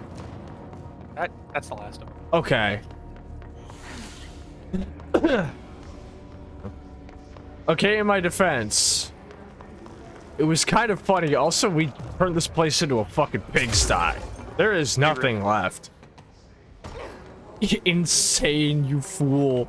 That's me. I'm too much Sascha, the insane fool. I cook, I clean, I eat ass. That's not what I say. Oh! Oh, baby! Oh, baby! Oh, baby! Oh, hey, what's up, good looking? You look gorgeous today. I love that makeup you got on. You're smoking! Oh, fuck. I dropped it. I dropped it. I dropped it. So, I've got maybe an hour before I gotta go to work. Okay, I was actually gonna say... The mailroom does have a boss. I don't know if you want to fight the boss before we call it, or... Yeah, because I think we've actually gone to all of the like level 1 clearance areas, haven't we? Yeah, especially because we're getting raided by Soroka, so she's gonna want to see us make some progress. Soroka, welcome the fuck on in. Hello, Soroka. Angel, give a shout out to Soroka. How are you doing today, Soroka? It's good to fucking see you. If we got anybody in my chat who isn't following Soroka, fix that shit right now. Give her a follow. Thank you for raiding us in. I appreciate and I trust your communities. I promise your communities in good hands, and thank you for trusting them with us. I'm too much Sascha, the Chernobyl battle maid, and I'm here with my good homie Missy, Mischief Reigns. We're playing Control, and I've been assaulting my chat with dogshit one-liners for the past half hour now. It's good to see y'all. I'm gonna keep us at a brisk pace because we want to beat the comms section and get to the hotline before Missy has to leave for work. But it's good to see you all in here, and I hope you enjoy your fucking stay. Computer's still having issues, but you beat the gauntlet with iteration, so yippee. Hell fucking yeah. Good to hear it. Good to hear it. Oh, wait. I hate this channel. Alright, comms department, here we go, baby. Now, we just walked in here. Of course, this door is sealed off, but we do have goodies. Yeah. Alright. I'm going to take it upon myself to destroy every single speaker transmitting this dog shit signal. Oh, baby. Wait, give me a second. I can't pick up the toilets. 0 out of 10 game. If the toilet gets broken off, then you probably could. But like, okay. It's gotta be like a loose physics object for you to be able to grab it. So some things can be knocked loose. Knocked loose? And then you can grab them. Okay, here we go. Hold on a second. All right. So I got a one-liner I saved up just for Soroka and company. Okay. Oh boy. Check this out. Wait till we get to it. Okay. I'm gonna carry this just for this one guy. Where'd it go? Wait, where'd it go? Where'd my cigarettes go? Does she just drop it if you're carrying it for too long? I don't know. Alright. The game was like cook a new one. Re-information campaign summary of Willow Avenue. National news sites have begun publishing the story of the polar bear attack on the Alaskan town. You all know I don't like to boast, but claiming that the family was killed by migrating polar bears desperate for food because their ecosystem is being ruined by global warming was a stroke of genius. I could have done it. Oh, shut up! I was worried. Shut up! I was worried that I didn't do it. Shut up! Using current ecological concerns makes the public much less likely to proudly question this. So another AWE behind us and the public is none the wiser. Well done, everyone. It was a strong campaign and perfectly executed. This doesn't mean we can stop monitoring blank and blank for any off-message opinions, but it's looking like we're in the clear. Damasi out. Hell yeah. Hey, wait a minute. That means it was a PSYOP. Yep. That means it was a that PSYOP. was probably the scissors incident in Alaska. Or the bears in Alaska. Well, the bears was the cover-up. Right. Yeah, because it's talking about the Willow AWE, and the specific terms that were banned in the Willow AWE were scissors, blood, and Alaska, along with like condolences or something. I don't remember. But or oh no, just any form of apologia. Yeah. Yeah. Here we are. Okay. Cool. Cool. Now, what does the restroom have a lock? There's nothing in here. It's just dark. Did the restroom have a lock? Oh yeah, I've never seen them with a lock on top before. Oh hey. Okay, and here's the control point we came from. Now just real quick. Oh, this is a shelter. Dope. Oh hey.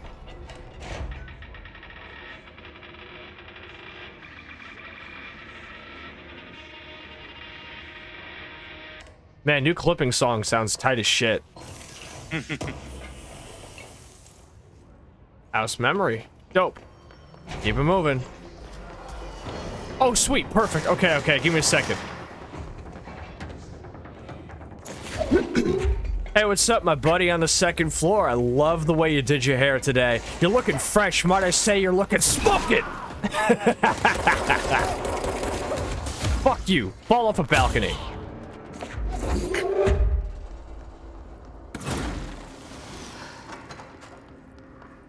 Oh, is that another? Wait, yeah, that is another. I didn't know there was more than one.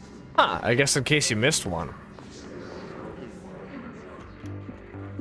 Oh, hey, yeah, this one. America overnight, mystifying the airwaves for more than 29 years. Oh. Ghosts. Correct. Correct. This is another phantasmagorical phenomena. Today, friend of the show. Oh, I'm so sorry. I didn't mean to do that. Thanks. This is something I experienced recently while staying at the Chili Fires Motel in Macon for last year's SuspicionCon. SuspicionCon? Yeah, go cool off, Soroka. Thank you so much for coming on in. Your custom-made bit. One might even say it was made to order.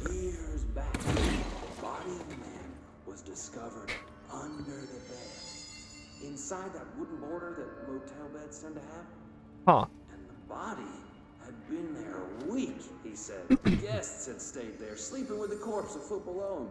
They only found the body when housekeepers complained about the smell. I was gonna say, well, tell me about the smell. 47. Ever since. I happily took the room. I fell asleep pretty quick. Is this just a ghost hunter? This is the guy talking about his ghost hunting escapades. But when I woke up, I found When I woke up? Like Soroka VTube? Soroka VTube under the bed? I think it's cruel and unusual to put a corpse under your bed. Well, in most cases anyway.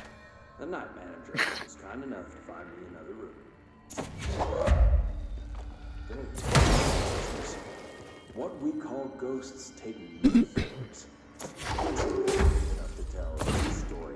And I encourage you to keep climbing right Oh! Oh my!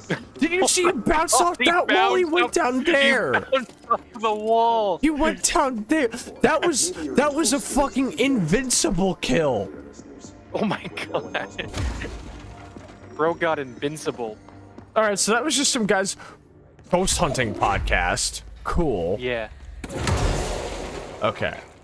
Now, the door in is under. yeah, real quick. We got another... Huh. Oh. Look at that up ahead. Oh, is that mold? I think that's mold. Pay attention, Alberto. This is the last time I'm explaining this. Internal lockdowns are manually triggered events that lock one or all of the sectors by restricting use of the sector elevator, effectively locking staff in their sector until the emergency is handled. They can only be lifted via the directorial override and maintenance once the director is satisfied the situation is under control. External lockdowns are a bigger deal. Nothing in or out of the whole building. It's only triggered by a code red containment breach based on some complicated system that security and research slapped together. It can only be lifted once A, the threat has been neutralized, and B, a high clearance individual gives the system the all clear. The process is not the same as the directorial override, so stop saying so in documentation. Dipshit. I know it's confusing as hell. I've told Darling 100 times to change it, but they're adamant it stays the way it is. Honestly, I don't think they even know how to change it at this point. Let's just make sure our staff understand how this mess all works, okay? Thanks, Marshall. Marshall's pretty cool. Ugh. Now wait.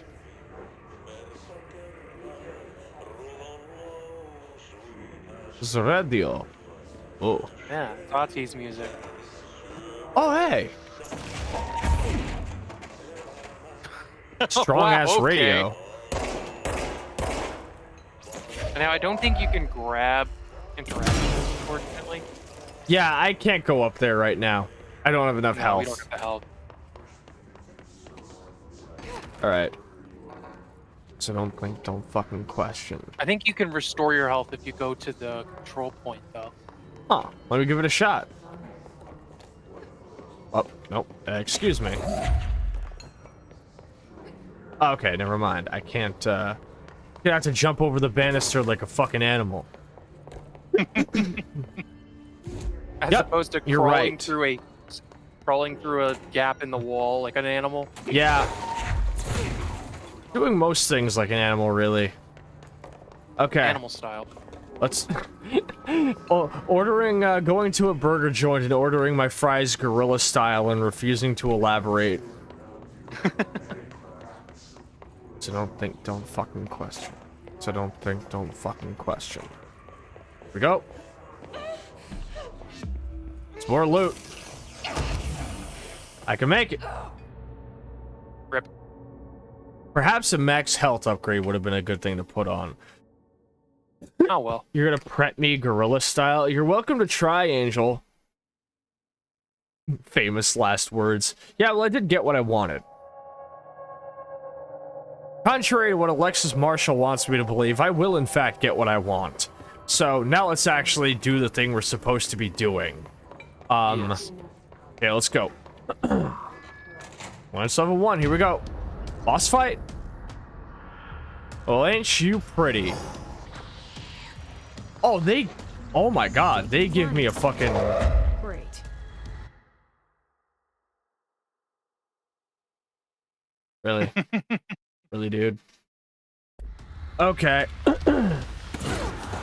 Oh, okay. So I sense there's a thing I have to throw some really devastating projectiles. He can dodge, but he can't chain dodge. If you throw things at him fast enough, he will fuck up. Okay. I can only really throw two things at a time. Oh, this is Tomasi. Yep. Oh, baby, look at that. Yep. Okay. Yeah, and while he's doing his projectiles, there's a moment where you can catch him off guard. And if it's really heavy shit, too, it's obvious that he can dodge. Yeah. Generally, you want fast projectiles. You can go up onto the second level, too. There's some cover up there. Cool.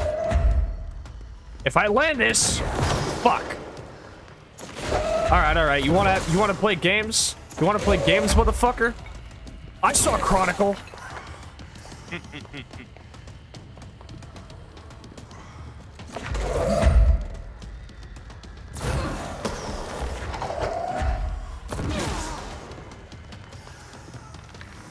Okay, watch this.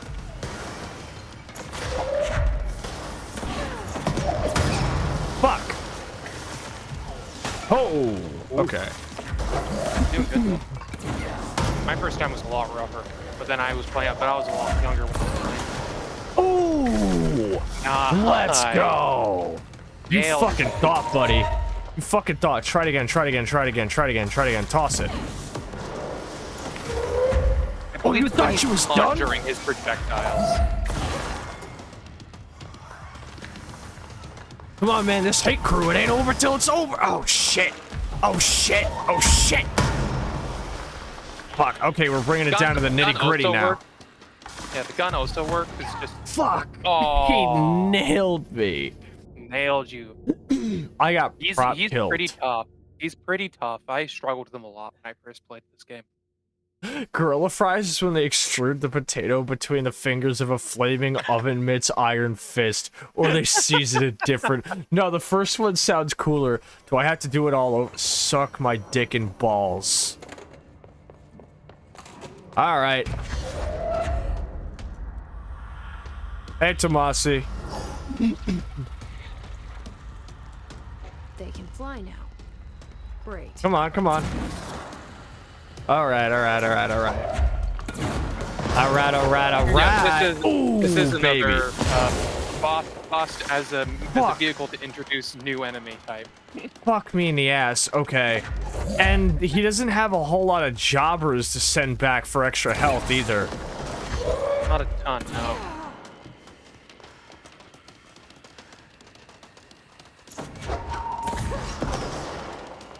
I think it helps too when you launch them, like, not from where you are. Like if you can get something coming from behind them, I don't think that's true. Oh, yeah, actually, no, now that you're right. I think the room is intentionally designed to be, like, to have enough gaps that that's not really possible, yeah. Yeah, it's a bit of a big room. Not just for future reference when this guy becomes a common enemy. Okay. Hey, wait a second. Nope. Oh, for fuck's sake. Also, if it's too big. Yeah, like the bigger things will move slower and they're a lot easier for the guys to dodge. But I think you nailed him with the couch, actually. I did get him with the couch. I set that motherfucker to the casting couch, I did. Oh! That was bad. That was fucking awful. Alright. Alright, wait. You know what? Nope, not you. There we go. You're coming with me. Oh, I think you dropped it. Yeah, I dropped it intentionally. Let my shit recharge. They can fly now. Yeah, you just gotta keep doing it multiple times in a row. Ouch.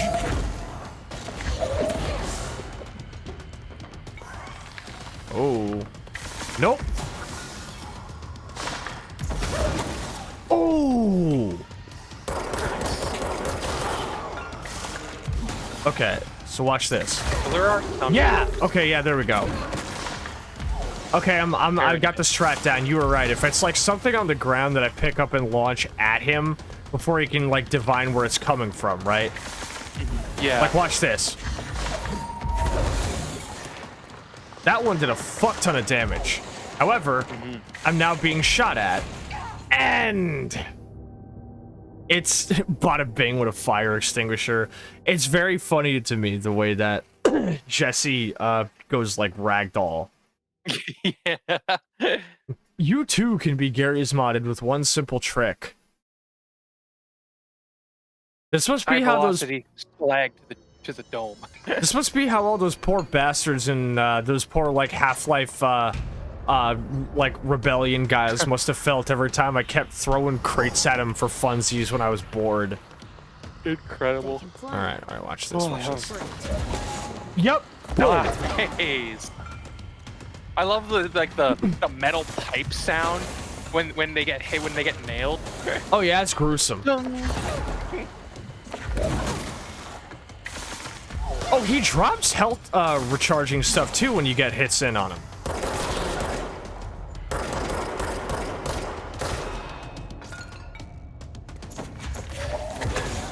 Look at that. It was worth a shot. He's like picking up like shards of metal too. That's gruesome. Yeah. Ooh. It's like the sound of a baseball, like an aluminum baseball bat. Yeah, it's so good. It's mixed so well, and it cuts through the noise so perfectly. The sound design in this game, I think, like let's be real, the sound design in this game doesn't like carry it, but it certainly elevates it. Oh, are you fucking serious? One of you guys? Oh, you're gonna make me fucking do double fucking time, huh? All right, fine. I can double time it. Fuck you too, buddy. All right, watch this. Where you at? Wait, I can take concrete off the walls? Yeah. Oh. When there is no nearby like physics object, it will take a chunk out of the environment. Holy shit, did you see me dodge that fucking fire extinguisher and whip him back with a file cabinet? Oh, come on. Oh no. Fuck. Oh no. Oh, you were so Come on, I can give this guy a fucking rope-a-dope. Rope-a-dope? Like I'm Iron Sheik up in this bitch. Isn't that what Iron Sheik did? Was that the rope-a-dope? I don't know what any of those are. You don't know Iron Sheik? Like WWF? So. The Mega Powers? Hulk Hogan is a dumb son of a bitch? Damn, Missy, this is jabroni behavior. Oh, with a fire extinguisher. Stuck my dick. Oh.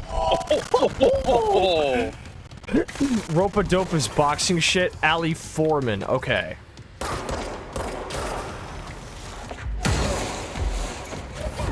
Yeah, get fucked, homie. Come on, try it.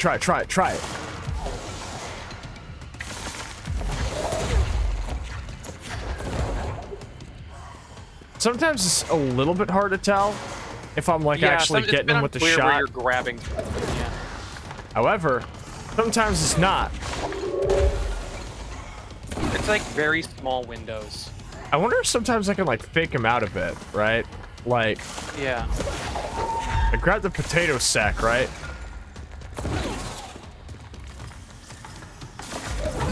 Ooh. Come on, where's your fucking heart? Oh, okay, there it is. Yeah, let's go. I can trade. I can go tech for tech.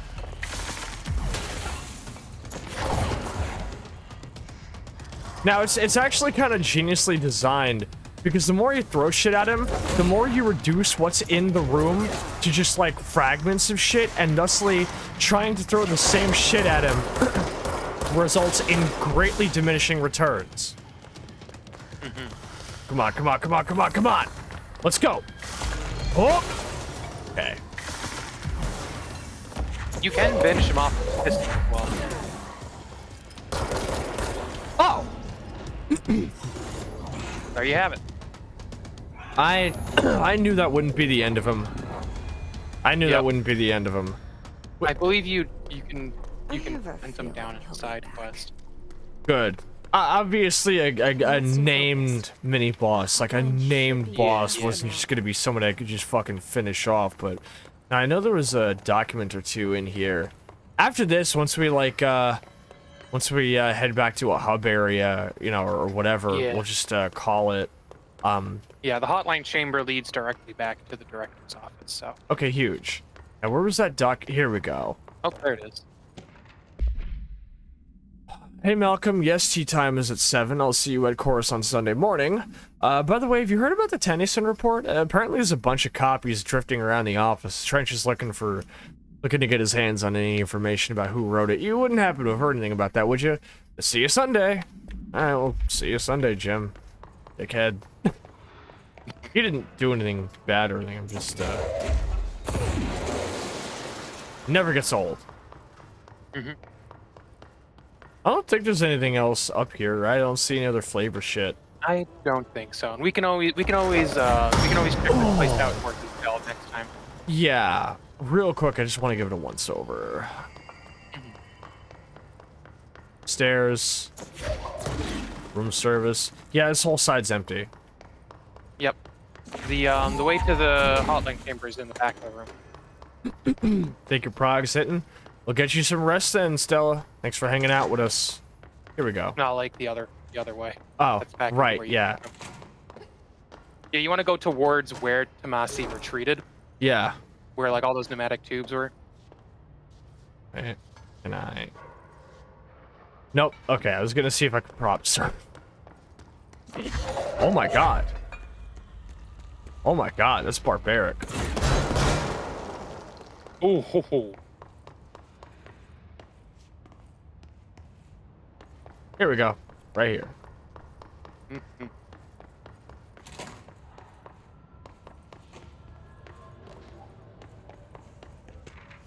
There is actually a recording in here as well.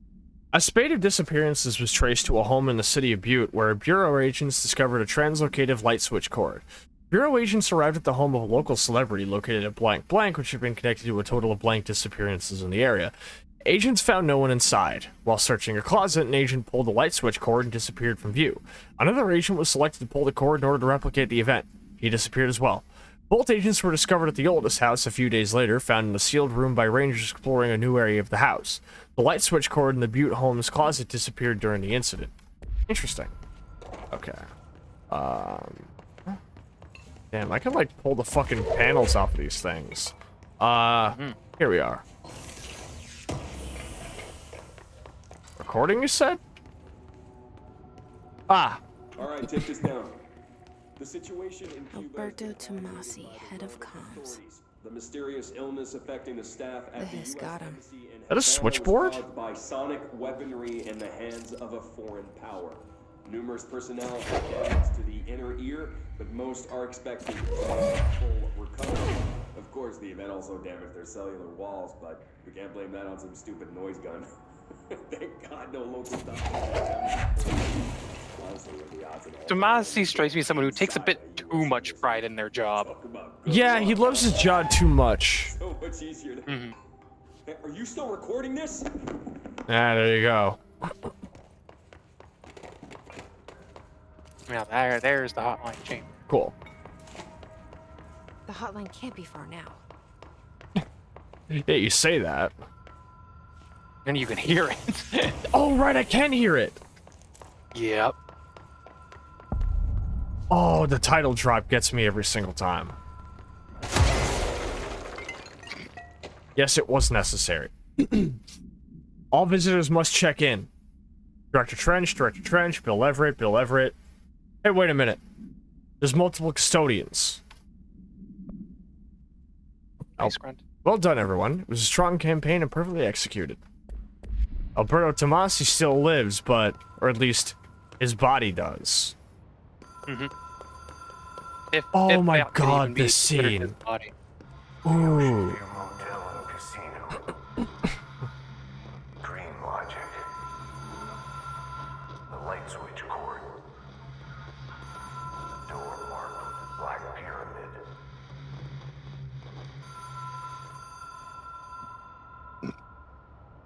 The tone of the hotline is haunting. Wait. This is the light switch cord. Yep. Keep pulling. Ocean View Motel and Casino entry point. Catalyst, light switch. The law of 3 applies, so... yellow, blue, then blue, then yellow, and now. There we go. Have we been here before? Welcome to the Ocean View. No. I've stayed at a lot of roadside motels across the country. On the road, on the run, under the radar. They all have different shapes on them, I've noticed. The one with the Black Pyramid, he said. Yep. We can't get into it right now. Not right now. There's a bit of a... Hello? Anyone here? Yellow, blue, welcome to the Ocean View. Oh my god.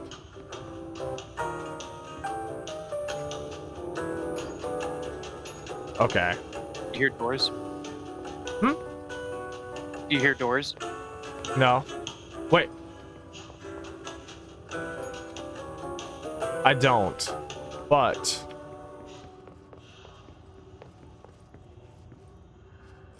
keys. It has a black pyramid on it.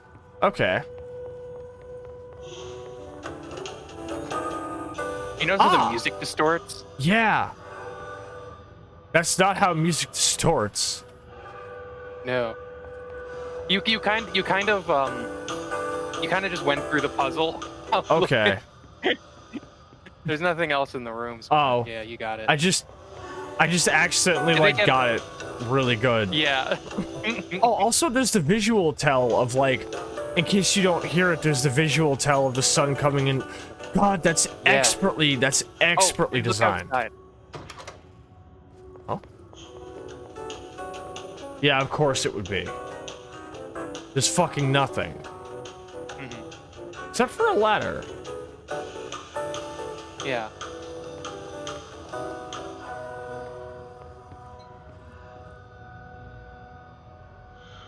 And now...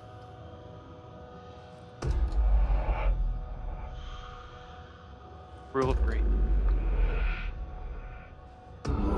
God, the way you have to keep pulling it is so fucking freaky. Yeah. So you're literally not supposed to be able to access it normally. Yeah, it's something that only someone with a certain understanding of how paranatural. It's described in a document as like a paranatural lock or a parautilitarian lock. It just keeps the Oh? It's like the first line of defense. The hotline's an object of power? Yep. Huh. It is a direct line of communication from the director to the board. Okay. Hey, sweetie. Could you find me a pair of socks, please? Thank you. Oh. Oh, okay. Yeah, oh, those are you stay the fuck away from those guys. Okay, so what do? Just avoid. You can't harm them. Okay, it's okay. just a thing where you kind of just kite them around and avoid. Okay. It's like the Gorbinos in Cruelty Squad. That's a thing a normal, well-adjusted human says. Totally. Hey, wait, I hear it over there. Yep, there it is.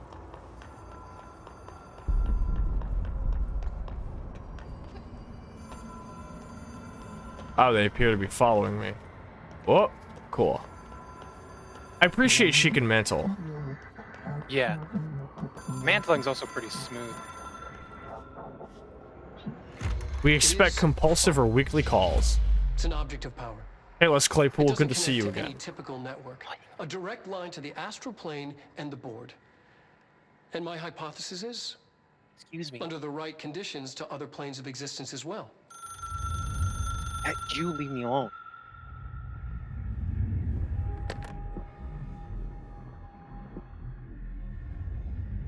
A director needs a team. Oh, this is the first time we're hearing it. These people know the secrets of the Bureau as well as I do. James McCaffrey's voice. Darling, Tomasi, Salvador, Marshall. Marshall especially, my head of operations. She sees right through me. She knows I don't like relying on people.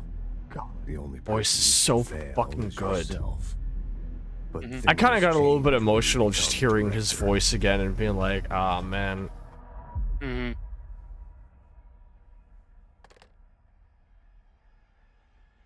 It's very funny that the first time we hear his voice completely clear, as though there's no no disruption whatsoever, is when we're calling him on an old shitty telephone. He feels more. Yep.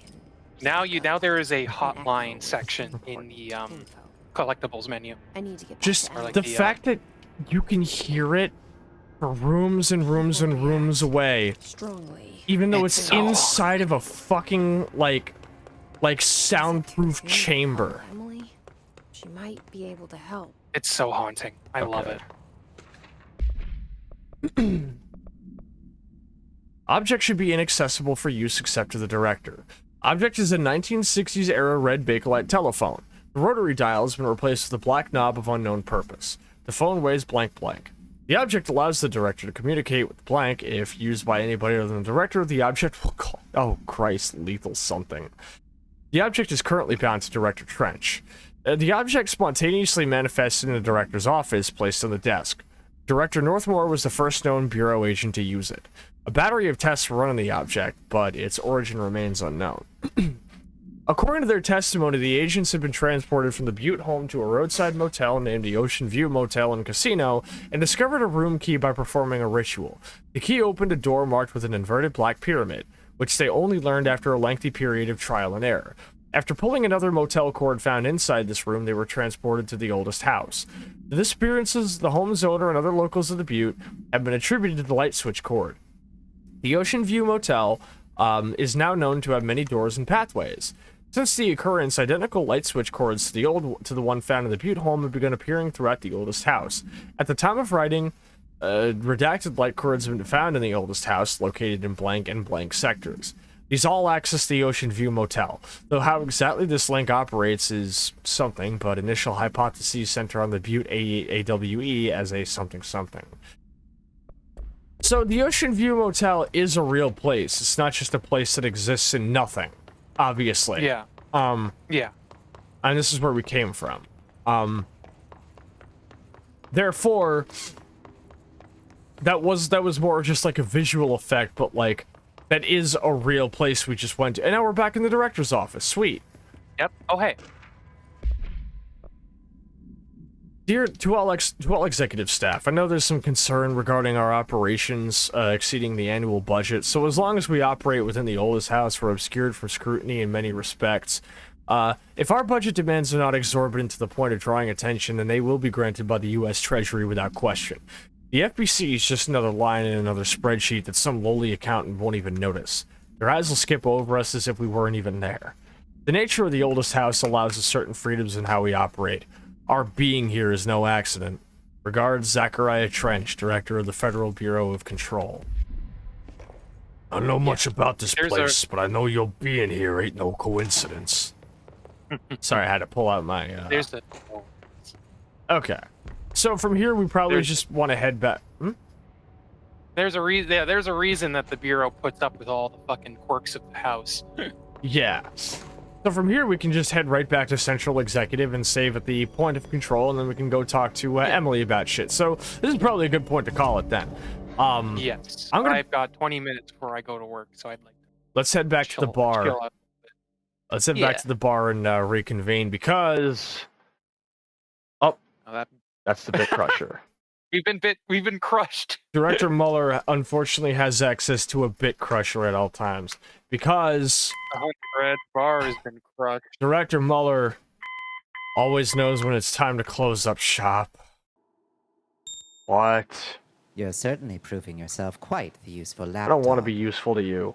Well done, Bloodhound. Ugh, don't ever say that to me again. Alright, so... that is hopefully the first of several streams of Control. We went for a full 5 fucking hours. Missy. Yeah. I think I love this game. It's weird because it's fucking incredible. I remember having weapon mods for the service weapon, but I don't remember that boss fight, so I don't know what's different. But God. Well, you get the weapon mods before you ever encounter Missy. So. But I remember getting like the scatter shot earlier. Maybe I'm just misremembering. Oh, you mean the different shapes? Maybe it just got glazed over. Yeah, either or. It's been a good fucking time to have you on. Absolutely. And let me put my gun away.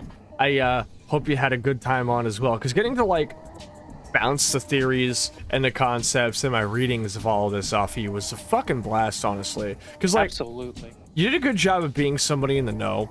Who, like, obviously, you got shit you know and shit you don't. But you're not, like, telling me shit I don't know that you know, just, like, for the sake of telling me.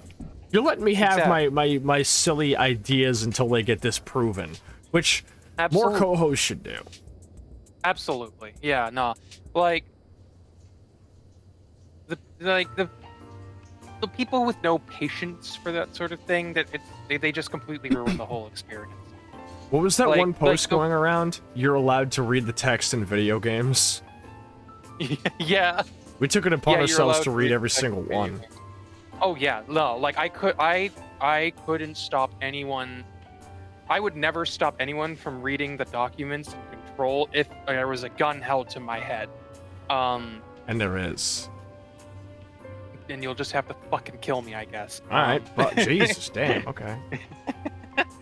Yeah, no, like I'd say a good like 50% of how compelling Control is comes from its mystery. Yeah. And yeah. to just shatter that right out the door is the stupidest thing. Pussy shit. When it comes to it. It's pussy shit. you gotta live with a little whimsy in your life. you gotta hold back on your on the skepticism. I was going for some double entendre, but it wasn't coming. Close enough. I don't want to rush us, but you do have places to go and things to do. So, Missy, one more time, would you like to tell everybody in the audience who you are and what you do while I go find us a fucking somebody to go raid real quick?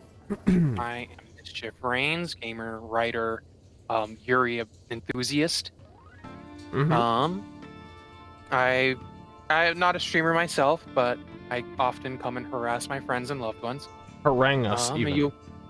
Zach, you can find me in Sasha's server and as well as Angel Vice's Penrose server. And yeah. Nothing I could link you here would be appreciated by Twitch, so I will remain a mysterious, disconnected entity. She lives in the rafters and throws beer bottles on my head. She also just throws things at me, and she's been roosting in my fucking rafters in the bar for like over a year, and she won't fucking go away. So I know what to do. So, Okay. Missy, I think I have a Yes. good raid message for us, obviously. God damn it. Wait, okay, so I need to pull up something from the bit about Les Claypool. Either that or like the fucking Primus objective power. Director, Nah, cause Les Claypool is what the fucking scientist guy looked like. Fuck. Okay. We just did Director Thug, or what'd you call the fucking Director Grug. Director Grug. Director Grug. No, you know what? Fuck it. Let's just do a hiss. Let's just hiss. Let's just fucking hiss. We're gonna go hiss. I'm gonna tell you who we're gonna go hiss at. Our good homie Knives, who has done, if you ever have sitting around for some of my BRB screens, you've no doubt seen some of the fan art she's drawn of me, including that pony version of me, that piece of me trudging through the snow, and of course, the piece of me as Ina, and also the piece of me as the little creature in the T. Also, she did that one piece of me in my early adulthood, right outside an MCR concert. Knives is dope as hell. A lot of my Yuri that I was writing before I met like Missy and Angel, I bounced off of Knives. She's a great person to talk to about stories and characters. Much of what Muller is now is something that Knives had a little bit of influence on. But what she's up to right now is she's just yapping and doing some art fight stuff. But at present, she's eating. So she's just watching a World of Warcraft video. When she's back, she'll be doing some silent art fight. So obviously, it's going to be a pretty fucking chill, way of decompressing after the chaos of tonight. So I'm going to send you all her way. And naturally, the best way to decompress is to hiss at somebody who's completely unawares. Obviously. So, with that being said, since it's also past 1 o'clock in the morning and I am getting eepy, now, Missy, fuck. Yes. Do you have any parting words for our audience? You are a worm through time. That's insane, but also I kind of get it. Also, I fucked up because the bar TV turns back on the regular bar. Chat. instead of the Slime 2 chat. I have to fix the Stream Deck command.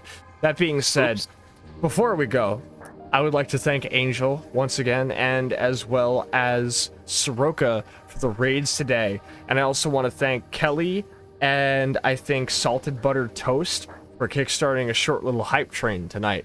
Love you both. Appreciate you all.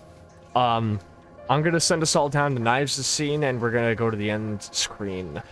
Missy, thank you so much for coming by. I'm gonna skip the post-stream kayfabe so you can get ready for work without having to rush yourself.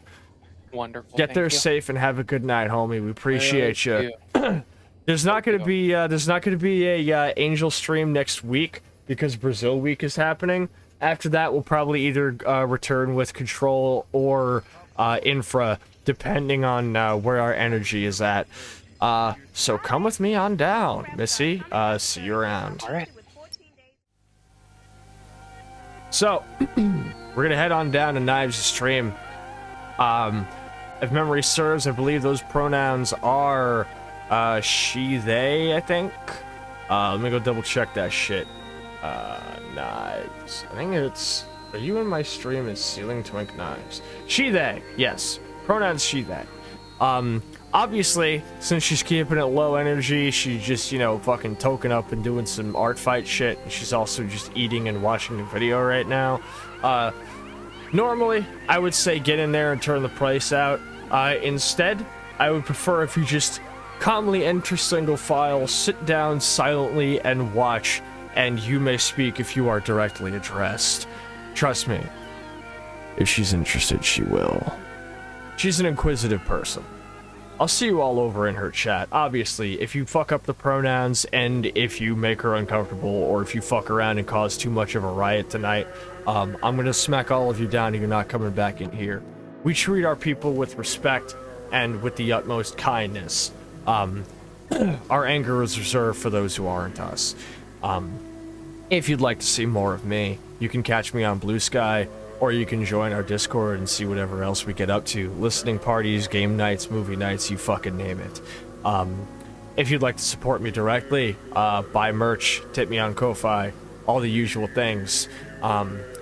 Next week, Stalker Tuesday, then Brazilian Drug Dealer Before 4, and then Max Payne 3, all at varying different times. Look forward to it. Be good to yourselves. If you're not, I'll fucking kill you. You know what it is. Repeat City Hate Crew for life. Do it for the culture. Free Chance Nezumi. I'm out.